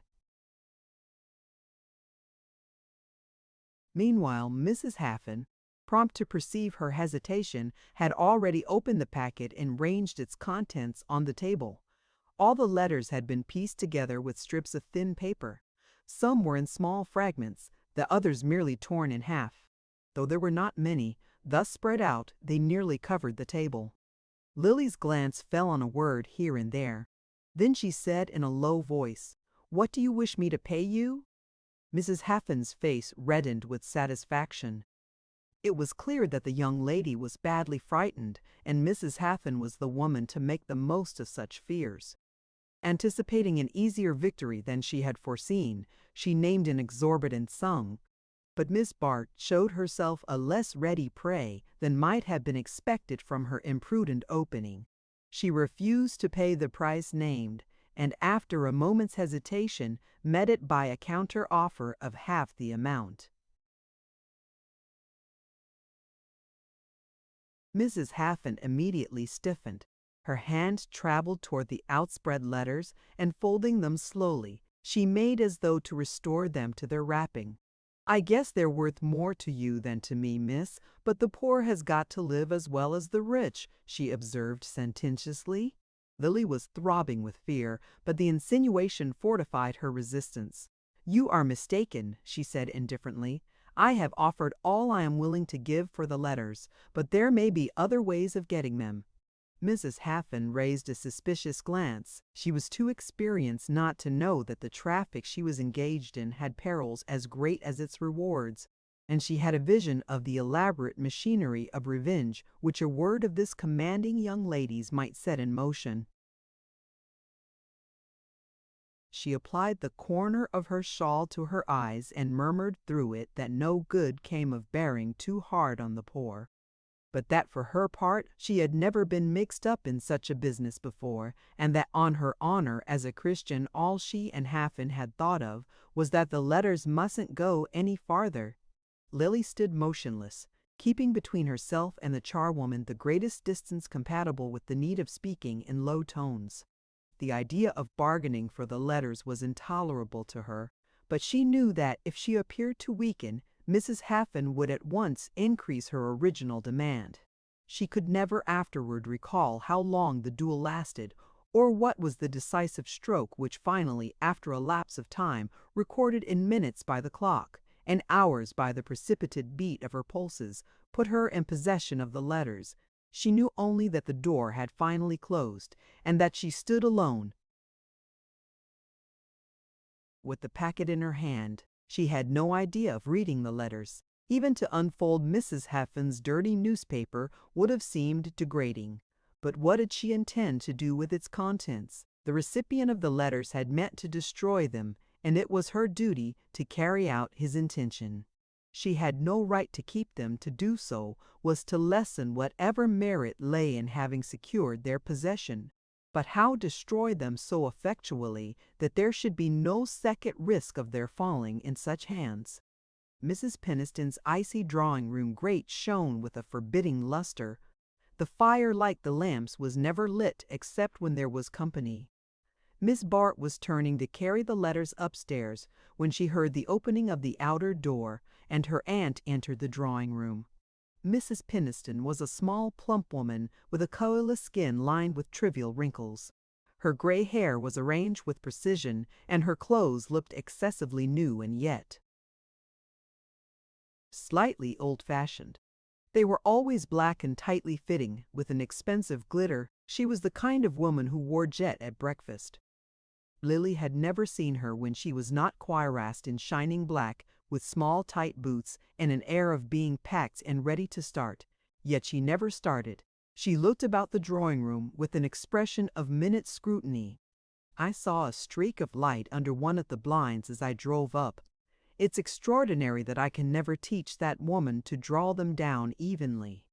Having corrected the irregularity, she seated herself on one of the glossy purple armchairs.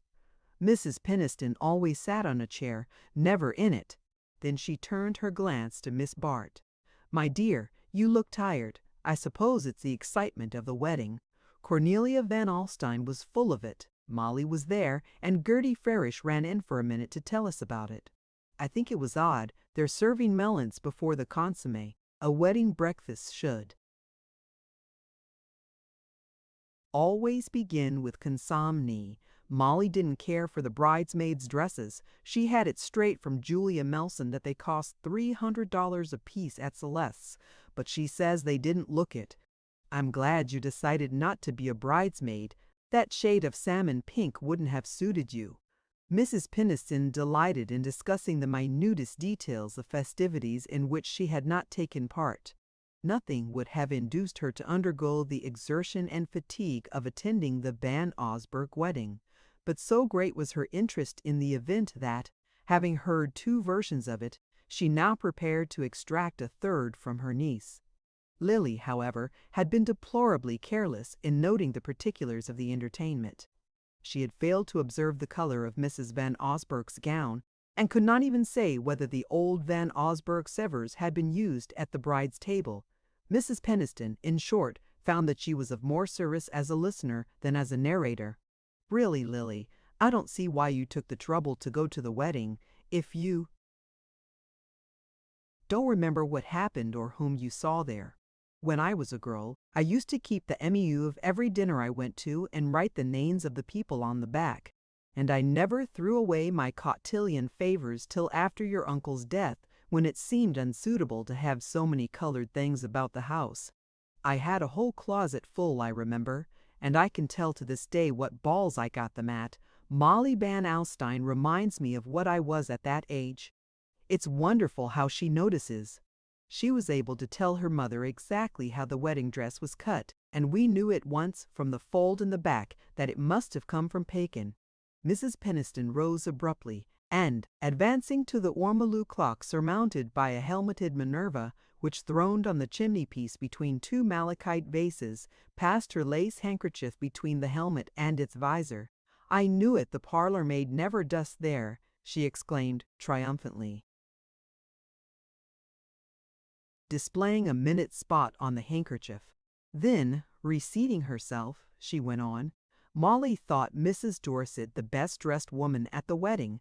I've no doubt her dress did cost more than anyone else's, but I can't quite like the idea, a combination of sable and point de Milan. It seems she goes to a new man in Paris who won't take an order till his client has spent a day with him at his villa at Neuilly. He says he must study his subject's home life, a most peculiar arrangement, I should say.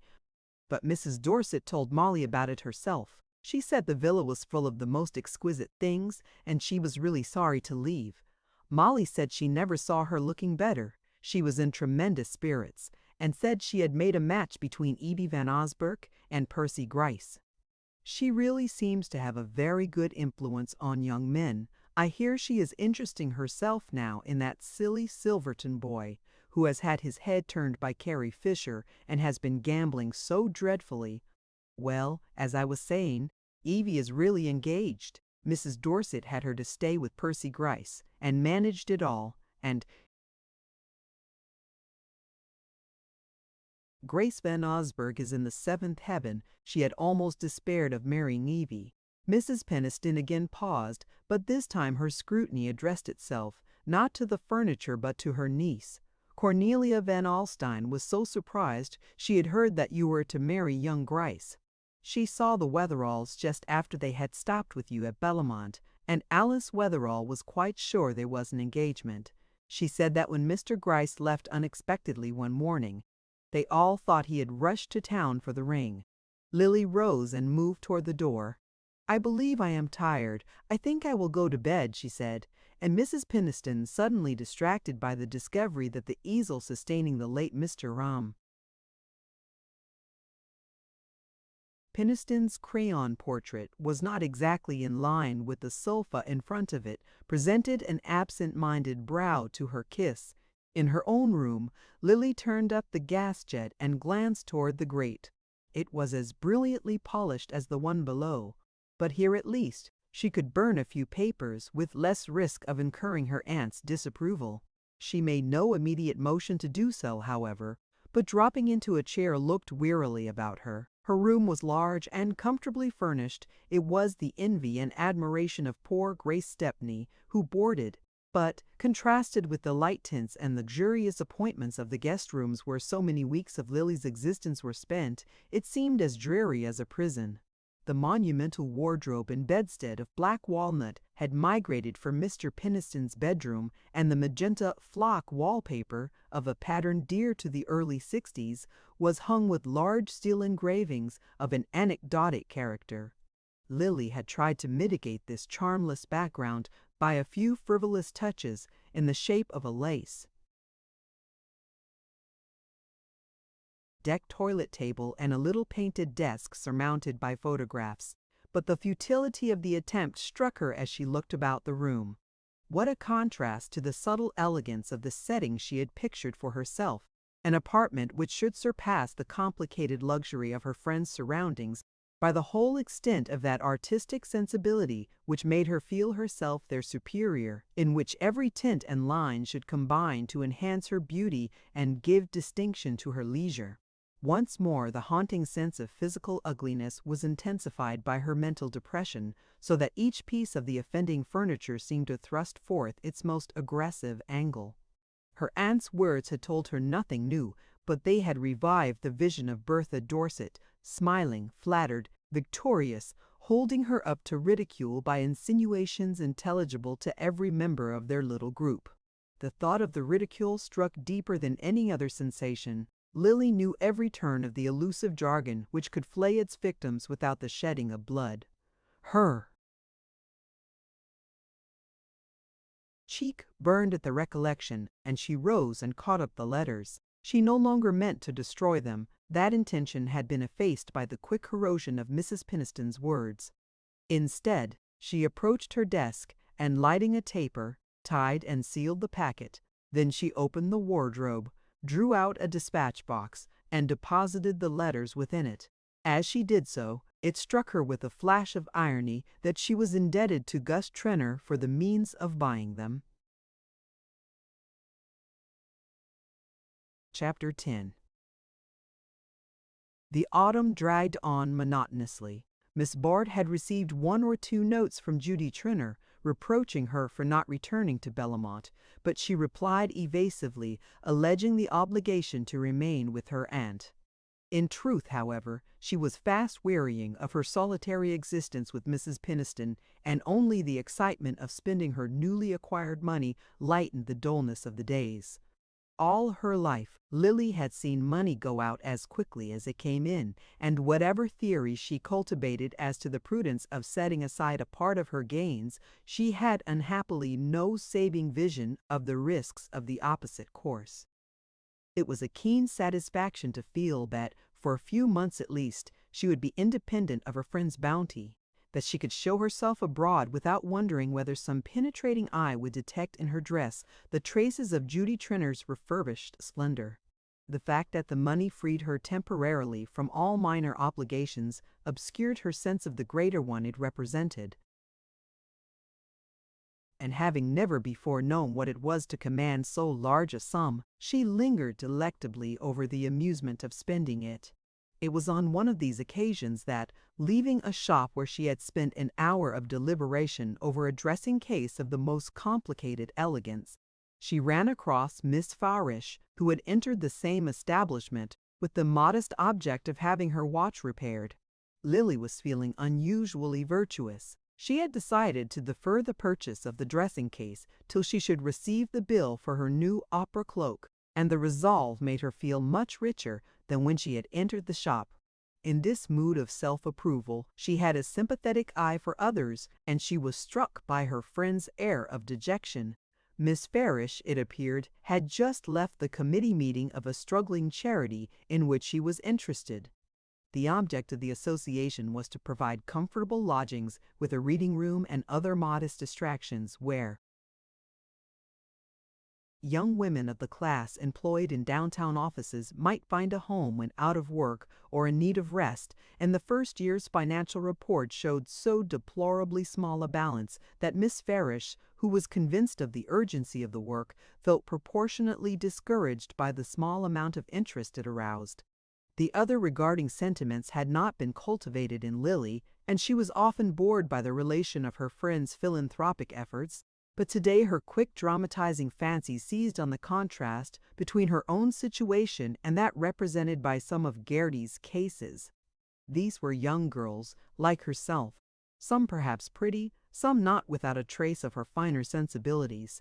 She pictured herself leading such a life as theirs, a life in which achievement seemed as squalid as failure, and the vision made her shudder sympathetically. The price of the dressing case was still in her pocket, and drawing out her little gold purse, she slipped a liberal fraction of the amount into Miss Farish's hand.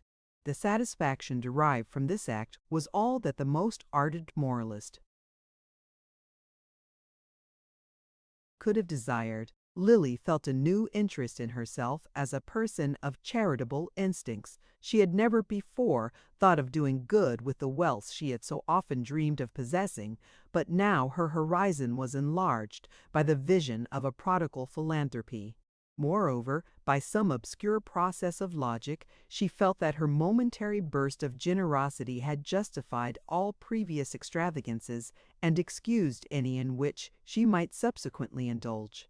Miss Farish's surprise and gratitude confirmed this feeling, and Lily parted from her with a sense of self-esteem which she naturally mistook for the fruits of altruism. About this time she was farther cheered by an invitation to spend the Thanksgiving week at a camp in the Adirondacks. The invitation was one which, a year earlier, would have provoked a less ready response, for the party, though organized by Mrs. Fisher, was ostensibly given by a lady of obscure origin and indomitable social ambitions whose acquaintance Lily had hitherto avoided. Now, however, she was disposed to coincide with Mrs. Fisher's view that it didn't matter who gave the party as long as things were well done, and doing things well under competent direction was Mrs. Wellington Bry's strong point. The lady whose consort was known as Welly Bry on the stock exchange and in sporting circles had already sacrificed one husband and sundry minor considerations to her determination to get on, and having obtained a hold on Carrie Fisher, she was astute enough to perceive the wisdom of committing herself entirely to that lady's guidance. Everything, accordingly, was well done, for there was no limit to Mrs. Fisher's prodigality when she was not spending her own money, and as she remarked to her pupil, a good cook was the best introduction to society. If the company was not as select as the Quicene, the Welly-Briz at least had the satisfaction of figuring for the first time in the society columns in company with one or two noticeable names, and foremost among these was of course Miss Bart's. The young lady was treated by her hosts with corresponding deference, and she was in the mood when such attentions are acceptable, whatever their source. Mrs. Bry's admiration was a mirror in which Lily's self-complacency recovered its lost outline. No insect hangs its nest on threads as frail as those which will sustain the weight of human vanity, and the sense of being of importance among the insignificant was enough to restore to Miss Bart the gratifying consciousness of power. If these people paid court to her, it proved that she was still conspicuous in the world to which they aspired, and she was not above a certain enjoyment in dazzling them by her fineness, in developing their puzzled perception of her superiorities. Perhaps, however, her enjoyment proceeded more than she was aware from the physical stimulus of the excursion, the challenge of crisp cold and hard exercise, the responsive thrill of her body to the influences of the winter woods. She returned to town in the glow of rejuvenation, conscious of a clearer color in her cheeks, of fresh elasticity in her muscles. The future seemed full of a vague promise, and all her apprehensions were swept out of sight on the buoyant current of her mood. A few days after her return to town, she had the unpleasant surprise of a visit from Mr. Rosedale. He came late, at the confidential hour when the tea-table still lingers by the fire in friendly expectancy, and his manner showed a readiness to adapt itself to the intimacy of the occasion. Lily, who had a vague sense of his being somehow connected with her lucky speculations, tried to give him the welcome he expected. But there was something in the quality of his geniality which chilled her own, and she was conscious of marking each step in their acquaintance by a fresh blunder. Mr. Rosedale, making himself promptly at home in an adjoining easy-chair and sipping his tea critically, with the comment, "You ought to go to my man for something really good," appeared totally unconscious of the repugnance which kept her in frozen erectness behind the urn. It was perhaps her very manner of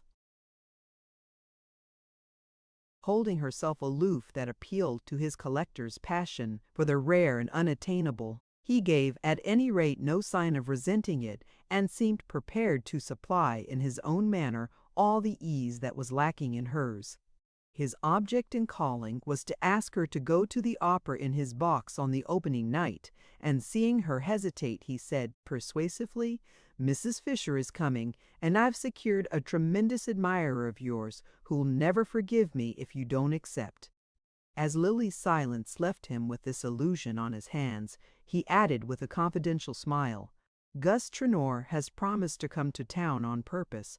I fancy he'd go a good deal farther for the pleasure of seeing you." Miss Bart felt an inward motion of annoyance. It was distasteful enough to hear her name coupled with Trenor's, and on Rosedale's lips the allusion was peculiarly unpleasant.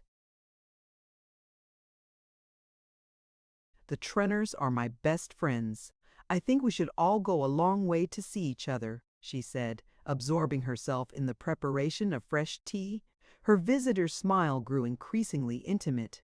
"Well, I wasn't thinking of Mrs. Trenor at the moment. They say Gus doesn't always, you know." Then, dimly conscious that he had not struck the right note, he added, with a well-meant effort at diversion, "How's your luck been going in Wall Street, by the way? I hear Gus pulled off a nice little pile for you last month." Lily put down the tea caddy with an abrupt gesture. She felt that her hands were trembling and clasped them on her knee to steady them. But her lip trembled too, and for a moment she was afraid the tremor might communicate itself to her voice. When she spoke, however, it was in a tone of perfect lightness. "Ah, yes, I had a little bit of money to invest, and Mr. Treener, who helps me about such matters, advised my putting it in stocks instead of a mortgage, as my aunt's agent wanted me to do. And as it happened, I made a lucky turn, is that what you call it? For you make a great many yourself, I believe. She was smiling back at him now, relaxing the tension of her attitude and admitting him, by imperceptible gradations of glance and manner, a step farther toward intimacy. The protective instinct always nerved her to successful dissimulation, and it was not the first time she had used her beauty to divert attention from an inconvenient topic.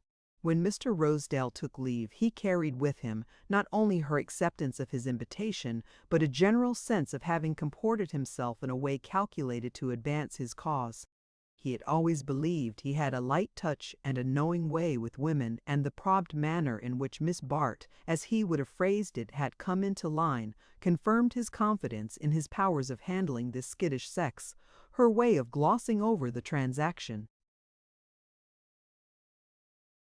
With Trenor, he regarded at once as a tribute to his own acuteness and a confirmation of his suspicions. The girl was evidently nervous, and Mr. Rosedale, if he saw no other means of advancing his acquaintance with her, was not above taking advantage of her nervousness. He left Lily to a passion of disgust and fear. It seemed incredible that Gus Trenor should have spoken of her to Rosedale. With all his faults, Trenor had the safeguard of his traditions, and was the less likely to overstep them because they were so purely instinctive.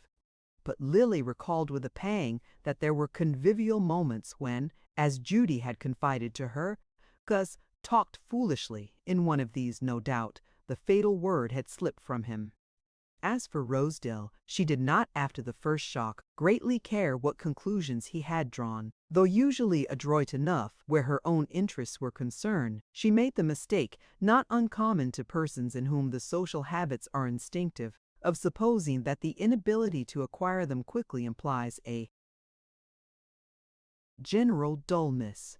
Because a bluebottle bangs irrationally against a window pane, the drawing-room naturalist may forget that under less artificial conditions it is capable of measuring distances and drawing conclusions with all the accuracy needful to its welfare, and the fact that Mr. Rosedale's drawing-room manner lacked perspective made Lily class him with Trenor and the other dull men she knew, and assumed that a little flattery and the occasional acceptance of his hospitality would suffice to render him innocuous.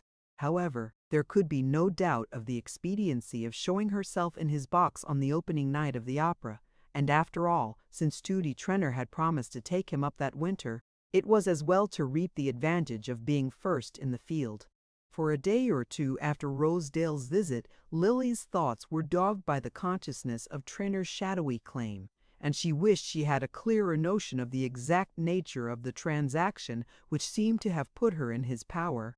But her mind shrank from any unusual application, and she was always helplessly puzzled by figures. Moreover, she had not seen Trenor since the day of the Van Osburgh wedding, and in his continued absence the trace of Rosedale's words was soon effaced by other impressions. When the opening night of the opera came, her apprehensions had so completely vanished that the sight of Trenor's ruddy countenance in the back of Mr. Rosedale's box filled her with a sense of pleasant reassurance. Lily had not quite reconciled herself to the necessity of appearing as Rosedale's guest on so conspicuous an occasion, and it was a relief to find herself supported by any one of her own set, for Mrs. Fisher's social habits were too promiscuous for her presence to justify Miss Bart's. To Lily, always inspirited by the prospect of showing her beauty in public, and conscious tonight of all the added enhancements of dress, the insistency of Trenor's gaze merged itself in the general stream of admiring looks of which she felt herself the center. Ah, it was good to be young, to be radiant, to glow with the sense of slenderness, strength, and elasticity, of well-poised lines and happy tints, to feel oneself lifted to a height apart by that incommunicable grace which is the bodily counterpart of genius. All means seemed justifiable to attain such an end, or rather, by a happy shifting of lights with which practice had familiarized Miss Bart. the cause shrank to a pinpoint in the general brightness of the effect. But brilliant young ladies, a little blinded by their own effulgence, are apt to forget that the modest satellite drowned in their light is still performing its own revolutions and generating heat at its own rate. If Lily's poetic enjoyment of the moment was undisturbed by the base thought that her gown and opera cloak had been indirectly paid for by Gus Turnor, the latter had not sufficient poetry in his composition to lose sight of these prosaic facts. He knew only that he had never seen Lily look smarter in her life, that there wasn't a woman in the house who showed off good clothes as she did, and that hitherto he, to whom she owed the opportunity of making this display, had reaped no return beyond that of gazing at her in company with several hundred other pairs of eyes. It came to Lily, therefore, as a disagreeable surprise when, in the back of the box, where they found themselves alone between two acts, Trenor said, without preamble, and in a tone of sulky authority, "Look here, Lily, how was a fellow ever to see anything of you? I'm in town 3 or 4 days in the week, and you know a line to the club will always find me, but you don't seem to remember my existence nowadays unless you want to get a tip out of me." The fact that the remark was in distinctly bad taste did not make it any easier to answer, for Lily was vividly aware that it was not the moment for that drawing up of her slim figure and surprised lifting of the brows by which she usually quelled incipient signs of familiarity. "I'm very much flattered by your wanting to see me," she returned, essaying lightness instead. "But, unless you have mislaid my address, it would have been easy to find me any afternoon at my aunt's. In fact, I rather expected you to look me up there." If she hoped to mollify him by this last concession, the attempt was a failure, for he only replied, with the familiar lowering of the brows that made him look his dullest when he was angry, "Hang going to your aunt's and wasting the afternoon listening to a lot of other chaps talking to you. You know I'm not the kind to sit in a crowd and jaw. I'd always rather clear out when that sort of circus is going on. But why can't we go off somewhere on a little lark together, a nice quiet little expedition like that, drive at Belmont the day you met me at the station?" He leaned unpleasantly close in order to convey this suggestion, and she fancied she caught a significant aroma which explained the dark flush on his face and the glistening dampness of his forehead. The idea that any rash answer might provoke an unpleasant outburst tempered her disgust with caution, and she answered with a laugh, "I don't see how one can very well take country drives in town, but I am not always surrounded by an admiring throng, and if you will let me know what afternoon you are coming, I will arrange things so that we can have a nice quiet talk." "Hang talking, that's what you always say," returned Trenor, whose expletives lacked variety. "You put me off with that at the Van Osburgh wedding, but the plain English of it is that, now you've got what you wanted out of me, you'd rather have any other fellow about." His voice had risen sharply with the last words, and Lily flushed with annoyance, but she kept command of the situation and laid a persuasive hand on his arm. "Don't be foolish, Gus. I can't let you talk to me in that ridiculous way. If you really want to see me, why shouldn't we take a walk in the park some afternoon? I agree with you that it's amusing to be rustic in town, and if you like, I'll meet you there, and we'll go and feed the squirrels, and you shall take me out on the lake in the steam gondola." She smiled as she spoke, letting her eyes rest on his in a way that took the edge from her banter and made him suddenly malleable to her will. "All right then, that's a go. Will you come tomorrow? Tomorrow at 3 o'clock at the end of the mall. I'll be there sharp, remember. You won't go back on me, Lily?" But to Miss Bart's relief, the repetition of her promise was cut short by the opening of the box door to admit George Dorset. Trenor sulkily yielded his place, and Lily turned a brilliant smile on the newcomer. She had not talked with Dorset since their visit at Belmont, but something in his look and manner told her that he recalled the friendly footing on which they had last met. He was not a man to whom the expression of admiration came easily. His long, sallow face and distrustful eyes seemed always barricaded against the expansive emotions. But, where her own influence was concerned, Lily's intuition sent out thread-like feelers, and as she made room for him on the narrow sofa, she was sure he found a dumb pleasure in being near her. Few women took the trouble to make themselves agreeable to Dorset, and Lily had been kind to him at Bellomont, and was now smiling on him with a divine renewal of kindness. "Well, here we are, in for another 6 months of caterwauling," he began complainingly. "Not a shade of difference between this year and last, except that the women have got new clothes and the singers haven't got new voices. My wife's musical, you know, puts me through a course of this every winter. It isn't so bad on Italian nights then. She comes late, and there's time to digest, but when they give Wagner we have to rush dinner, and I pay up for it. And the drafts are damnable asphyxia in front and pleurisy in the back. There's Trenner leaving the box without drawing the curtain. With a hide like that, drafts don't make any difference. Did you ever watch Trenner eat? If you did, you'd wonder why he's alive. I suppose he's leather inside too. But I came to say that my wife wants you to come down to our place next Sunday. Do for heaven's sake say yes. She's got a lot of bores coming, intellectual ones I mean. That's her new line, you know. And I'm not sure it ain't worse than the music. Some of 'em have long hair, and they start an argument with the soup, and don't notice when things are handed to them. The consequence is the dinner gets cold, and I have dyspepsia. That's silly. Ass Silverton brings them to the house. He writes poetry, you know, and Bertha and he are getting tremendously thick. She could write better than any of 'em if she chose, and I don't blame her for wanting clever fellows about. All I say is, don't let me see 'em eat." The gist of this strange communication gave Lily a distinct thrill of pleasure. Under ordinary circumstances, there would have been nothing surprising in an invitation from Bertha Dorset, but since the Bellomont episode, an unavowed hostility had kept the two women apart.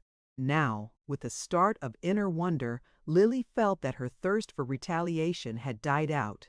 "If you would forgive your enemy," says the Malay proverb, "first inflict a Wharton him," and Lily was experiencing the truth of the apothegmine.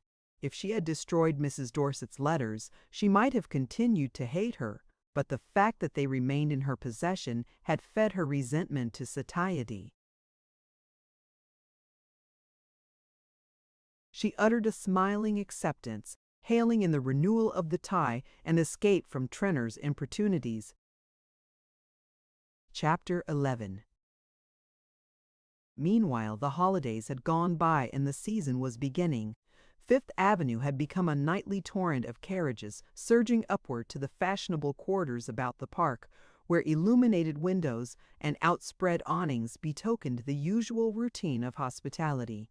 Other tributary currents crossed the main stream, bearing their freight to the theaters, restaurants, or opera, and Mrs. Peniston, from the secluded watchtower of her upper window, could tell to a nicety just when the chronic volume of sound was increased by the sudden influx setting toward a Van Osburgh ball, or when the multiplication of wheels meant merely that the opera was over or that there was a big supper at Sherry's. Mrs. Peniston followed the rise and culmination of the season as keenly as the most active sharer in its gaieties, and as a looker-on, she enjoyed opportunities of comparison and generalization, such as those who take part must proverbially forego. No one could have kept a more accurate record of social fluctuations, or have put a more unerring finger on the distinguishing features of each season, its dullness, its extravagance, its lack of balls or excess of divorces. She had a special memory for the vicissitudes of the new people who rose to the surface with each recurring tide, and were either submerged beneath its rush or landed triumphantly beyond the reach of impious breakers, and she was apt to display a remarkable retrospective insight into their ultimate fate, so that when they had fulfilled their destiny, she was almost always able to say to Grace Stepney the reprovacies that she had known exactly what would happen. This particular season Mrs. Peniston would have characterized as that in which everybody felt poor except the Welly Bryes and Mr. Simon Rosedale.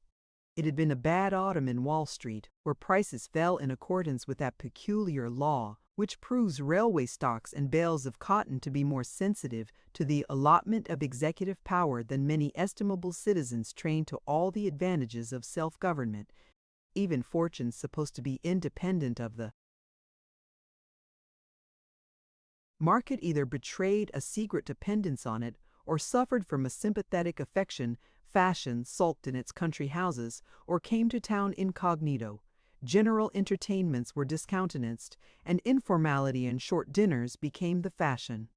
But society, amused for a while at playing Cinderella, soon wearied of the hearthside role, and welcomed the fairy godmother in the shape of any magician powerful enough to turn the shrunken pumpkin back again into the golden coach.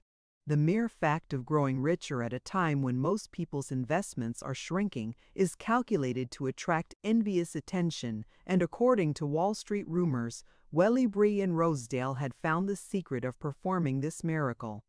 Rosedale, in particular, was said to have doubled his fortune, and there was talk of his buying the newly finished house of one of the victims of the crash, who, in the space of 12 short months, had made the same number of millions, built a house in Fifth Avenue, filled a picture gallery with old masters, entertained all New York in it, and been smuggled out of the country between a trained nurse and a doctor, while his creditors mounted guard over the old masters, and his guests explained to each other that they had dined with him only because they wanted to see the pictures. Mr. Rosedale meant to have a less meteoric career. He knew he should have to go slowly, and the instincts of his race fitted him to suffer rebuffs and put up with delays. But he was prompt to perceive that the general dullness of the season afforded him an unusual opportunity to shine, and he set about with patient industry to form a background for his growing glory. Mrs. Fisher was of immense service to him at this period. She had set off so many newcomers on the social stage that she was like one of those pieces of stock scenery which tell the experienced spectator exactly what is going to take place. But Mr. Rosedale wanted, in the long run, a more individual environment. He was sensitive to shades of difference which Miss Bart would never have credited him with perceiving, because he had no corresponding variations of manner, and it was becoming more and more clear to him that Miss Bart herself possessed precisely the complementary qualities needed to round off his social personality. Such details did not fall within the range of Mrs. Peniston's vision. Like many minds of panoramic sweep, hers was apt to overlook the minutiae of the foreground, and she was much more likely to know where Carrie Fisher had found the Welly Bryes' chief for them than what was happening to her own niece. She was not, however, without purveyors of information ready to supplement her deficiencies.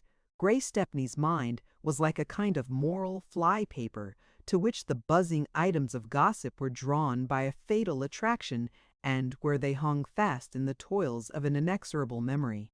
Lily would have been surprised to know how many trivial facts concerning herself were lodged in Miss Stepney's head. She was quite aware that she was of interest to dingy people, but she assumed that there is only one form of dinginess, and that admiration for brilliancy is the natural expression of its inferior state. She knew that Gertie Farish admired her blindly, and therefore supposed that she inspired the same sentiments in Grace Stepney, whom she classified as a Gertie Farish without the saving traits of youth and enthusiasm. In reality, the two differed from each other as much as they differed from the object of their mutual contemplation. Miss Farish's heart was a fountain of tender illusions, Miss Stepney's a precise register of facts as manifested in their relation to herself. She had sensibilities which, to Lily, would have seemed comic in a person with a freckled nose and red eyelids, who lived in a boarding house and admired Mrs. Peniston's drawing room. But poor Grace's limitations gave them a more concentrated inner life, as poor soil starves certain plants into intenser efflorescence. She had, in truth, no abstract propensity to malice. She did not dislike Lily because the latter was brilliant and predominant, but because she thought that Lily disliked her. It is less mortifying to believe oneself unpopular than insignificant, and vanity prefers to assume that indifference is a latent form of unfriendliness. Even such scant civilities as Lily accorded to Mr. Rosedale would have made Miss Stepney her friend for life. But how could she foresee that such a friend was worth cultivating? How, moreover, can a young woman who has never been ignored measure the pang which this injury inflicts? And lastly, how could Lily, accustomed to choose between a pressure of engagements, guess that she had mortally offended Miss Stepney by causing her to be excluded from one of Mrs. Peniston's infrequent dinner parties? Mrs. Peniston disliked giving dinners, but she had a high sense of family obligation, and on the Jack Stepneys' return from their honeymoon, she felt it incumbent upon her to light the drawing-room lamps and extract her best silver from the safe deposit vaults. Mrs. Peniston's rare entertainments were preceded by days of heart-rending vacillation as to every detail of the feast, from the seating of the guests to the pattern of the tablecloth, and in the course of one of these preliminary discussions she had imprudently suggested to her cousin Grace that, as the dinner was a family affair, she might be included in it. For a week the prospect had lighted up Miss Stepney's colorless existence. Then she had been given to understand that it would be more convenient to have her another day.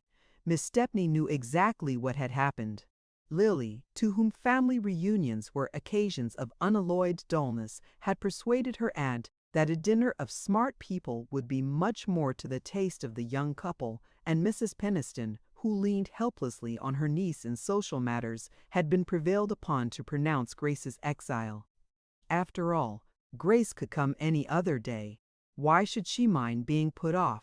It was precisely because Miss Stepney could come any other day, and because she knew her relations were in the secret of her unoccupied evenings, that this incident loomed gigantically on her horizon. She was aware that she had Lily to thank for it, and dull resentment was turned to active animosity. Mrs. Peniston, on whom she had looked in a day or two after the dinner, laid down her crochet work and turned abruptly from her oblique survey of Fifth Avenue. "Jess Trenor? Lily and Gus Trenor?" she said, growing so suddenly pale that her visitor was almost alarmed. "Oh, Cousin Julia, of course I don't mean—" "I don't know what you do mean," said Mrs. Peniston with a frightened quiver in her small, frightful voice. "Such things were never heard of in my day, and my own niece. I'm not sure I understand you. Do people say he's in love with her?" Mrs. Peniston's horror was genuine, though she boasted in unequaled familiarity with the secret chronicles of society. She had the innocence of the schoolgirl who regards wickedness as a part of history, and to whom it never occurs that the scandals she reads of in lesson hours may be repeating themselves in the next street. Mrs. Peniston had kept her imagination shrouded like the drawing-room furniture. She knew, of course, that society was very much changed, and that many women her mother would have thought peculiar were now in a position to be critical about their visiting lists. She had discussed the perils of divorce with her rector, and had felt thankful at times that Lily was still unmarried. But the idea that any scandal could attach to a young girl's name, above all that it could be lightly coupled with that of a married man, was so new to her that she was as much aghast as if she had been accused of leaving her carpets down all summer, or of violating any of the carbies it had. Miss Stepney, when her first fright had subsided, began to feel the superiority that greater breadth of mind confers. It was really pitiable to be as ignorant of the world as Mrs. Peniston. She smiled at the latter's question. "People always say unpleasant things, and certainly they're a great deal together. A friend of mine met them the other afternoon in the park quite late, after the lamps were lit. It's a pity Lily makes herself so conspicuous." "Conspicuous!" gasped Mrs. Peniston. She bent forward, lowering her voice to mitigate the horror. "What sort of things do they say? That he means to get a divorce and marry her?" Grace Stepney laughed outright. "Dear me, no, he would hardly do that. It's a flirtation, nothing more." "A flirtation? Between my niece and a married man? Do you mean to tell me that, with Lily's looks and advantages, she could find no better use for her time than to waste it on a fat, stupid man almost old enough to be her father? This argument had such a convincing ring that it gave Mrs. Peniston sufficient reassurance to pick up her work while she waited for Grace Stepney to rally her scattered forces. But Miss Stepney was on the spot in an instant. That's the worst of it. People say she isn't wasting her time. Everyone knows, as you say, that Lily is too handsome and charming to devote herself to a man like Gus Trenor. Unless, echoed Mrs. Peniston. Her visitor drew breath nervously. It was agreeable to shock Mrs. Peniston. Her visitor drew breath nervously. It was agreeable to shock Mrs. Peniston, but not to shock her to the verge of anger. Miss Stepney was not sufficiently familiar with the classic drama to have recalled in advance how bearers of bad tidings are proverbially received, but she now had a racked vision of forfeited dinners and a reduced wardrobe as the possible consequence of her disinterestedness. To the honor of her sex, however, hatred of Lily prevailed over more personal considerations. Mrs. Peniston had chosen the wrong moment to boast of her niece's charms. Unless, said Grace, leaning forward to speak with low-toned emphasis, unless there are material advantages to be gained by making herself agreeable to him. She felt that the moment was tremendous and remembered suddenly that Mrs. Peniston's black brocade with the cut jet fringe would have been hers at the end of the season. Mrs. Peniston put down her work again. Another aspect of the same idea had presented itself to her, and she felt that it was beneath her dignity to have her nerves racked by a dependent relative who wore her old clothes. "If you take pleasure in annoying me by mysterious insinuations," she said coldly, "you might at least have chosen a more suitable time than just as I am recovering from the strain of giving a large dinner." The mention of the dinner dispelled Miss Stepney's last scruples. "I don't know why I should be accused of taking pleasure in telling you about Lily. I was sure I shouldn't get any thanks for it," she returned with a flare of temper.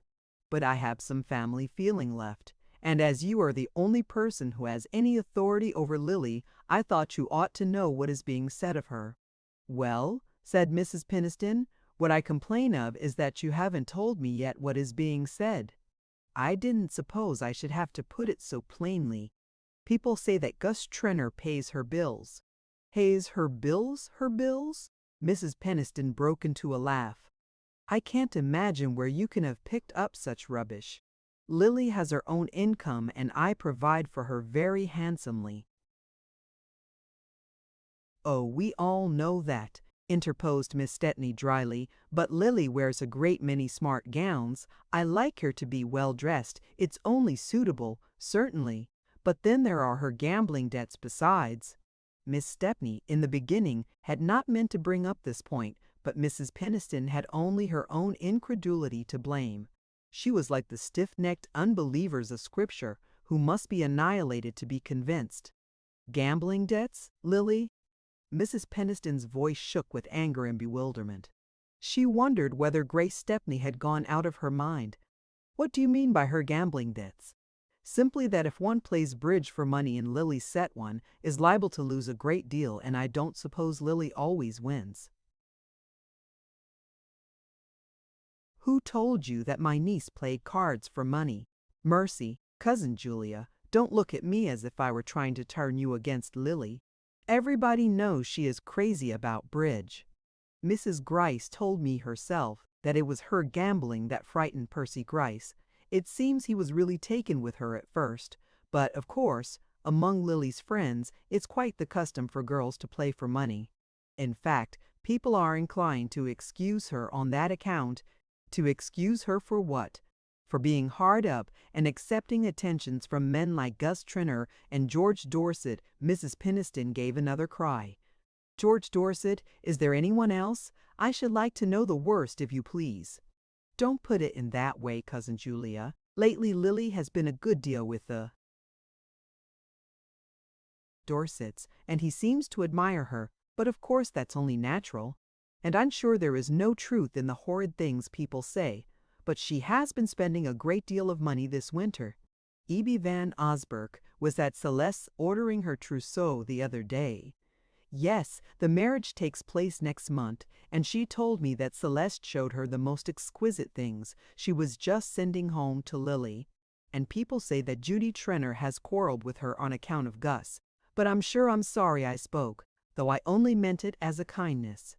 Mrs. Peniston's genuine incredulity enabled her to dismiss Miss Stepney with a disdain which boded ill for that lady's prospect of succeeding to the black brocade.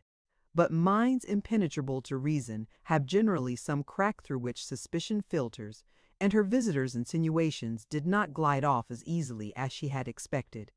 Mrs. Peniston disliked scenes, and her determination to avoid them had always led her to hold herself aloof from the details of Lily's life. In her youth, girls had not been supposed to require close supervision. They were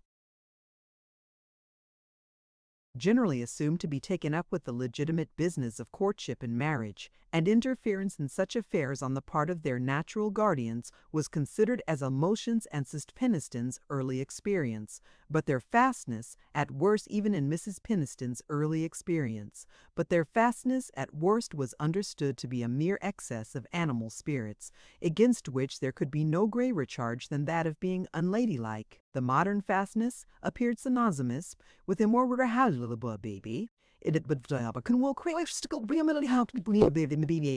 She had no immediate intention of repeating to Lily what she had heard, or even of trying to ascertain its truth by means of discreet interrogation. To do so might be to provoke a scene, and a scene in the shaken state of Mrs. Peniston's nerves, with the effects of her dinner not worn off, and her mind still tremulous with new impressions, was a risk she deemed it her duty to avoid. But there remained in her thoughts a settled deposit of resentment against her niece, all the denser because it was not to be cleared by explanation or discussion. It was horrible of a young girl to let herself be talked about. However unfounded the charges against her, she must be to blame for their having been made. Mrs. Peniston felt as if there had been a contagious illness in the house, and she was doomed to sit shivering among her contaminated furniture. Chapter 12. Miss Bart had in fact been treading a devious way, and none of her critics could have been more alive to the fact than herself. But she had a fatalistic sense of being drawn from one wrong turning to another without ever perceiving the right road till it was too late to take it. Lily, who considered herself above narrow prejudices, had not imagined that the fact of letting Gus Trenner make a little money for her would ever disturb her self-complacency, and the fact in itself still seemed harmless enough, only it was a fertile source of harmful complications.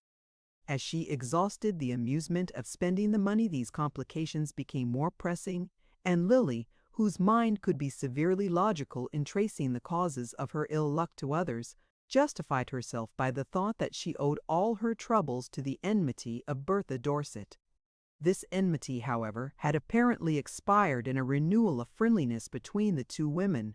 Lily's visit to the Dorsets had resulted, for both, in the discovery that they could be of use to each other, and the civilized instinct finds a subtler pleasure in making use of its antagonist than in confounding him. Mrs. Dorset was, in fact, engaged in a new sentimental experiment, of which Mrs. Fisher's late property, Ned Silverton, was the rosy victim, and at such moments, as Judy Trenner had once remarked, she felt a peculiar need of distracting her husband's attention. Dorset was as difficult to amuse as a savage, but even his self-engrossment was not proof against Lily's arts, or rather these were especially adapted to soothe an uneasy egoism. Her experience with Percy Gryce stood her in good stead in ministering to Dorset's humors, and if the incentive to please was less urgent, the difficulties of her situation were teaching her to make much of minor opportunities. Intimacy with the Dorsets was not likely to lessen such difficulties on the material side. Mrs. Dorset had none of Judy Trenner's lavish impulses, and Dorset's admiration was not likely to express itself in financial tips. Even had Lily cared to renew her experiences in that line, what she required for the moment of the Dorsets' friendship was simply its social sanction. She knew that people were beginning to talk of her, but this fact did not alarm her as it had alarmed Mrs. Penniston. In her set, such gossip was not unusual, and a handsome girl who flirted with a married man was merely assumed to be pressing to the limit of her opportunities. It was Trenor himself who frightened her. Their walk in the park had not been a success. Trenor had married young, and since his marriage his intercourse with women had not taken the form of the sentimental small talk which doubles upon itself like the paths in a maze. He was first puzzled and then irritated to find himself always led back to the same starting point, and Lily felt that she was gradually losing control of the situation. Trenor was in truth in an unmanageable mood.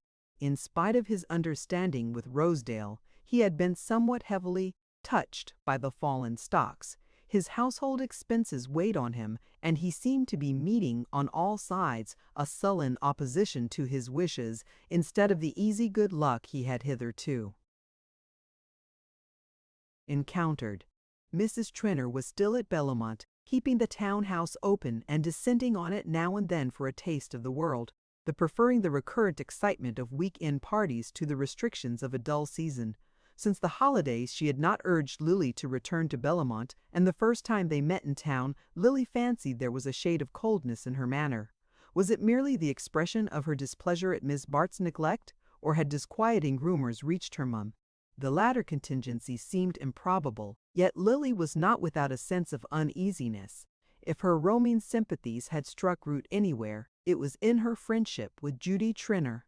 She believed in the sincerity of her friend's affection, though it sometimes showed itself in self-interested ways, and she shrank with peculiar reluctance from any risk of estranging it. But, aside from this, she was keenly conscious of the way in which such an estrangement would react on herself. The fact that Gus Trenor was Judy's husband was at times Lily's strongest reason for disliking him, and for resenting the obligation under which he had placed her. To set her doubts at rest, Miss Bart, soon after the New Year, proposed herself for a week-end at Bellamont. She had learned in advance that the presence of a large party would protect her from too great assiduity on Trenor's part, and his wife's telegraphic "come by all means" seemed to assure her of her usual welcome. Judy received her amicably. The cares of a large party always prevailed over personal feelings, and Lily saw no change in her hostess's manner. Nevertheless, she was soon aware that the experiment of coming to Bellamont was destined not to be successful. The party was made up of what Mrs. Trenor called "poky people," her generic name for persons who did not play bridge, and, it being her habit to group all such obstructionists in one class, she usually invited them together, regardless of their other characteristics. The result was apt to be an irreducible combination of persons having no other quality in common than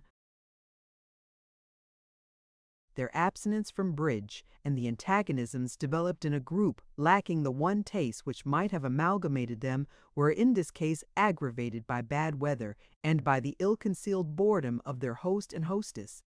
In such emergencies Judy would usually have turned to Lily to fuse the discordant elements, and Miss Bart, assuming that such a service was expected of her, threw herself into it with her accustomed zeal. But at the outset she perceived a subtle resistance to her efforts.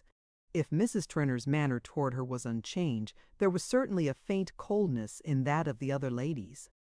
An occasional caustic allusion to "your friends the Wellington Bryes," or to "the little Jew who has bought the Grainer house, someone told us you knew him, Miss Bart," showed Lily that she was in disfavor with that portion of society which, while contributing least to its amusement, has assumed the right to decide what forms that amusement shall take. The indication was a slight one, and a year ago Lily would have smiled at it, trusting to the charm of her personality to dispel any prejudice against her. But now she had grown more sensitive to criticism and less confident in her power of disarming it. She knew, moreover, that if the ladies at Bellamont permitted themselves to criticize her friends openly, it was a proof that they were not afraid of subjecting her to the same treatment behind her back. The nervous dread, lest anything in Trenner's manner should seem to justify their disapproval, made her seek every pretext for avoiding him, and she left Bellamont conscious of having failed in every purpose which had taken her there. In town she returned to preoccupations which, for the moment, had the happy effect of banishing troublesome thoughts. The Welly Bryes, after much debate and anxious counsel with their newly acquired friends, had decided on the bold move of giving a general entertainment. To attack society collectively, when one's means of approach are limited to a few acquaintances, is like advancing into a strange country with an insufficient number of scouts. But such rash tactics have sometimes led to brilliant victories, and the Bryes had determined to put their fate to the touch. Mrs. Fisher, to whom they had entrusted the conduct of the affair, had decided that tables AQX vines and expensive music were the two baits most likely to attract the desired prey, and after prolonged negotiations and the kind of wire-pulling in which she was known to excel, she had induced a dozen fashionable women to exhibit themselves in a series of pictures which, by a farther miracle of persuasion, the distinguished portrait painter, Paul Morpeth, had been prevailed upon to organize. Lily was in her element on such occasions. Under Morpeth's guidance, her vivid, plastic sense, hitherto nurtured on no higher food than dressmaking and upholstery, found eager expression in the disposal of draperies, the study of attitudes, the shifting of lights and shadows.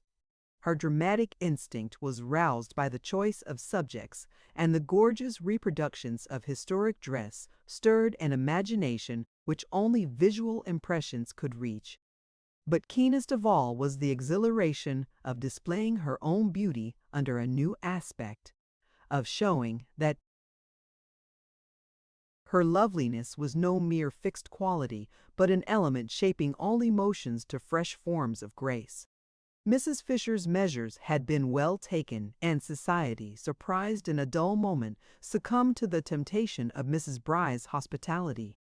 The protesting minority were forgotten in the throng which abjured and came, and the audience was almost as brilliant as the show. Lawrence Selden was among those who had yielded to the proffered inducements. If he did not often act on the accepted social axiom that a man may go where he pleases, it was because he had long since learned that his pleasures were mainly to be found in a small group of the like-minded. But he enjoyed spectacular effects, and was not insensible to the part money plays in their production. All he asked was that the very rich should live up to their calling as stage managers, and not spend their money in a dull way. This the Bryes could certainly not be charged with doing.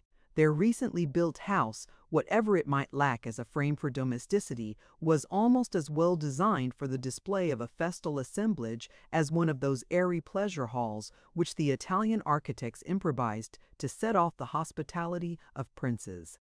The air of improvisation was in fact strikingly present, so recent, so rapidly evoked was the whole mise-en scene that one had to touch the marble columns to learn they were not of cardboard, to seat oneself in one of the damask and gold armchairs to be sure it was not painted against the wall.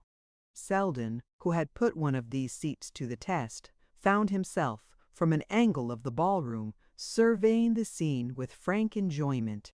The company, in obedience to the decorative instinct which calls for fine clothes and fine surroundings, had dressed rather with an eye to Mrs. Bry's background than to herself. The seated throng, filling the immense room without undue crowding, presented a surface of rich tissues and jeweled shoulders in harmony with the festooned and gilded walls and the flushed splendors of the Venetian ceiling. At the farther end of the room a stage had been constructed behind a proscenium arch, curtained with folds of old damask. But in the pause before the parting of the folds, there was little thought of what they might reveal, for every woman who had accepted Mrs. Bry's invitation was engaged in trying to find out how many of her friends had done the same. Gertie Farish, seated next to Selden, was lost in that indiscriminate and uncritical enjoyment so irritating to Miss Bart's finer perceptions. It may be that Selden's nearness had something to do with the quality of his cousin's pleasure, But Miss Farish was so little accustomed to refer her enjoyment of such scenes to her own share in them that she was merely conscious of a deeper sense of contentment.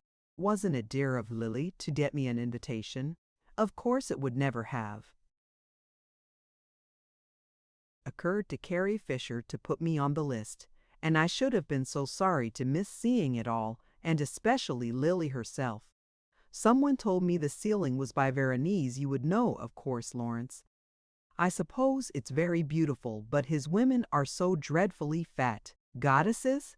Well, I can only say that if they'd been mortals and had to wear corsets, it would have been better for them. I think our women are much handsomer, and this room is wonderfully becoming. Everyone looks so well.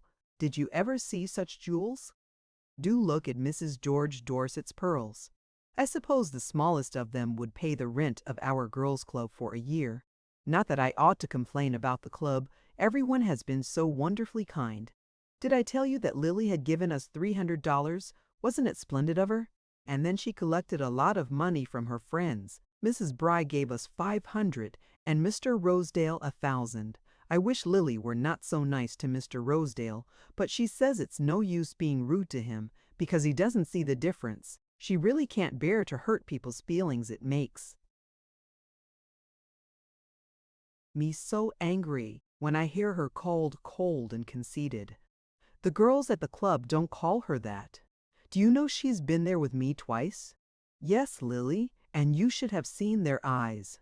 One of them said it was as good as a day in the country just to look at her.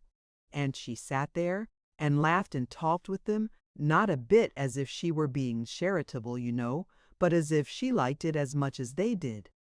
They'd been asking ever since when she's coming back, and she's promised me. Oh! Miss Farish's confidences were cut short by the parting of the curtain on the first table ague. A group of nymphs dancing across flower-strewn sward in the rhythmic postures of Botticelli's Spring. Table aux Fiain depend for their effect not only on the happy disposal of lights and the delusive interposition of layers of gauze, but on a corresponding adjustment of the mental vision. To unfurnished minds they remain, in spite of every enhancement of art, only a superior kind of waxworks, but to the responsive fancy they may give magic glimpses of the boundary world between fact and imagination. Selden's mind was of this order. He could yield to vision-making influences as completely as a child to the spell of a fairy tale. Mrs. Bry's table agax wanted none of the qualities which go to the producing of such illusions, and under Morpeth's organizing hand, the pictures succeeded each other with the rhythmic march of some splendid frieze, in which the fugitive curves of living flesh and the wandering light of young eyes have been subdued to plastic harmony without losing the charm of life. The scenes were taken from old pictures, and the participators had been cleverly fitted with characters suited to their types. No one, for instance, could have made a more typical Goya than Carrie Fisher, with her short, dark-skinned face, the exaggerated glow of her eyes, the provocation of her frankly painted smile. A brilliant Miss Smedden from Brooklyn showed to perfection the sumptuous curves of Titian's daughter, lifting her gold salver laden with grapes above the quote. Harmonizing gold of rippled hair and rich brocade, and a young Mrs. Van Alstyne, who showed the frailer Dutch type, with high blue veined forehead and pale eyes and lashes, made a characteristic Van Dyck in black satin against a curtained archway. Then there were Kaufmann nymphs garlanding the altar of love, a Veronese supper, all sheeny textures, pearl-woven heads and marble architecture, and a Watteau group of lute-playing comedians, lounging by a fountain in a sunlit glade. Each evanescent picture touched the vision-building faculty in Selden, leading him so far down the vistas of fancy that even Gertie Farish's running commentary, "Oh, how lovely Lulu Melson looks," or "That must be Kate Corby to the right there in purple," did not break the spell of the illusion. Indeed, so skillfully had the personality of the actors been subdued to the scenes they figured in that even the least imaginative of the audience must have felt a thrill of contrast when the curtain suddenly parted on a picture which was simply and undisguisedly the portrait of Miss Bart. Here there could be no mistaking the predominance of personality. The unanimous "oh" of the spectators was a tribute not to the brushwork of Reynolds' Mrs. Lloyd, but to the flesh and blood loveliness of Lily Bart. She had shown her artistic intelligence in selecting a type so like her own that she could embody the person represented without ceasing to be herself. It was as though she had stepped, not out of but into, Reynolds's canvas, banishing the phantom of his dead beauty by the beams of her living grace. The impulse to show herself in a splendid setting she had thought for a moment of representing Tiepolo's Cleopatra had yielded to the truer instinct of trusting to her unassisted beauty, and she had purposely chosen a picture without distracting accessories of dress or surroundings. Her pale draperies, and the background of foliage against which she stood, served only to relieve the long dryad-like curves that swept upward from her poised foot to her lifted arm. The noble buoyancy of her attitude, its suggestion of soaring grace, revealed the touch of poetry in her beauty that Selden always felt in her presence, yet lost the sense of when he was not with her. Its expression was now so vivid that for the first time he seemed to see before him the real Lily Bart, divested of the trivialities of her little world, and catching for a moment a note of that eternal harmony of which her beauty was a part. Deuced bold thing to show herself in that get-up, but gad, there isn't a break in the lines anywhere, and I suppose she wanted us to know it. These words, uttered by that experienced connoisseur, Mr. Ned Van Alstyne, whose scented white mustache had brushed Selden's shoulder whenever the parting of the curtains presented any exceptional opportunity for the study of the female outline, affected their hearer in an unexpected way. It was not the first time that Selden had heard Lily's beauty lightly remarked on, and hitherto the tone of the comments had imperceptibly colored his view of her, but now it woke only emotion of indignant contempt. This was the world she lived in. These were the standards by which she was fated to be measured. Does one go to Caliban for a judgment on Miranda? In the long moment before the curtain fell, he had time to feel the whole tragedy of her life. It was as though her beauty, thus detached from all that cheapened and vulgarized it, had held out suppliant hands to him from the world in which he and she had once met for a moment, and where he felt an overmastering longing to be with her again. He was roused by the pressure of ecstatic fingers. "Wasn't she too beautiful, Lawrence? Don't you like her best in that simple dress? It makes her look like the real Lily, the Lily I know." He met Gertie Farish's brimming gaze. "The Lily we know," he corrected, and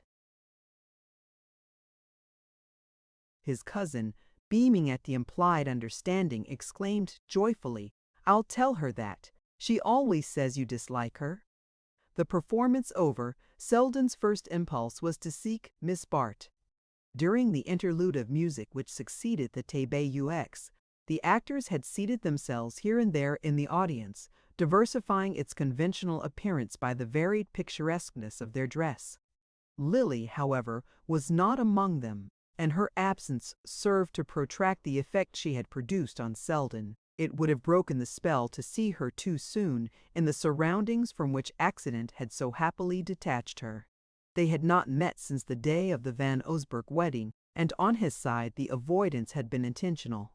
Tonight, however, he knew that, sooner or later, he should find himself at her side, and though he let the dispersing crowd drift him whither it would, without making an immediate effort to reach her, his procrastination was not due to any lingering resistance, but to the desire to luxuriate a moment in sense of complete surrender.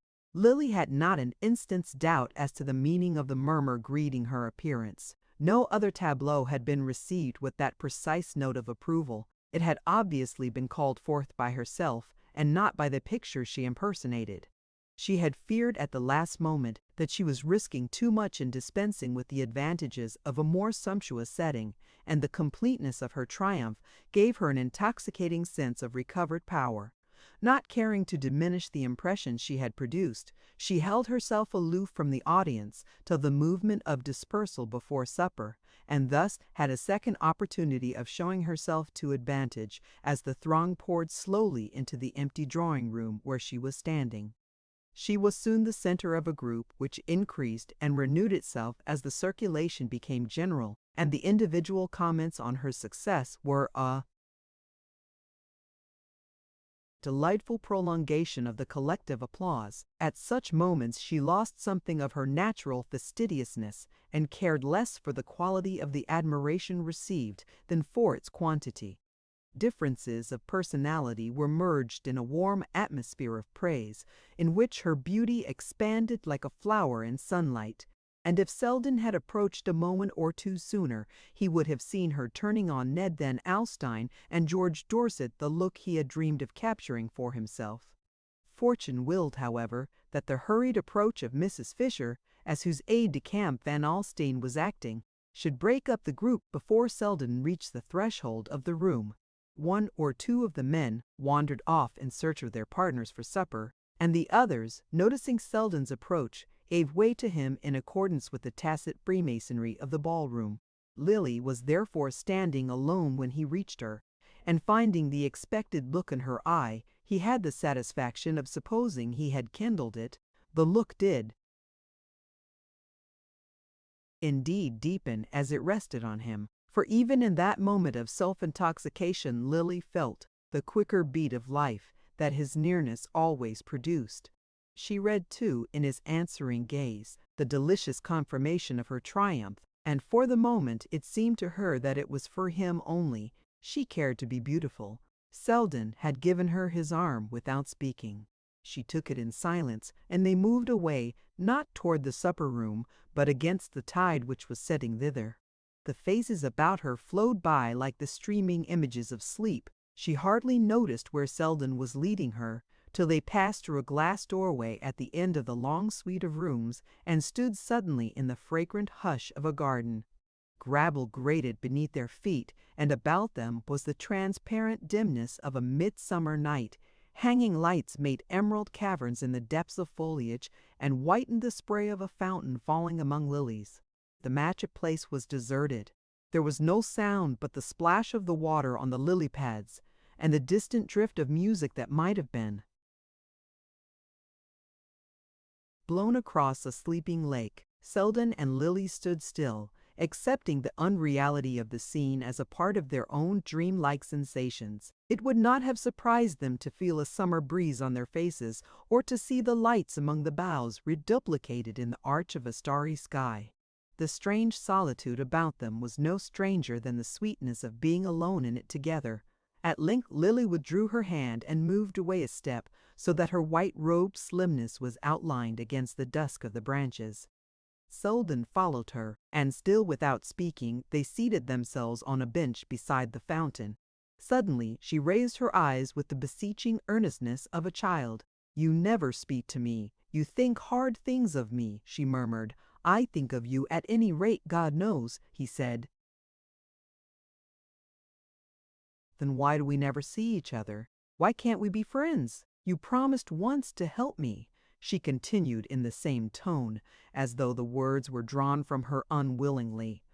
"The only way I can help you is by loving you," Selden said in a low voice. She made no reply, but her face turned to him with the soft motion of a flower. His own met it slowly, and their lips touched. She drew back and rose from her seat. Selden rose too, and they stood facing each other. Suddenly she caught his hand and pressed it a moment against her cheek.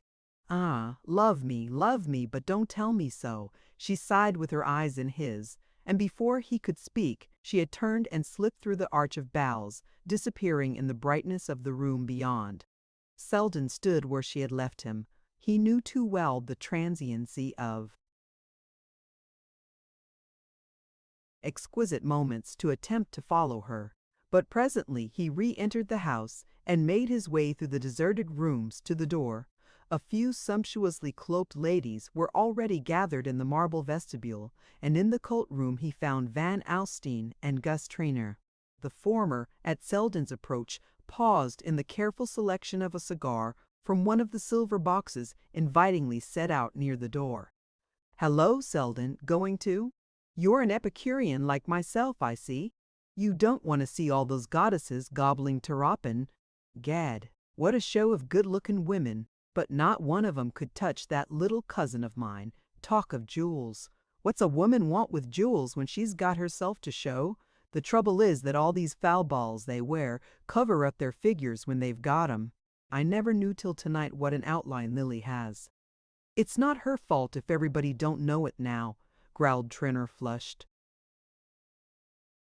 with the struggle of getting into his fur-lined coat. "Damned bad taste. I call it no cigar for me. You can't tell what you're smoking in one of these new houses, likely as not. The chief buys the cigars. Stay for supper? Not if I know it. When people crowd their rooms so that you can't get near anyone you want to speak to, I'd as soon sup in the elevated at the rush hour. My wife was dead right to stay away. She says life's too short to spend it in breaking in new people." Chapter 13. Lily woke from happy dreams to find 2 notes at her bedside. One was from Mrs. Trenor, who announced that she was coming to town that afternoon for a flying visit and hoped Miss Bart would be able to dine with her. The other was from Selden. He wrote briefly that an important case called him to Albany, whence he would be unable to return till the evening, and asked Lily to let him know at what hour on the following day she would see him. Lily, leaning back among her pillows, gazed musingly at his letter. The scene in the Bryces conservatory had been like a part of her dreams. She had not expected to wake to such evidence of its reality.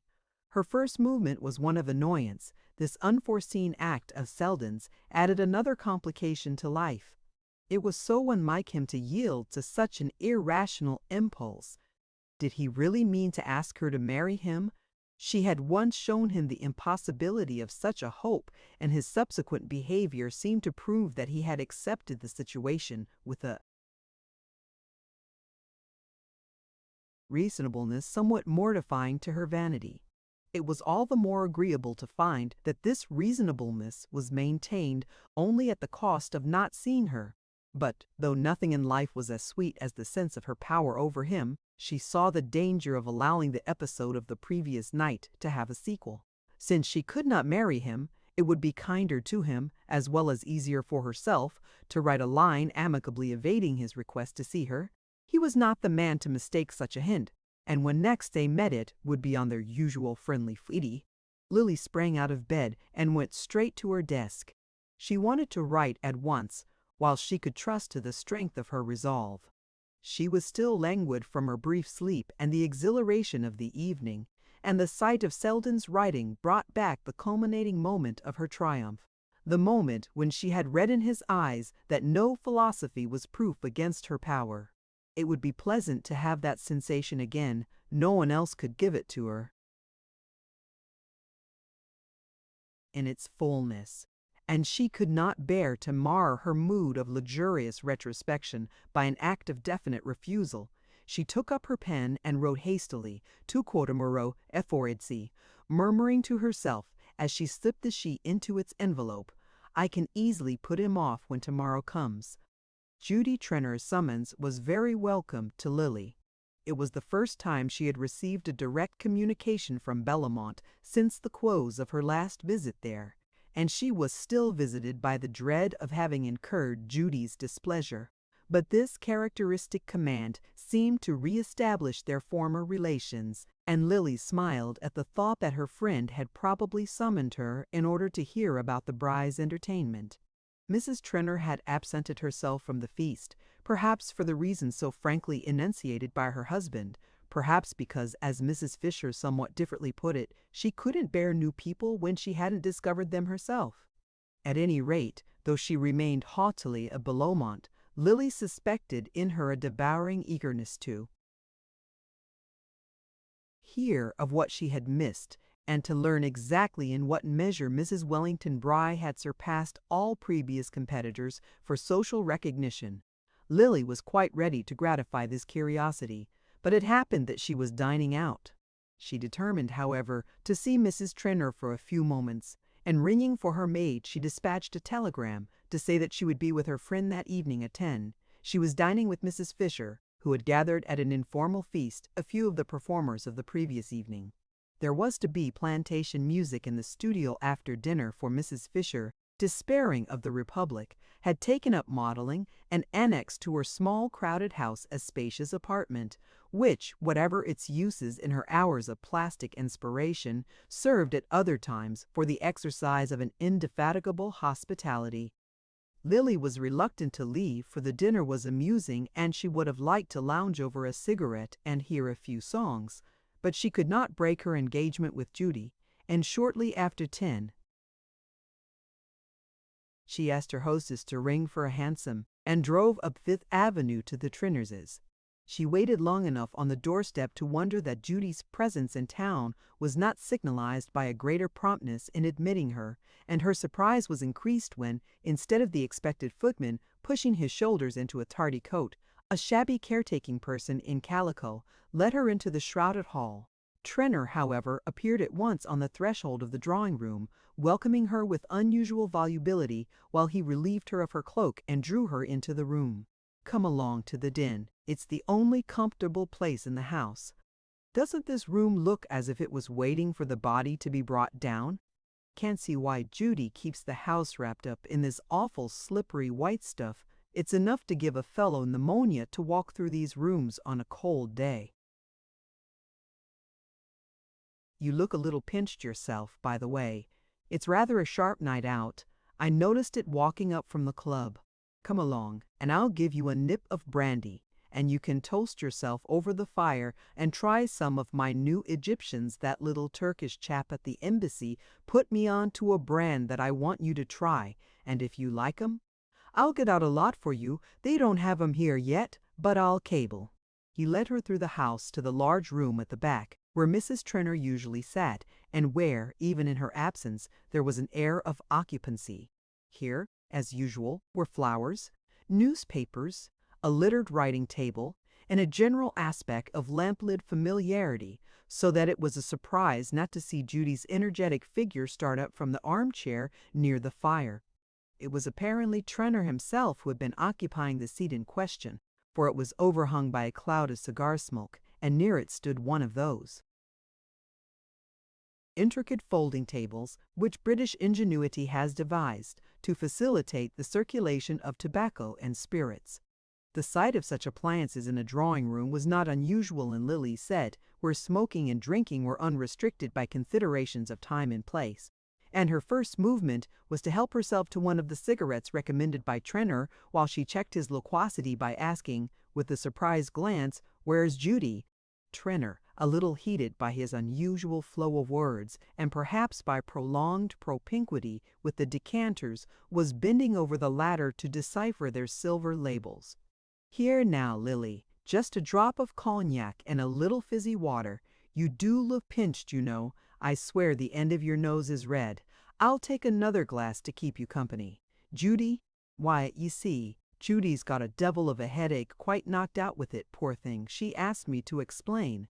Make it all right, you." "No. Do come up to the fire, though. You look dead beat, really. Now do let me make you comfortable. There's a good girl." He had taken her hand, half banteringly, and was drawing her toward a low seat by the hearth, but she stopped and freed herself quietly. "Do you mean to say that Judy's not well enough to see me? Doesn't she want me to go upstairs?" Trenner drained the glass he had filled for himself, and paused to set it down before he answered. "Why, no, the fact is, she's not up to seeing anybody. It came on suddenly, you know, and she asked me to tell you how awfully sorry she was. If she'd known where you were dining, she'd have sent you word. She did know where I was dining. I mentioned it in my telegram, but it doesn't matter, of course. I suppose if she's so poorly she won't go back to Bellamont in the morning, and I can come and see her then." "Yes, exactly, that's capital. I'll tell her you'll pop in tomorrow morning. And now, do sit down a minute, there's a dear, and let's have a nice quiet jaw together. You won't take a drop, just for sociability? Tell me what you think of that cigarette. Why don't you like it? What are you tucking it away for?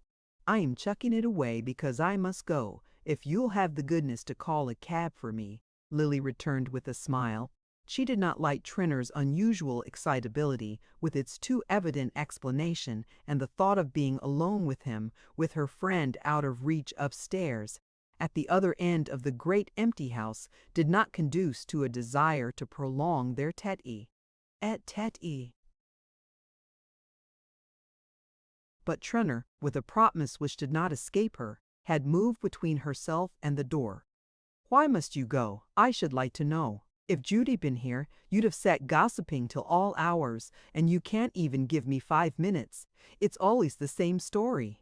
Last night I couldn't get near you. I went to that damned vulgar party just to see you, and there was everybody talking about you and asking me if I'd ever seen anything so stunning, and when I tried to come up and say a word, you never took any notice, but just went on laughing and joking with a lot of asses who only wanted to be able to swagger about afterward, and looked knowing when you were mentioned. He paused, flushed by his diatribe and fixing on her a look in which resentment was the ingredient she least disliked. But she had regained her presence of mind and stood composedly in the middle of the room, while her slight smile seemed to put an ever-increasing distance between herself and Trenner. Across it, she said, "Don't be absurd, Gus. It's past 11, and I must really ask you to ring for a cab." He remained immovable, with the lowering forehead she had grown to detest. "And supposing I won't ring for one, what'll you do then?" "I shall go upstairs to Judy if you force me to disturb her." Trenner drew a step nearer and laid his hand on her arm. "Look here, Lily, won't you give me 5 minutes of your own accord?" "Not tonight, Gus. You very good bin. I'll take 'em.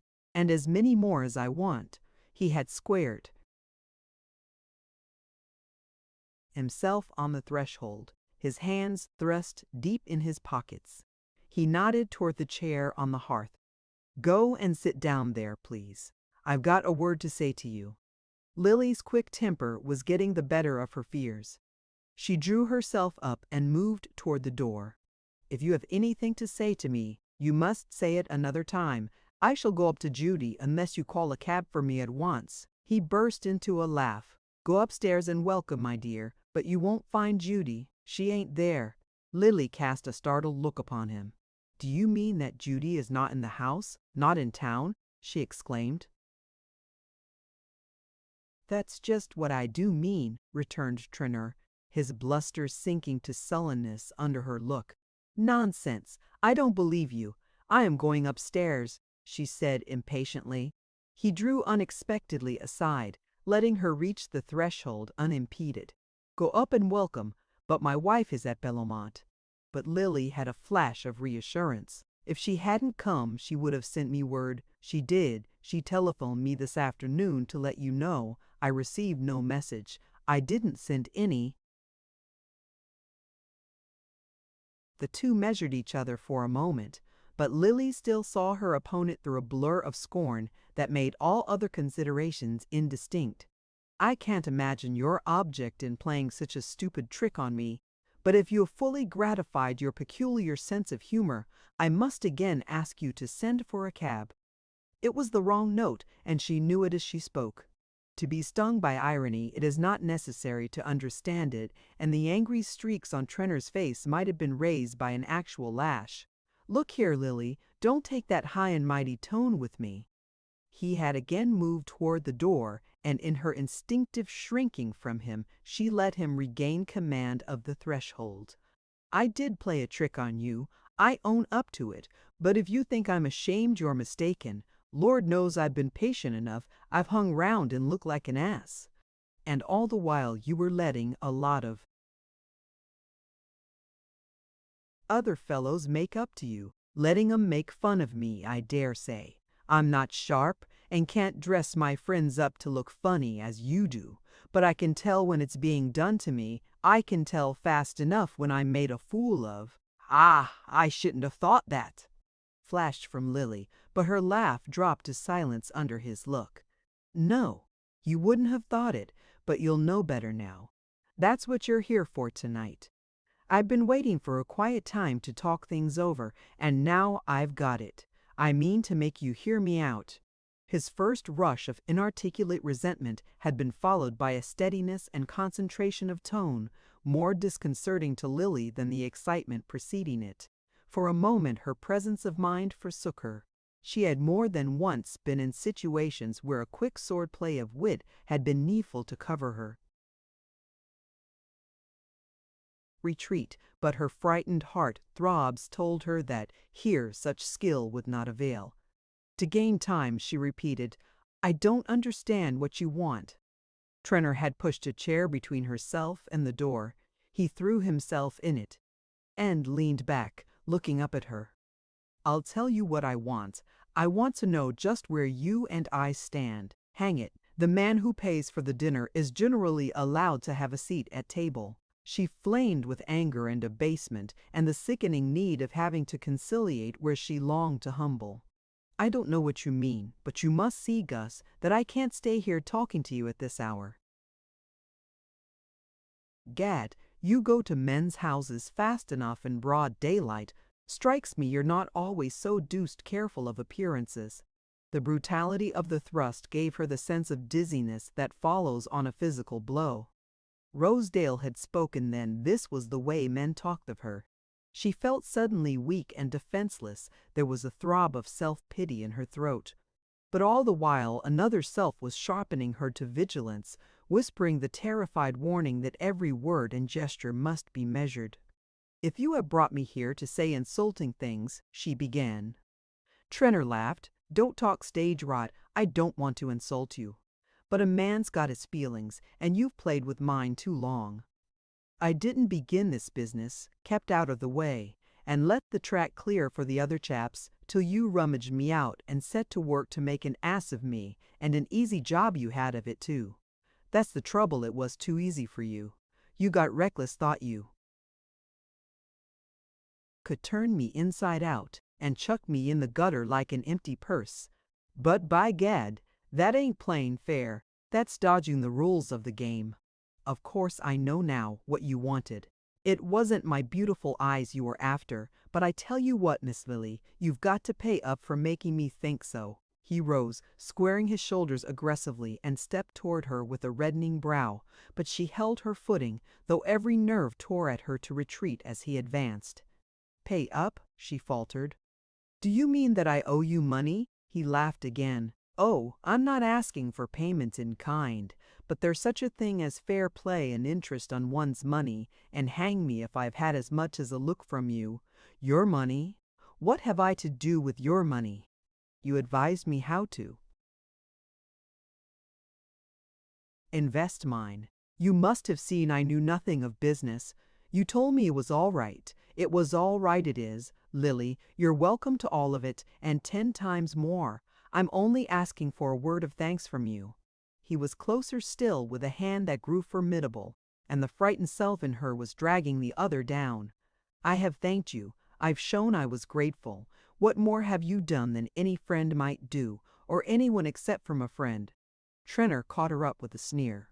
"I don't doubt you've accepted as much before and chucked the other chaps as you'd like to chuck me.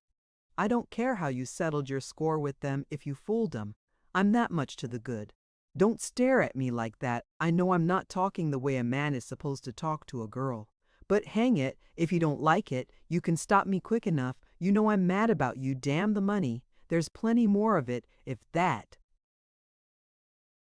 bothers you. I was a brute, Lily. Just look at me." Over and over her the sea of humiliation broke, wave crashing on wave so close that the moral shame was one with the physical dread. It seemed to her that self-esteem would have made her invulnerable, that it was her own dishonor which put a fearful solitude about her. His touch was a shock to her drowning consciousness. She drew back from him with a desperate assumption of scorn. "I've told you I don't understand, but if I owe you money you shall be paid." Trenor's face darkened to rage. Her recoil of abhorrence had called out the primitive man. "Ha! You'll borrow from Selden or Rosedale and take your chances of fooling them as you fooled me. Unless you've settled your other scores already." and I'm the only one left out in the cold." She stood silent, frozen to her place. The words were worse than the touch. Her heart was beating all over her body, in her throat, her limbs, her helpless, useless hands. Her eyes traveled despairingly about the room they lit on the bell, and she remembered that help was in call. Yes, but scandal with it, a hideous mustering of tongues. No, she must fight her way out alone. It was enough that the servants knew her to be in the house with Trenor. There must be nothing to excite conjecture in her way of leaving it. She raised her head and achieved a last clear look at him. "I am here alone with you," she said. "What more have you to say?" To her surprise, Trenor answered the look with a speechless stare. With his last gust of words, the flame had died out, leaving him chill and humbled. It was as though a cold air had dispersed the fumes of his libations, and the situation loomed before him, black and naked as the ruins of a fire. Old habits, old restraints, the hand of inherited order, plucked back the bewildered mind which passion had jolted from its ruts. Trenor's eye had the haggard look of the sleepwalker waked on a deathly ledge. "Go home, go away from here," he stammered, and turning his back on her walked toward the hearth. The sharp release from her fears restored Lily to immediate lucidity. The collapse of Trenor's will left her in control, and she heard herself, in a voice that was her own yet outside herself, bidding him ring for the servant, bidding him give the order for a hansom, directing him to put her in it when it came. Whence the strength came to her she knew not, but an insistent voice warned her that she must leave the house openly, and nerved her in the hall before the hovering care.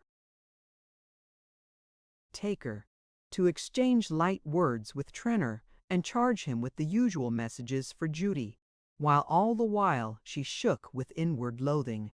On the doorstep, with the street before her, she felt a mad throb of liberation, intoxicating as the prisoner's first draught of free air. But the clearness of brain continued, and she noted the mute aspect of Fifth Avenue, guessed at the lateness of the hour, and even observed a man's figure. Was there something half familiar in its outline, which as she entered the hansom turned from the opposite corner and vanished in the obscurity of the side street?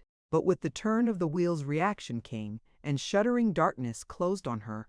I can't think, she moaned, and leaned her head against the rattling side of the cab. She seemed a stranger to herself, or rather there were two selves in her, the one she had always known, and a new abhorrent being to which it found itself chained. She had once picked up, in a house where she was staying, a translation of the Aeneid, and her imagination had been seized by the high terror of the scene where Orestes, in the cave of the oracle, finds his implacable huntresses asleep and snatches an hour's repose. Yes, the Furies might sometimes sleep, but they were there, always there in the dark corners, and now they were awake, and the iron clang of their wings was in her brain. She opened her eyes and saw the streets passing, the familiar alien streets. All she looked on was the same and yet changed. There was a great gulf fixed between today and yesterday. Everything in the past seemed simple, natural, full of daylight, and she was alone in a place of darkness and pollution. Alone. It was the loneliness that frightened her. Her eyes fell on an illuminated clock at a street corner, and she saw that the hands marked the half hour after 11. Only 11:30. There were hours and hours left of the night, and she must spend them alone, shuddering sleepless on her bed. Her soft nature recoiled from this ordeal, which had none of the stimulus of conflict to goad her through it. Oh, the slow cold drip of the minutes on her head! She had a vision of herself lying on the black walnut bed in the darkness would frighten her, and if she left the light burning, the dreary details of the room would brand themselves forever on her brain. She had always hated her room at Mrs. Peniston's, its ugliness, its impersonality, the fact that nothing in it was really hers. To a torn heart uncomforted by human nearness, a room may open almost human arms, and the being to whom no four walls mean more than any others is, at such hours, expatriate everywhere. Lily had no heart to lean on. Her relation with her aunt was as superficial as that of chance lodgers who pass on the stairs, but even had the two been in closer contact, it was impossible to think of Mrs. Peniston's mind as offering shelter or comprehension to such misery as Lily's. As the pain that can be told is but half a pain, so the pity that questions has little healing in its touch. What Lily craved was the darkness made by enfolding arms, the silence which is not solitude, but compassion holding its breath. She started up and looked forth on the passing streets. Gertie. They were nearing Gertie's corner. If only she could reach there before this laboring anguish burst from her breast to her lips. If only she could feel the hold of Gertie's arms while she shook in the ague fit of fear that was coming upon her. She pushed up the door in the roof and called the address to the driver. It was not so late, Gertie might still be waking. And even if she were not, the sound of the bell would penetrate every recess of her tiny apartment and rouse her to answer her friend's call. Chapter 14. Gertie Farish, the morning after the Wellington Bride's entertainment, woke from dreams as happy as Lily's. If they were less vivid in hue, more subdued to the half-tints of her personality and her experience, they were for that very reason better suited to her mental vision. Such flashes of joy as Lily moved in would have blinded Miss Farish, who was accustomed, in the way of happiness, to such scant light as shone through the cracks of other people's lives. Now she was the center of a little illumination of her own, a mild but unmistakable being, compounded of Lawrence Selden's growing kindness to herself and the discovery that he extended his liking to Lily Bart. If these two factors seem incompatible to the student of feminine psychology, it must be remembered that Gertie had always been a parasite in the moral order, living on the crumbs of other tables and content to look through the window at the banquet spread for her friends. Now that she was enjoying a little private feast of her own, it would have seemed incredibly selfish not to lay a plate for a friend. And there was no one with whom she would rather have shared her enjoyment than Miss Bart. As to the nature of Selden's growing kindness, Gertie would no more have dared to define it than she would have tried to learn a butterfly's colors by knocking the dust from its wings. To seize on the wonder would be to brush off its bloom, and perhaps see it fade and stiffen in her hand. Better the sense of beauty palpitating out of reach, while she held her breath and watched where it would alight. Yet Selden's manner at the Bride's had brought the flutter of wings so close that they seemed to be beating in her own heart. She had never seen him so alert, so responsive, so attentive to what she had to say. His habitual manner had an absent-minded kindliness which she accepted and was grateful for, as the liveliest sentiment her presence was likely to inspire. But she was quick to feel in him a change implying that for once she could give pleasure as well as receive it. And it was so delightful that this higher degree of sympathy should be reached through their interest in Lily Bart.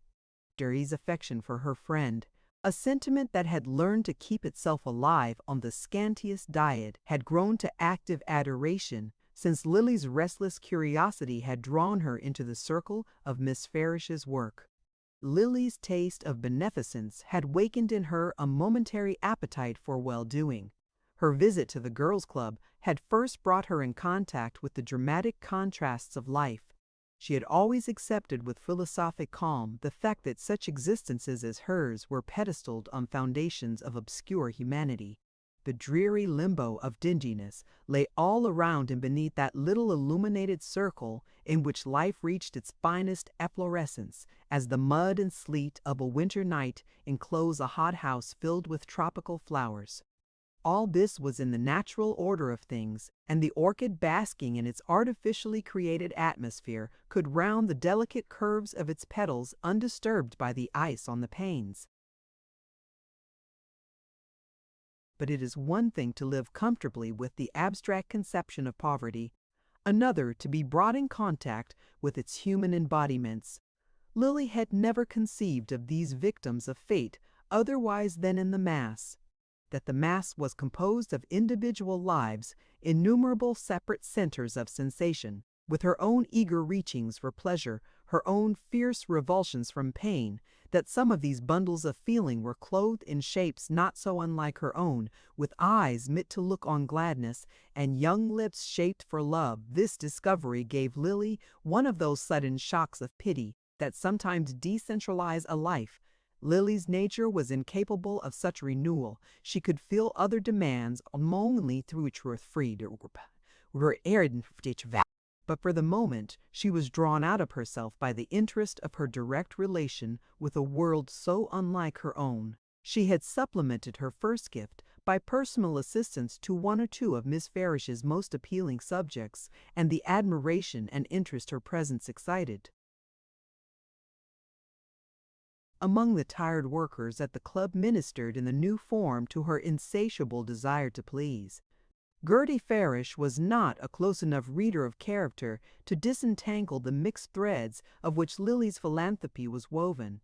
She supposed her beautiful friend to be actuated by the same motive as herself, the sharpening of the moral vision which makes all human suffering so near and insistent that the other aspects of life fade into remoteness. Gertie lived by such simple formulas that she did not hesitate to class her friend's state with the emotional change of heart to which her dealings with the poor had accustomed her, and she rejoiced in the thought that she had been the humble instrument of this renewal.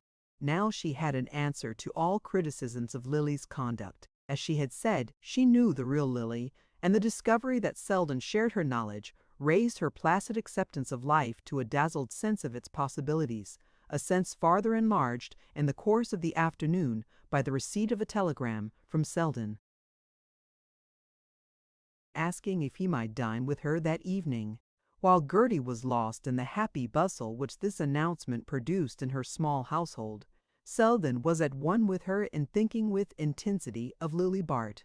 The case which had called him to Albany was not complicated enough to absorb all his attention, and he had the professional faculty of keeping a part of his mind free when its services were not needed. This part, which at the moment seemed dangerously like the whole, was filled to the brim with the sensations of the previous evening. Selden understood the symptoms. He recognized the fact that he was paying up, as there had always been a chance of his having to pay up, for the voluntary exclusions of his past. He had meant to keep free from permanent ties, not from any poverty of feeling, but because, in a different way, he was, as much as Lily, the victim of his environment. There had been a germ of truth in his declaration to Gertie Farish that he had never wanted to marry a nice girl, the adjective connoting, in his cousin's vocabulary, certain utilitarian qualities which are apt to preclude the luxury of charm. Now it had been Selden's fate to have a charming mother.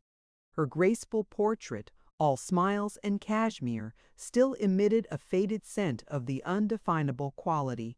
His father was the kind of man who delights in a charming woman, who quotes her, stimulates her, and keeps her perennially charming.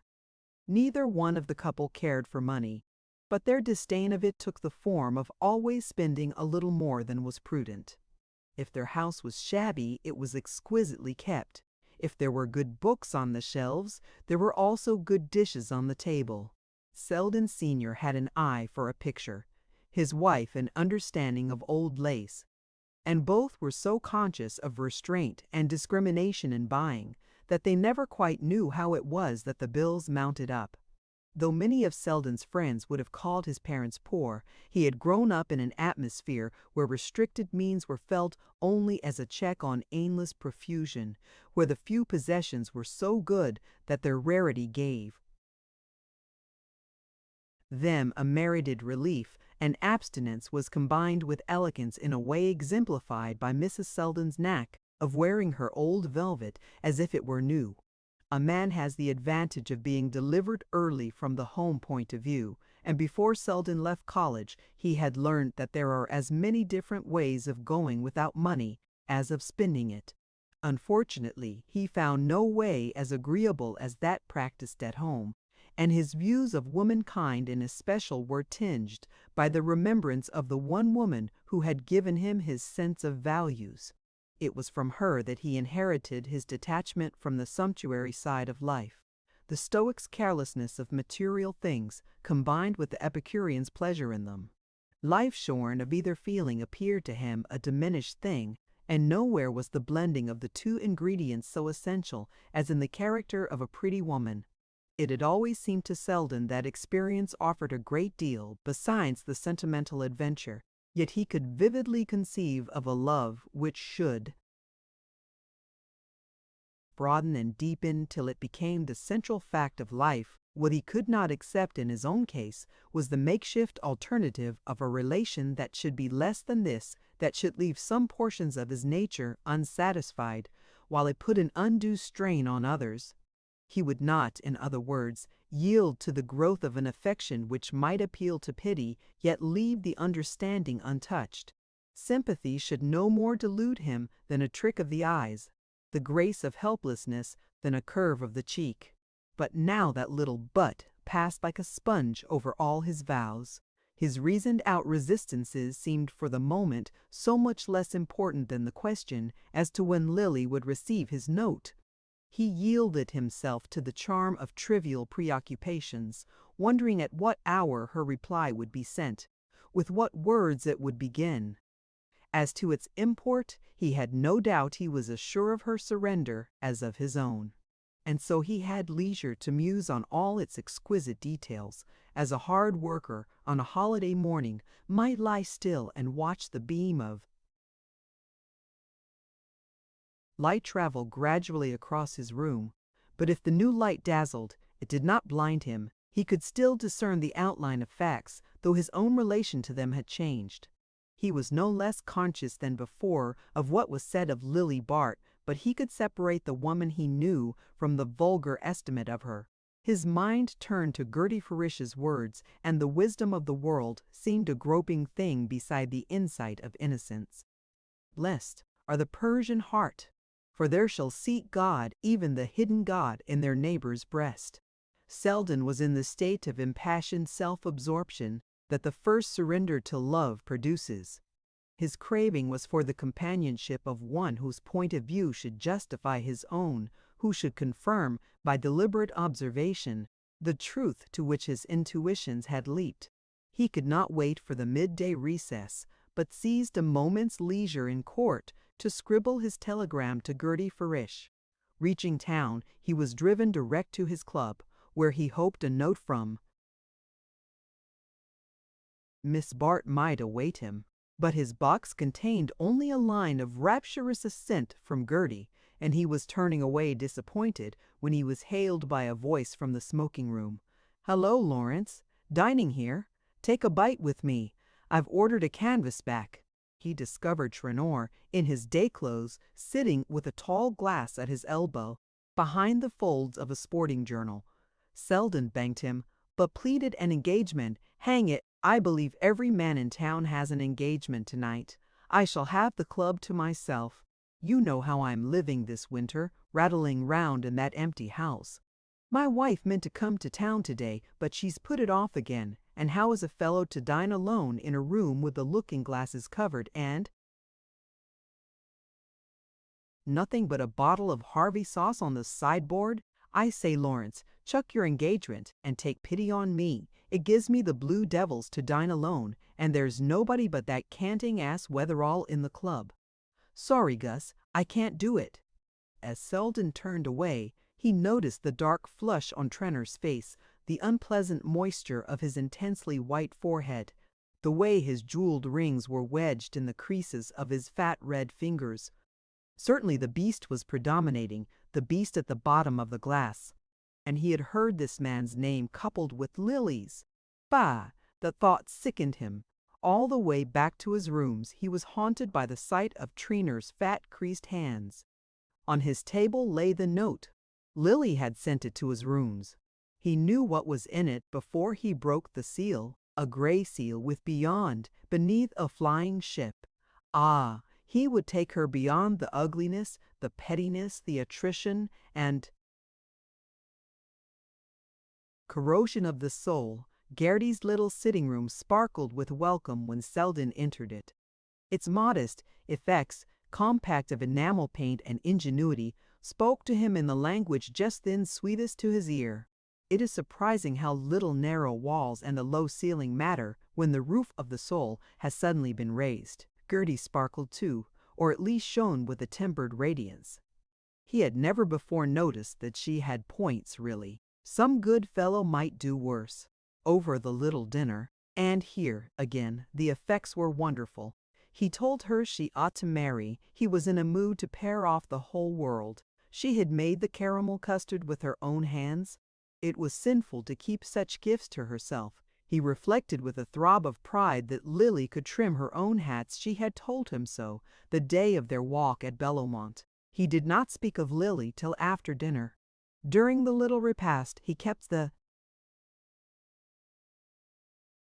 talk on his hostess, who, fluttered at being the center of observation, shone as rosy as the candle shades she had manufactured for the occasion. Selden evinced an extraordinary interest in her household arrangements, complimented her on the ingenuity with which she had utilized every inch of her small quarters, asked how her servant managed about afternoons out, learned that one may improvise delicious dinners in a chafing dish, and uttered thoughtful generalizations on the burden of a large establishment. When they were in the sitting room again, where they fitted as snugly as bits in a puzzle, and she had brewed the coffee and poured it into her grandmother's eggshell cups, his eye, as he leaned back, basking in the warm fragrance, lighted on a recent photograph of Miss Bart, and the desired transition was effected without an effort. The photograph was well enough, but to catch her as she had looked last night. Gertie agreed with him. Never had she been so radiant. But could photography capture that light?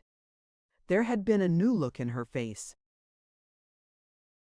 Something different. Yes, Selden agreed there had been something different. The coffee was so exquisite that he asked for a second cup, such a contrast to the watery stuff at the club. Ah, your poor bachelor with his impersonal club fare, alternating with the equally impersonal cuisine of the dinner party. A man who lived in lodgings missed the best part of life. He pictured the flavorless solitude of Trenner's repast and felt a moment's compassion for the man. But to return to Lily, and again he returned, questioning, conjecturing, leading Gertie on, draining her inmost thoughts of their stored tenderness for her friend. At first she poured herself out unstintingly, happy in this perfect communion of their sympathies. His understanding of Lily helped to confirm her own belief in her friend. They dwelt together on the fact that Lily had had no chance. Gertie instanced her generous impulses, her restlessness and discontent. The fact that her life had never satisfied her proved that she was made for better things. She might have married more than once the conventional rich marriage which she had been taught to consider the sole end of existence, but when the opportunity came she had always shrunk from it. Percy Gryce, for instance, had been in love with her. Everyone at Belomont had supposed them to be engaged, and her dismissal of him was thought inexplicable.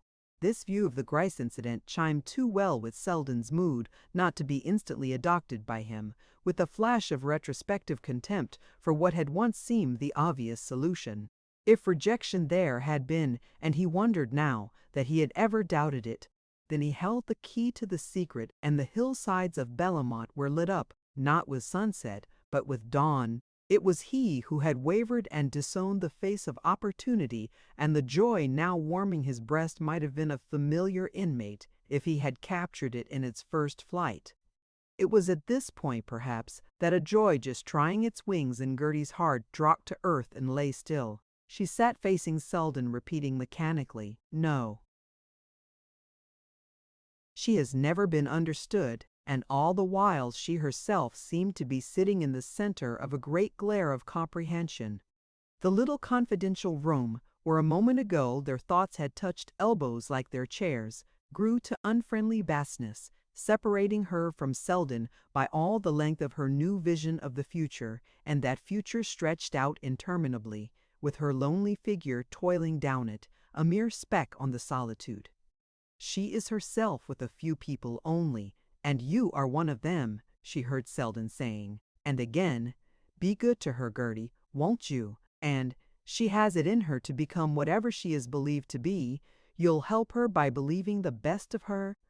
The words beat on Gertie's brain like the sound of a language which has seemed familiar at a distance, but on approaching is found to be unintelligible. He had come to talk to her of Lily, that was all. There had been a third at the feast. She had spread for him, and that third had taken her own place.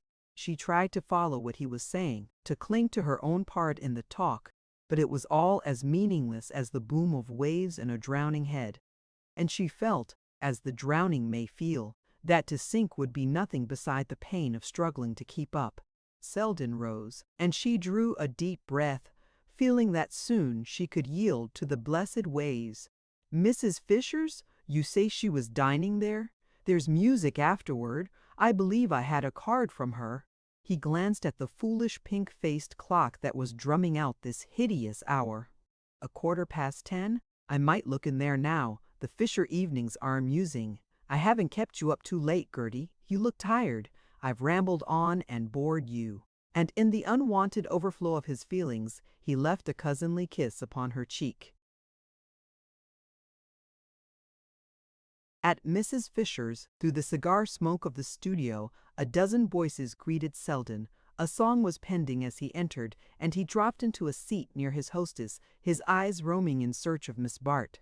But she was not there, and the discovery gave him a pang out of all proportion to its seriousness, since the note in his breast pocket assured him that at 4 the next day they would meet.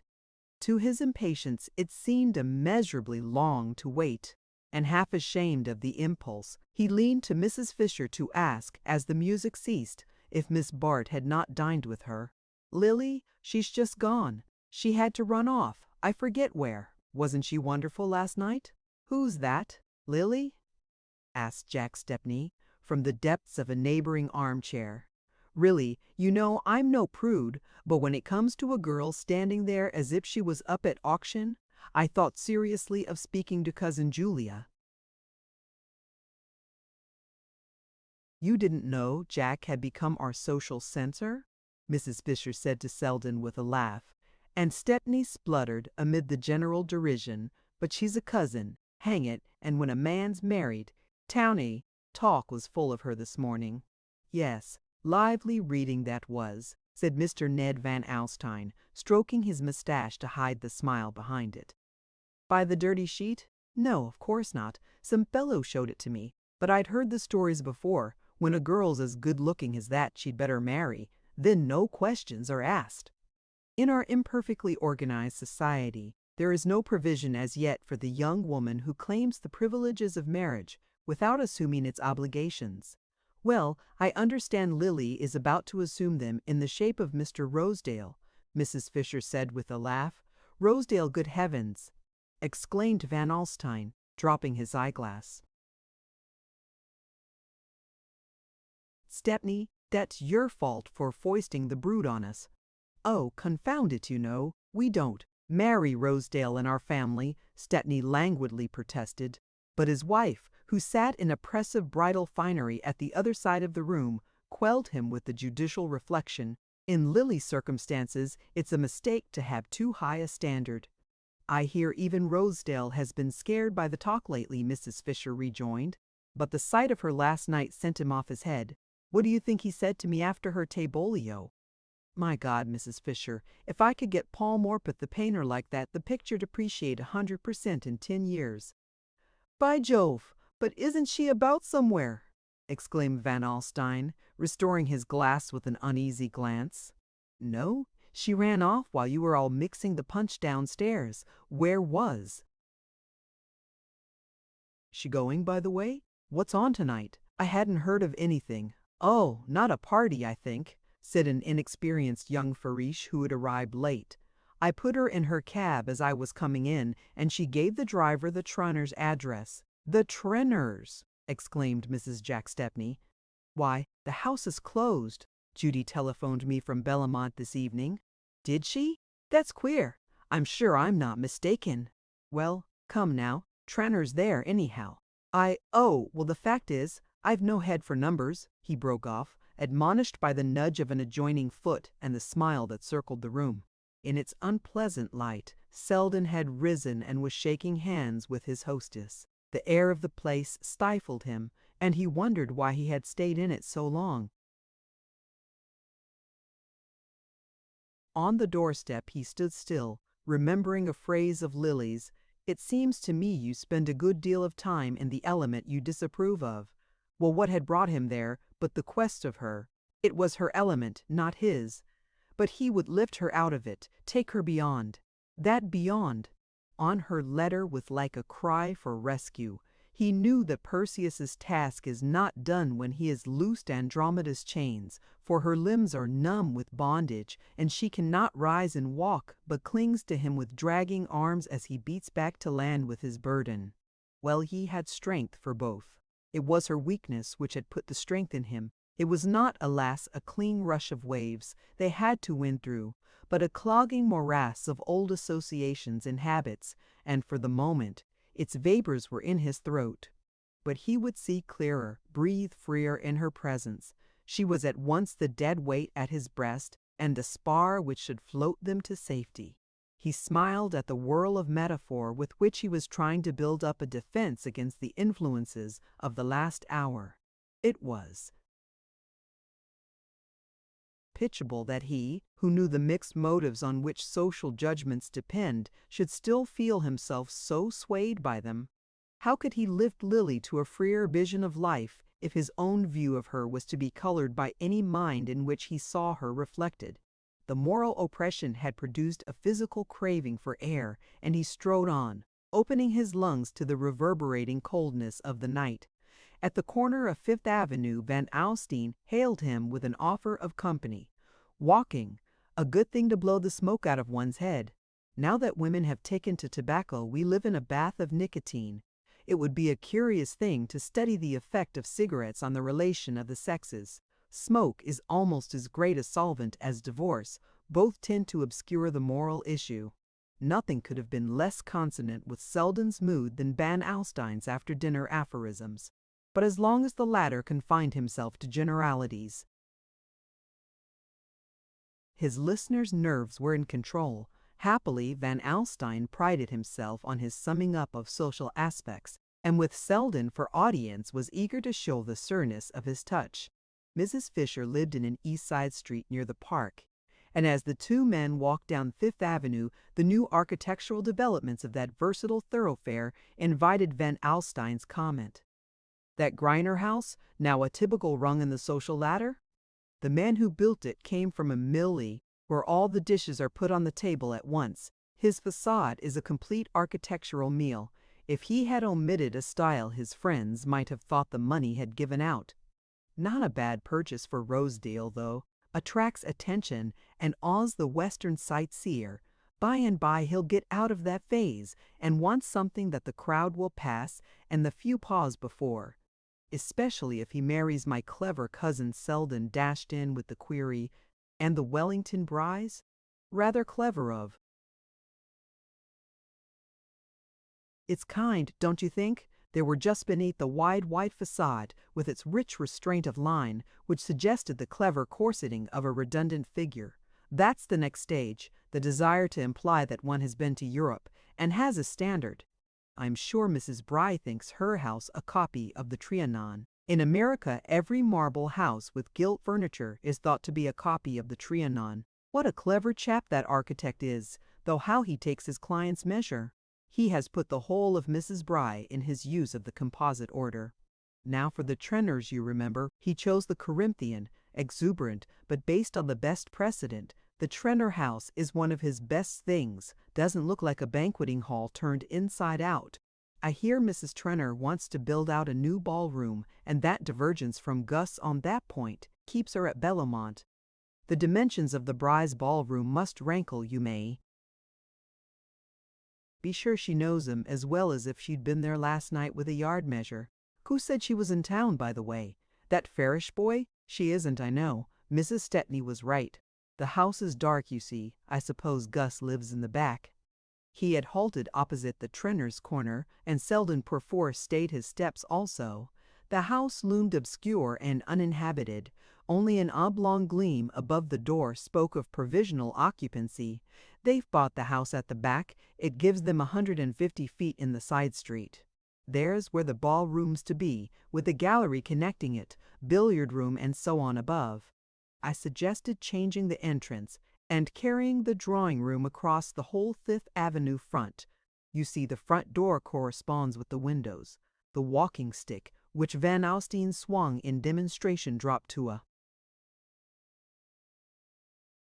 startled hello as the door opened and two figures were seen silhouetted against the hall light.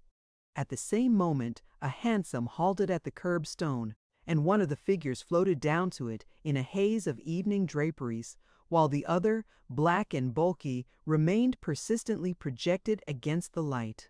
For an immeasurable second the two spectators of the incident were silent. Then the house door closed, the hansom rolled off, and the whole scene slipped by as if with the turn of a stereopticon. Van Alstyne dropped his eyeglass with a low whistle. "A hymn nothing of this, eh, Selden?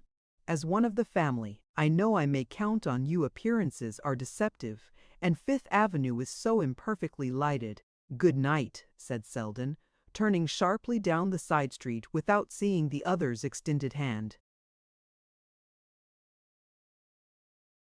Alone with her cousin's kiss, Gertie stared upon her thoughts.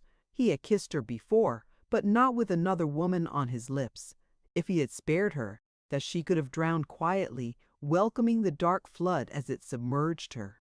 But now the flood was shot through with glory, and it was harder to drown at sunrise than in darkness. Gertie hid her face from the light, but it pierced to the crannies of her soul.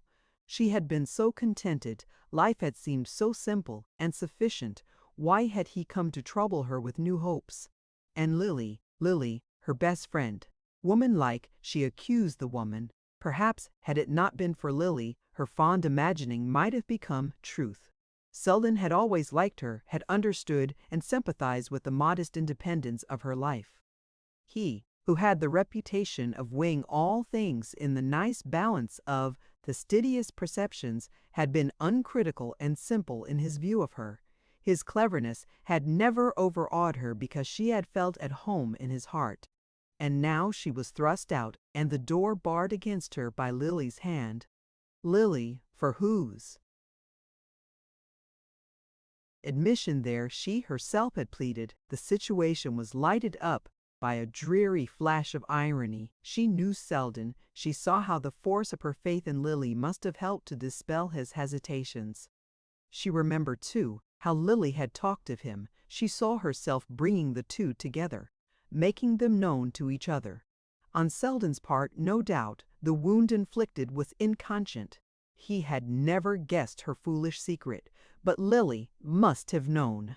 When in such matters are a woman's perceptions at fault, and if she knew, then she had deliberately despoiled her friend, and in mere wantonness of power, since, even to Gertie's suddenly flaming jealousy, it seemed incredible that Lily should wish to be Selden's wife. Lily might be incapable of marrying for money, but she was equally incapable of living without it, and Selden's eager investigations into the small economies of housekeeping made him appear to Gertie as tragically duped as herself. She remained long in her sitting room, where the embers were crumbling too. Cold gray, and the lamp paled under its gay shade. Just beneath it stood the photograph of Lily Bart, looking out imperially on the cheap gimcracks, the cramped furniture of the little room. Could Selden picture her in such an interior? Gertie felt the poverty, the insignificance of her surroundings. She beheld her life as it must appear to Lily, and the cruelty of Lily's judgments smote upon her memory. She saw that she had dressed her idol with attributes of her own making. When had Lily ever really felt, or pitied, or understood? All she wanted was the taste of new experiences. She seemed like some cruel creature experimenting in a laboratory. The pink-faced clock drummed out another hour, and Gertie rose with a start. She had an appointment early the next morning with a district visitor on the east side. She put out her lamp, covered the fire, and went into her bedroom to undress. In the little glass above her dressing table, she saw her face reflected against the shadows of the room, and tears blotted the reflection. What right had she to dream the dreams of loveliness? A dull face invited a dull fate. She cried quietly as she undressed, laying aside her clothes with her habitual precision, setting everything in order for the next day, when the old life must be taken up as though there had been no break in its routine. Her servant did not come till 8 o'clock, and she prepared her own tea tray and placed it beside the bed. Then she locked the door of the flat, extinguished her light, and lay down. But on her bed sleep would not come, and she lay face to face with the fact that she hated Lily Bart. It closed with her in the darkness like some formless evil to be blindly grappled with. Reason, judgment, renunciation, all the sane daylight forces were beaten back in the sharp struggle for self-preservation. She wanted happiness, wanted it as fiercely and unscrupulously as Lily did, but without Lily's power of obtaining it. And in her conscious impotence she lay shivering, and hated her friend. A ring at the doorbell caught her to her feet. She struck a light and stood, startled, listening. For a moment her heart beat incoherently, then she felt the sobering touch of fact, and remembered that such calls were not unknown in her charitable work. She flung on her dressing gown to answer the summons, and unlocking her door, confronted the shining vision of Lily Bart. Gertie's first movement was one of revulsion. She shrank back as though Lily's presence flashed too sudden a light upon her misery. Then she heard her name in a cry, had a glimpse of her friend's face, and felt herself caught and clung to. "Lily, what is it?" she exclaimed. Miss Bart released her and stood breathing brokenly, like one who has gained shelter after a long flight. "I was so cold I couldn't go home. Have you a fire?" Gertie's compassionate instincts, responding to the swift call of habit, swept aside all her reluctances. Lily was simply someone who needed help. For what reason? There was no time to pause and conjecture. Disciplined sympathy checked the wonder on Gertie's lips, and made her draw her friend silently into the sitting room and seat her by the darkened hearth. "There is kindling wood here. The fire will burn in a minute." She knelt down, and the flame leapt under her rapid hands. It flashed strangely through the tears which still blurred her eyes, and smote on the white ruin of Lily's face. The girls looked at each other in silence. Then Lily repeated, "I couldn't go home." "No, no, you came here, dear. You're cold and tired. Sit quiet, and I'll make you some tea." Gertie had unconsciously adopted the soothing note of her trade, all personal. Feeling was merged in the sense of ministry, and experience had taught her that the bleeding must be stayed before the wound is probed. Lily sat quiet, leaning to the fire. The clatter of cups behind her soothed her as familiar noises hush a child whom silence has kept wakeful. But when Gertie stood at her side with the tea, she pushed it away and turned an estranged eye on the familiar room. "I came here because I couldn't bear to be alone," she said. Gertie set down the cup and knelt beside her. "Lily, something has happened, can't you tell me?" "I couldn't bear to lie awake in my room till morning. I hate my room at Aunt Julia's, so I came here." She stirred suddenly, broke from her apathy, and clung to Gertie in a fresh burst of fear. "Oh, Gertie, the Furies, you know the noise of their wings alone, at night, in the dark. But you don't know there is nothing to make the dark dreadful to you." The words, flashing back on Gertie's last hours, struck from her a faint derisive murmur. But Lily, in the blaze of her own misery, was blinded to everything outside it. "You'll let me stay?" "I shan't mind when daylight comes." "Is it late? Is the night nearly over? It must be awful to be sleepless. Everything stands by the bed and stares." Miss Farish caught her straying hands. "Lily, look at me. Something has happened. An accident? You have been frightened. What has frightened you? Tell me if you can. A word or two so that I can help you." Lily shook her head. "I am not frightened. That's not the word." Can you imagine looking into your glass some morning and seeing a disfigurement, some hideous change that has come to you while you slept? Well, I seem to myself like that I can't bear to see myself in my own thoughts. I hate ugliness. You know I've always turned from it, but I can't explain to you, you wouldn't understand. She lifted her head and her eyes fell on the clock. How long the night is, and I know I shan't sleep tomorrow. Someone told me my father used to lie sleepless and think of horrors, and he was not wicked, only unfortunate, and I see now how he must have suffered, lying alone with his thoughts. But I am a bad girl, all my thoughts are bad. I have always had bad people about me. Is that any excuse?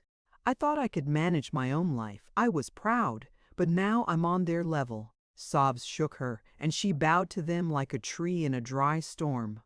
Gertie knelt beside her, waiting with the patience born of experience till this gust of misery should loosen fresh speech. She had first imagined some physical shock, some peril of the crowded streets, since Lily was presumably on her way home from Carrie Fisher's. But she now saw that other nerve centers were smitten, and her mind trembled back from conjecture.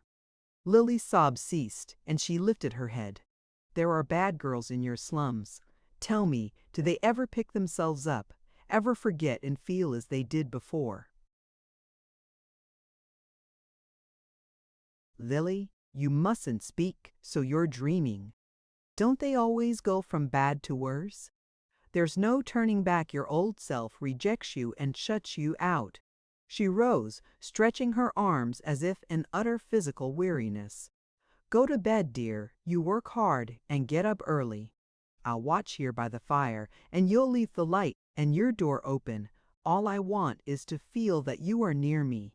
She laid both hands on Gertie's shoulders with a smile that was like sunrise on a sea strewn with wreckage. I can't leave you, Lily. Come and lie on my bed. Your hands are frozen. You must undress and be made warm. Gertie paused with sudden compunction. But Mrs. Penniston, it's past midnight. What will she think? She goes to bed. I have a latchkey. It doesn't matter. I can't go back there. There's no need to. You shall stay here. But you must tell me where you have been. Listen, Lily, it will help you to speak. She regained Miss Bart's hands and pressed them against her. Try to tell me, it will clear your poor head. Listen, you were dining at Carrie Fisher's. Gertie paused and added with a flash of heroism, Lawrence Selden went from here to find you. At the word, Lily's face melted from locked anguish to the open misery of a child. Her lips trembled and her gaze widened with tears. He went to find me, and I missed him. Oh, Gertie, he tried to help me. He told me, he warned me long ago, he foresaw that I should grow hateful to myself. The name, as Gertie saw with a clutch at the heart, had loosened the springs of self-pity in her friend's dry breast, and tear by tear Lily poured out the measure of her anguish. She had dropped sideways in Gertie's big armchair, her head buried where lately Selden's had leaned, in a beauty of abandonment that drove home to Gertie's aching senses the inevitableness of her own defeat. Ah, it needed no deliberate purpose on Lily's part to rob her of her dream. To look on that prone loveliness was to see in it a natural force, to recognize that love and power belong to such as Lily, as renunciation and service are the lot of those they despoil. But if Selden's infatuation seemed a fatal necessity, the effect that his name produced shook Gertie's steadfastness with a last pang. Men pass through such superhuman loves and outlive them. They are the probation subduing the heart to human joys. How gladly Gertie would have welcomed the ministry of healing, how willingly have soothed the sufferer back to tolerance of life. But Lily's self-betrayal took this last hope from her. The mortal maid on the shore is helpless against the siren who loves her prey. Such victims are floated back dead from their adventure. Lily sprang up and caught her with strong hands. Gertie, you know him. You understand him, tell me. If I went to him, if I told him everything, if I said, I am bad through and through. I want admiration. I want excitement. I want money. Yes, money. That's my shame. Gertie. And it's known, it's said of me, it's what men think of me. If I said it all to him, told him the whole story, said plainly, I've sunk lower than the lowest, for I've taken what they take, and not paid as they pay? Oh, Gertie, you know him, you can speak for him. If I told him everything, would he loathe me? Or would he pity me, and understand me, and save me from loathing myself? Gertie stood cold and passive. She knew the hour of her probation had come, and her poor heart beat wildly against its destiny.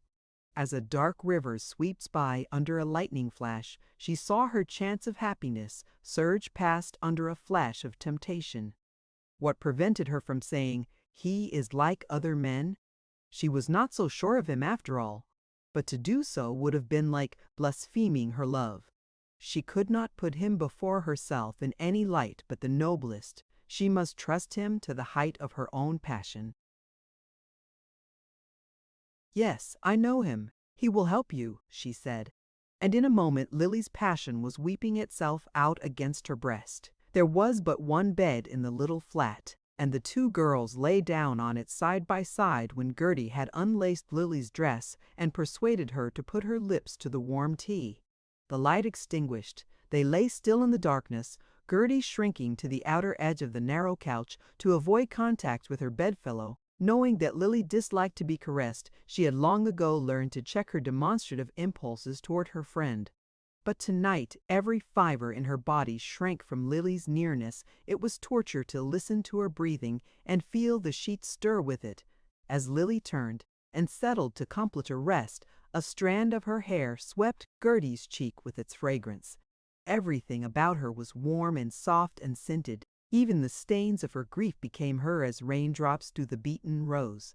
But as Gertie lay with arms drawn down her side, in the motionless narrowness of an effigy, she felt a stir of sobs from the breathing warmth beside her, and Lily flung out her hand, groped for her friend's, and held it fast. "Hold me, Gertie, hold me, or I shall think of things," she moaned. And Gertie silently slipped an arm under her, pillowing her head in its hollow as a mother makes a nest for a tossing child. In the warm hollow, Lily lay still, and her breathing grew low and regular. Her hand still clung to Gertie's as if to ward off evil dreams, but the hold of her fingers relaxed, her head sank deeper into its shelter, and Gertie felt that she slept. Chapter 15. When Lily woke, she had the bed to herself, and the winter light was in the room. She sat up, bewildered by the strangeness of her surroundings. Then memory returned, and she looked about her with a shiver. In the cold slant of light reflected from the back wall of a neighboring building, she saw her evening dress and opera cloak lying in a tawdry heap on a chair. Finery laid off is as unappetizing as the remains of a feast, and it occurred to Lily that, at home, her maid's vigilance had always spared her the sight of such incongruities. Her body ached with fatigue and with the constriction of her attitude in Gertie's bed. All through her troubled sleep she had been conscious of having no space to toss in, and the long effort to remain motionless made her feel as if she had spent her night in a train. This sense of physical discomfort was the first to assert itself. Then she perceived, beneath it, a corresponding mental prostration, a languor of horror more insufferable than the first rush of her disgust. The thought of having to wake every morning with this weight on her breast roused her tired mind to fresh effort. She must find some way out of the slough into which she had stumbled. It was not so much compunction as the dread of her morning thoughts that pressed on her the need of action. But she was unutterably tired. It was weariness to think connectedly. She lay back, looking about the poor slit of a room with the renewal of physical distaste. The outer air, penned between high buildings, brought no freshness through the window. Steam heat was beginning to sing in a coil of dingy pipes, and a smell of cooking penetrated the crack of the door. The door opened, and Gertie, dressed and hatted, entered with a cup of tea. Her face looked sallow and swollen in the dreary light, and her dull hair shaded imperceptibly into the tones of her skin. She glanced shyly at Lily, asking in an embarrassed tone how she felt. Lily answered with the same constraint and raised herself up to drink the tea. I must have been overtired last night. I think I had a nervous attack in the carriage, she said, as the drink brought clearness to her sluggish thoughts. You were not well. I am so glad you came here, Gertie returned. But how am I to get home, and Aunt Julia? She knows. I telephoned early, and your maid has brought your things. But won't you eat something? I scrambled the eggs myself. Lily could not eat, but the tea strengthened her to rise and dress under her maid's searching gaze. It was a relief to her that Gertie was obliged to hasten away. The two kissed silently, but without a trace of the previous night's emotion.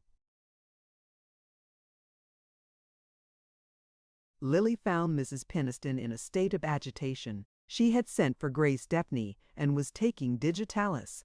Lily breasted the storm of inquiries as best she could, explaining that she had had an attack of faintness on her way back from Carrie Fisher's, that, fearing she would not have strength to reach home, she had gone to Miss Farish's instead, but that a quiet night had restored her, and that she had no need of a doctor. This was a relief to Mrs. Peniston, who could give herself up to her own symptoms, and Lily was advised to go and lie down, her aunt's panacea for all physical and moral disorders. In the solitude of her own room, she was brought back to a sharp contemplation of facts. Her daylight view of them necessarily differed from the cloudy vision of the night. The winged furies were now prowling gossips who dropped in on each other for tea, but her fears seemed the uglier, thus shorn of their vagueness, and besides, she had to act, not rave. For the first time, she forced herself to reckon up the exact amount of her debt to Trenor, and the result of this hateful computation was the discovery that she had, in all, received $9,000 from him. The flimsy pretext on which it had been given and received shriveled up in the blaze of her shame. She knew that not a penny of it was her own, and that to restore her self-respect she must at once repay the whole amount. The inability thus to solace her outraged feelings gave her a paralyzing sense of insignificance. She was realizing for the first time that a woman's dignity may cost more to keep up than her carriage, and that the maintenance of a moral attribute should be dependent on dollars and cents, made the world appear a more sordid place than she had conceived it. After luncheon, when Grace Stepney's prying eyes had been removed, Lily asked for a word with her aunt. The two ladies went upstairs to the sitting-room, where Mrs. Peniston seated herself in her black satin armchair tufted with yellow buttons, beside a beadwork table bearing a bronze box with a miniature of Beatrice Cenci in the lid. Lily felt for these objects the same distaste which the prisoner may entertain for the fittings of the courtroom. It was here that her aunt received her rare confidences, and the pink-eyed smirk of the turbaned Beatrice was associated in her mind with the gradual fading of the smile from Mrs. Peniston's lips. That lady's dread of a scene gave her an inexorableness which the greatest strength of character could not have produced, since it was independent of all considerations of right or wrong, and knowing this, Lily seldom ventured to assail it. She had never felt less like making the attempt than on the present occasion, but she had sought in vain for any other means of escape from an intolerable situation. Mrs. Peniston examined her critically. "You're a bad color, Lily. This incessant rushing about is beginning to tell on you," she said. Miss Bart saw an opening. "I don't think it's that, Aunt Julia. I've had worries," she replied. "Ah," said Mrs. Peniston, shutting her lips with the snap of a purse closing against a beggar. "I'm sorry to bother you with them," Lily continued, "but I really believe my faintness last night was brought on partly by anxious thoughts. I should have said Carrie Fisher's cook was enough to account for it. She has a woman who was with Maria Melson in 1891, the spring of the year we went to Aix, and I remember dining there 2 days before we sailed, and feeling sure the coppers hadn't been scoured. I don't think I ate much. I can't eat or sleep." Lily paused, and then said abruptly, "The fact is, Aunt Julia, I owe some money." Mrs. Peniston's face clouded perceptibly, but did not express the astonishment her niece had expected. She was silent, and Lily was forced to continue. "I have been foolish. No doubt you have, extremely foolish," Mrs. Peniston interposed. "I fail to see how anyone with your income and no expenses, not to mention the handsome presents I've always given you. Oh, you've been most generous, Aunt Julia. I shall never forget your kindness. But perhaps you don't quite realize the expense a girl is put to nowadays. I don't realize that you are put to any expense except for your clothes and your railway fares. I expect you to be handsomely dressed, but I paid Celeste's bill for you last October." Lily hesitated. Her aunt's implacable memory had never been more inconvenient. "You were as kind as possible, but I have had to get a few things since." "What kind of things? Clothes. How much have you spent? Let me see the bill. I dare say the woman is swindling you." "Oh no, I think not. Clothes have grown so frightfully expensive, and one needs so many different kinds, with country visits and golf and skating and Aiken and tuxedo." "Let me see the bill," Mrs. Peniston repeated. Lily hesitated again. In the first place, Celeste had not yet sent in her account, and secondly, the amount it represented was only a fraction of the sum that Lily needed. "She hasn't sent in the bill for my winter things, but I know it's large. And there are one or two other things. I've been careless and imprudent. I'm frightened to think of what I owe." She raised the troubled loveliness of her face to Mrs. Peniston, vainly hoping that a sight so moving to the other sex might not be without effect upon her own. But the effect produced was that of making Mrs. Peniston shrink back apprehensively. "Really, Lily, you are old enough to manage your own affairs, and after frightening me to death by your performance of last night, you might at least choose a better time to worry me with such matters." Mrs. Peniston glanced at the clock and swallowed a tablet of digitalis. "If you owe Celeste another 1,000, she may send me her account," she added, as though to end the discussion at any cost. "I am very sorry, Aunt Julia. I hate to trouble you at such a time, but I have really no choice. I ought to have spoken sooner. I owe a great deal more than $1,000.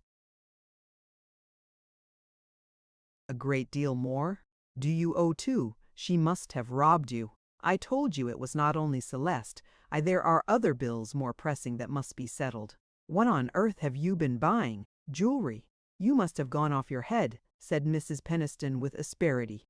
"But if you have run into debt, you must suffer the consequences, and put aside your monthly income till your bills are paid. If you stay quietly here until next spring instead of racing about all over the country, you will have no expenses at all, and surely in 4 or 5 months you can settle the rest of your bills if I pay the dressmaker now." Milly was again silent. She knew she could not hope to extract even $1,000 from Mrs. Peniston on the mere plea of paying Celeste's bill.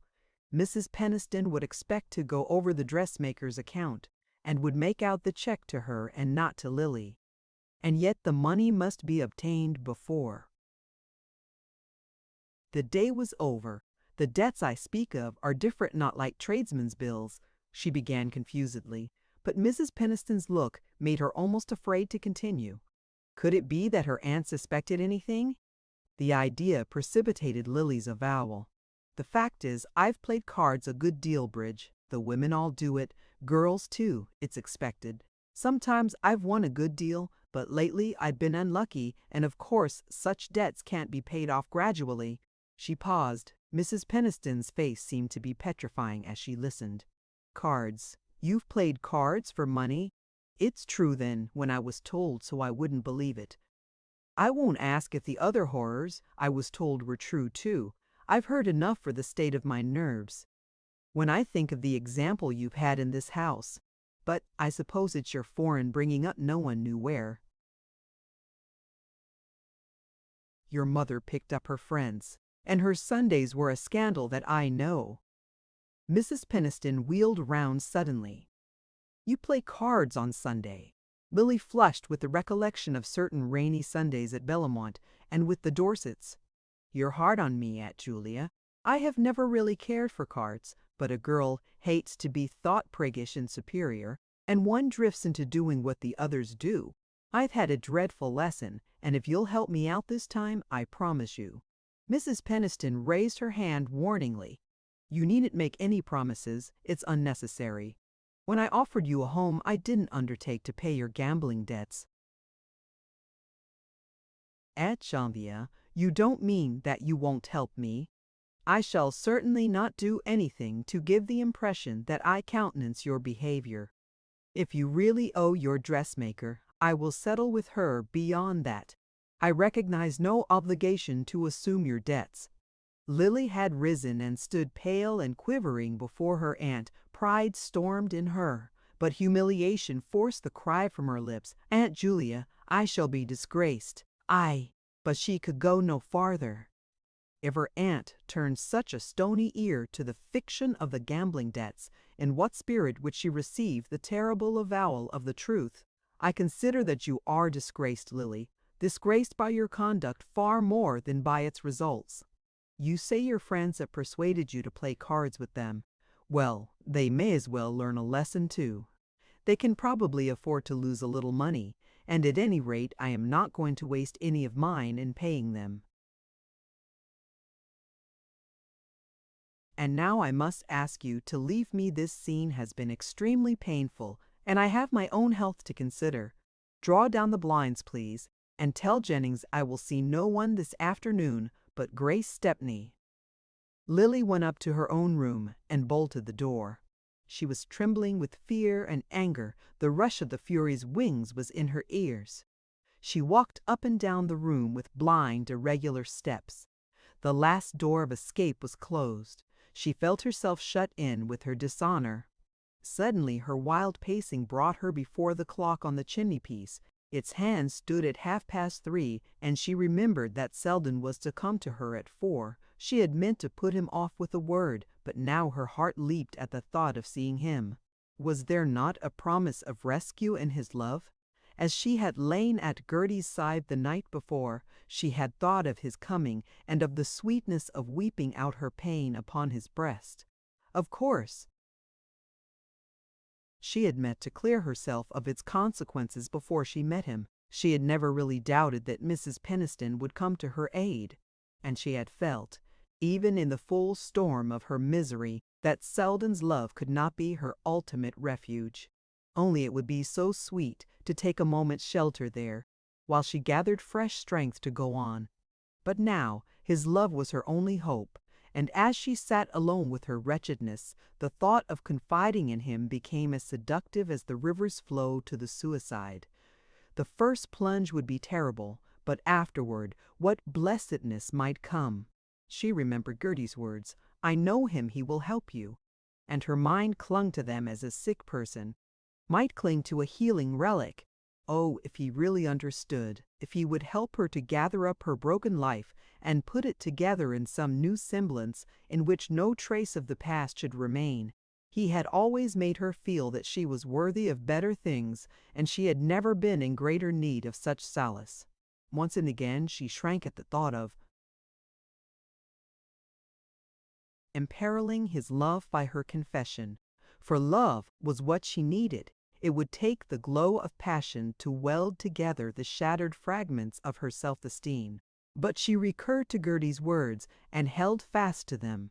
She was sure that Gertie knew Selden's feeling for her, and it had never dawned upon her blindness that Gertie's own judgment of him was colored by emotions far more ardent than her own. 4 o'clock found her in the drawing-room.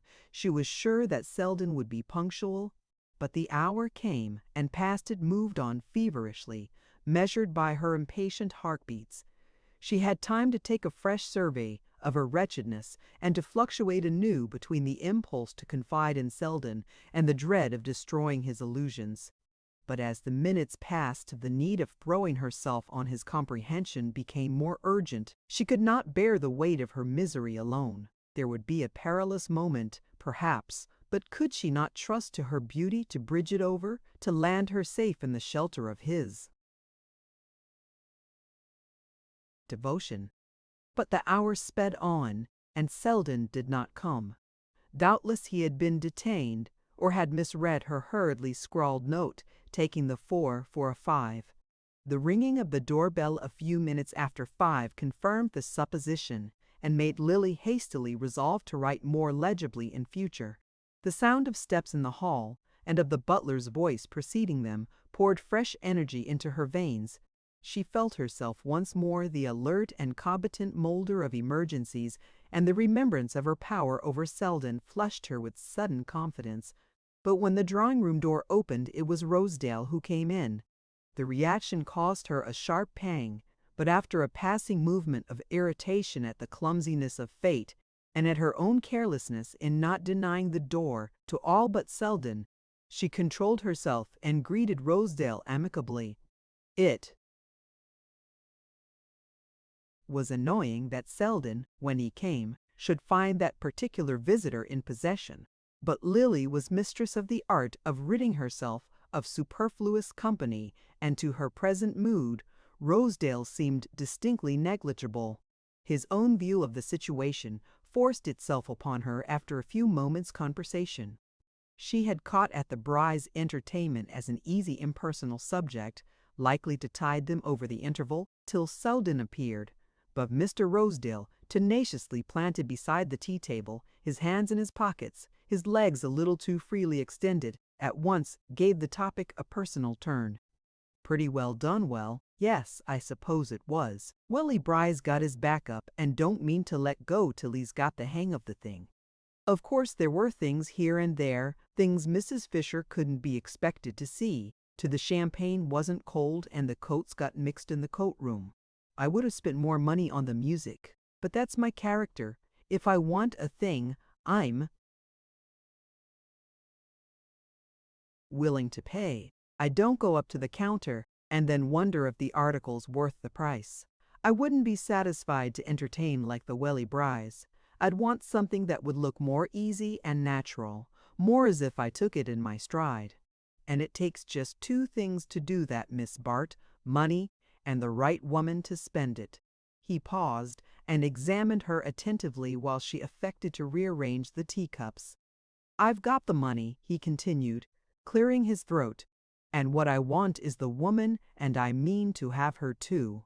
He leaned forward a little, resting his hands on the head of his walking-stick. He had seen men of Ned Van Alstyne's type bring their hats and sticks into a drawing-room, and he thought it added a touch of elegant familiarity to their appearance.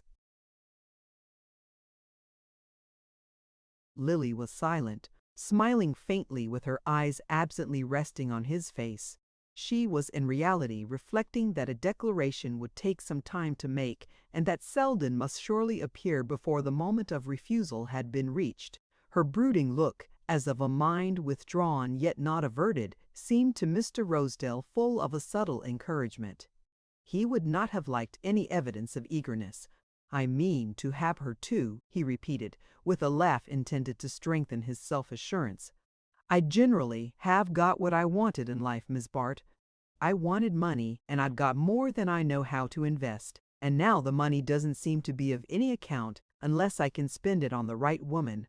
That's what I want to do with it. I want my wife to make all the other women feel small. I'd never grudge $1 that was spent on that. But it isn't every woman can do it, no matter how much you spend on her. There was a girl in some history book who wanted gold shields or something, and the fellows threw 'em at her, and she was crushed under 'em. They killed her. Well, that's true enough. Some women looked buried under their jewelry. What I want is a woman who'll hold her head higher the more diamonds I put on it. And when I looked at you the other night at the Bry's, in that plain white dress, looking as if you had a crown on, I said to myself, by gad, if she had one, she'd wear it as if it grew on her. Still Lily did not speak, and he continued, warming with his theme. Tell you what it is, though. That kind of woman costs more than all the rest of 'em put together. If a woman's going to ignore her pearls, they want to be better than anybody else's, and so it is with everything else. You know what I mean. You know it's only the showy things that are cheap. Well, I should want my wife to be able to take the earth for granted if she wanted to. I know there's one thing vulgar about money, and that's the thinking about it.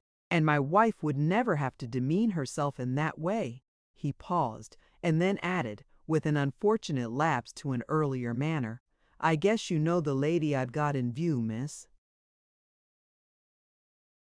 Bart. Lily raised her head, brightening a little under the challenge. Even through the dark tumult of her thoughts, the clink of Mr. Rosedale's millions had a faintly seductive note. Oh, for enough of them to cancel her one miserable debt! But the man behind them grew increasingly repugnant in the light of Selden's expected coming. The contrast was too grotesque. She could scarcely suppress the smile it provoked. She decided that directness would be best. "If you mean me, Mr. Rosedale, I am very grateful, very much flattered, but I don't know what I have ever done to make you think. Oh, if you mean you're not dead in love with me, I've got sense enough left to see that. And I ain't talking to you as if you were. I presume I know the kind of talk that's expected under those circumstances. I'm confoundedly gone on you, that's about the size of it, and I'm just giving you a plain business statement of the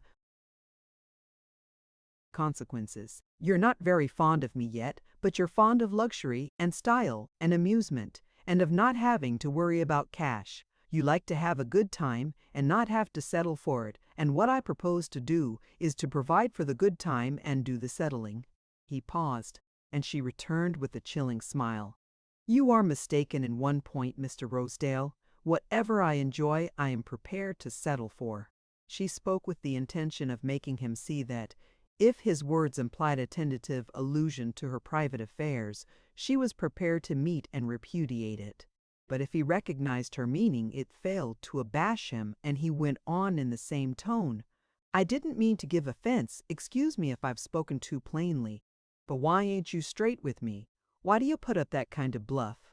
You know there've been times when you were bothered, damned bothered, and as a girl gets older and things keep moving along, why, before she knows it, the things she wants are liable to move past her and not come back.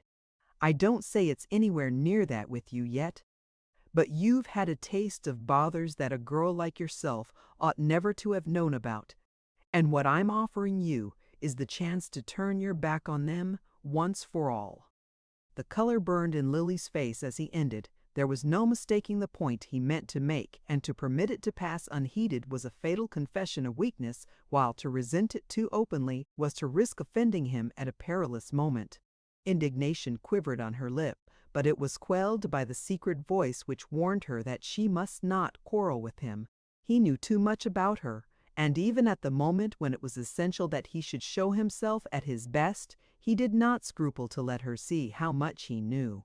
How then would he use his power when her expression of contempt had dispelled his one motive for restraint? Her whole future might hinge on her way of answering him. She had to stop and consider that, in the stress of her other anxieties, as a breathless fugitive may have to pause at the crossroads and try to decide coolly which turn to take. "You are quite right, Mr. Rosedale. I have had bothers, and I am grateful to you for wanting to relieve me of them. It is not always easy to be quite independent and self-respecting when one is poor and lives among rich people. I have been careless about money and have worried about my bills. But I should be selfish and ungrateful if I made that a reason for accepting all you offer, with no better return to make than the desire to be free from my anxieties. You must give me time to think of your kindness and of what I could give you in return for it." She held out her hand with a charming gesture in which dismissal was shorn of its rigor. Its hint of future leniency made Rosedale rise in obedience to it, a little flushed with his unhoped-for success and disciplined by the tradition of his blood to accept what was conceded without undue haste to press for more. Something in his prompt acquiescence frightened her. She felt behind it the stored force of a patience that might subdue the strongest will, but at least they had parted amicably, and he was out of the house without meeting Selden, whose continued absence now smote her with a new alarm. Rosedale had remained over an hour, and she understood that it was now too late to hope for Selden. He would write explaining his absence, of course. There would be a note from him by the late post. But her confession would have to be postponed, and the chill of the delay settled heavily on her fagged spirit. It lay heavier when the postman's last ring brought no note for her, and she had to go upstairs to a lonely night. A night as grim and sleepless as her tortured fancy had pictured it to Gertie. She had never learned to live with her own thoughts, and to be confronted with them through such hours of lucid misery made the confused wretchedness of her previous vigil seem easily bearable. Daylight disbanded the Phantom crew and made it clear to her that she would hear from Selden before noon. But the day passed without his writing or coming. Lily remained at home, lunching and dining alone with her aunt, who complained of flutterings of the heart and talked icily on general topics. Mrs. Penniston went to bed early, and when she had gone, Lily sat down and wrote a note to Selden. She was about to ring for a messenger to dispatch it when her eye fell on a paragraph in the evening paper which lay at her elbow. Mr. Miston, Lawrence Selden was among the passengers sailing this afternoon for Havana and the West Indies on the windward liner Antilles. She laid down the paper and sat motionless, staring at her note. She understood now that he was never coming, that he had gone away because he was afraid that he might come. She rose and, walking across the floor, stood gazing at herself for a long time in the brightly lit mirror above the mantelpiece. The lines in her face came out terribly. She looked old, and when a girl looks old to herself, how does?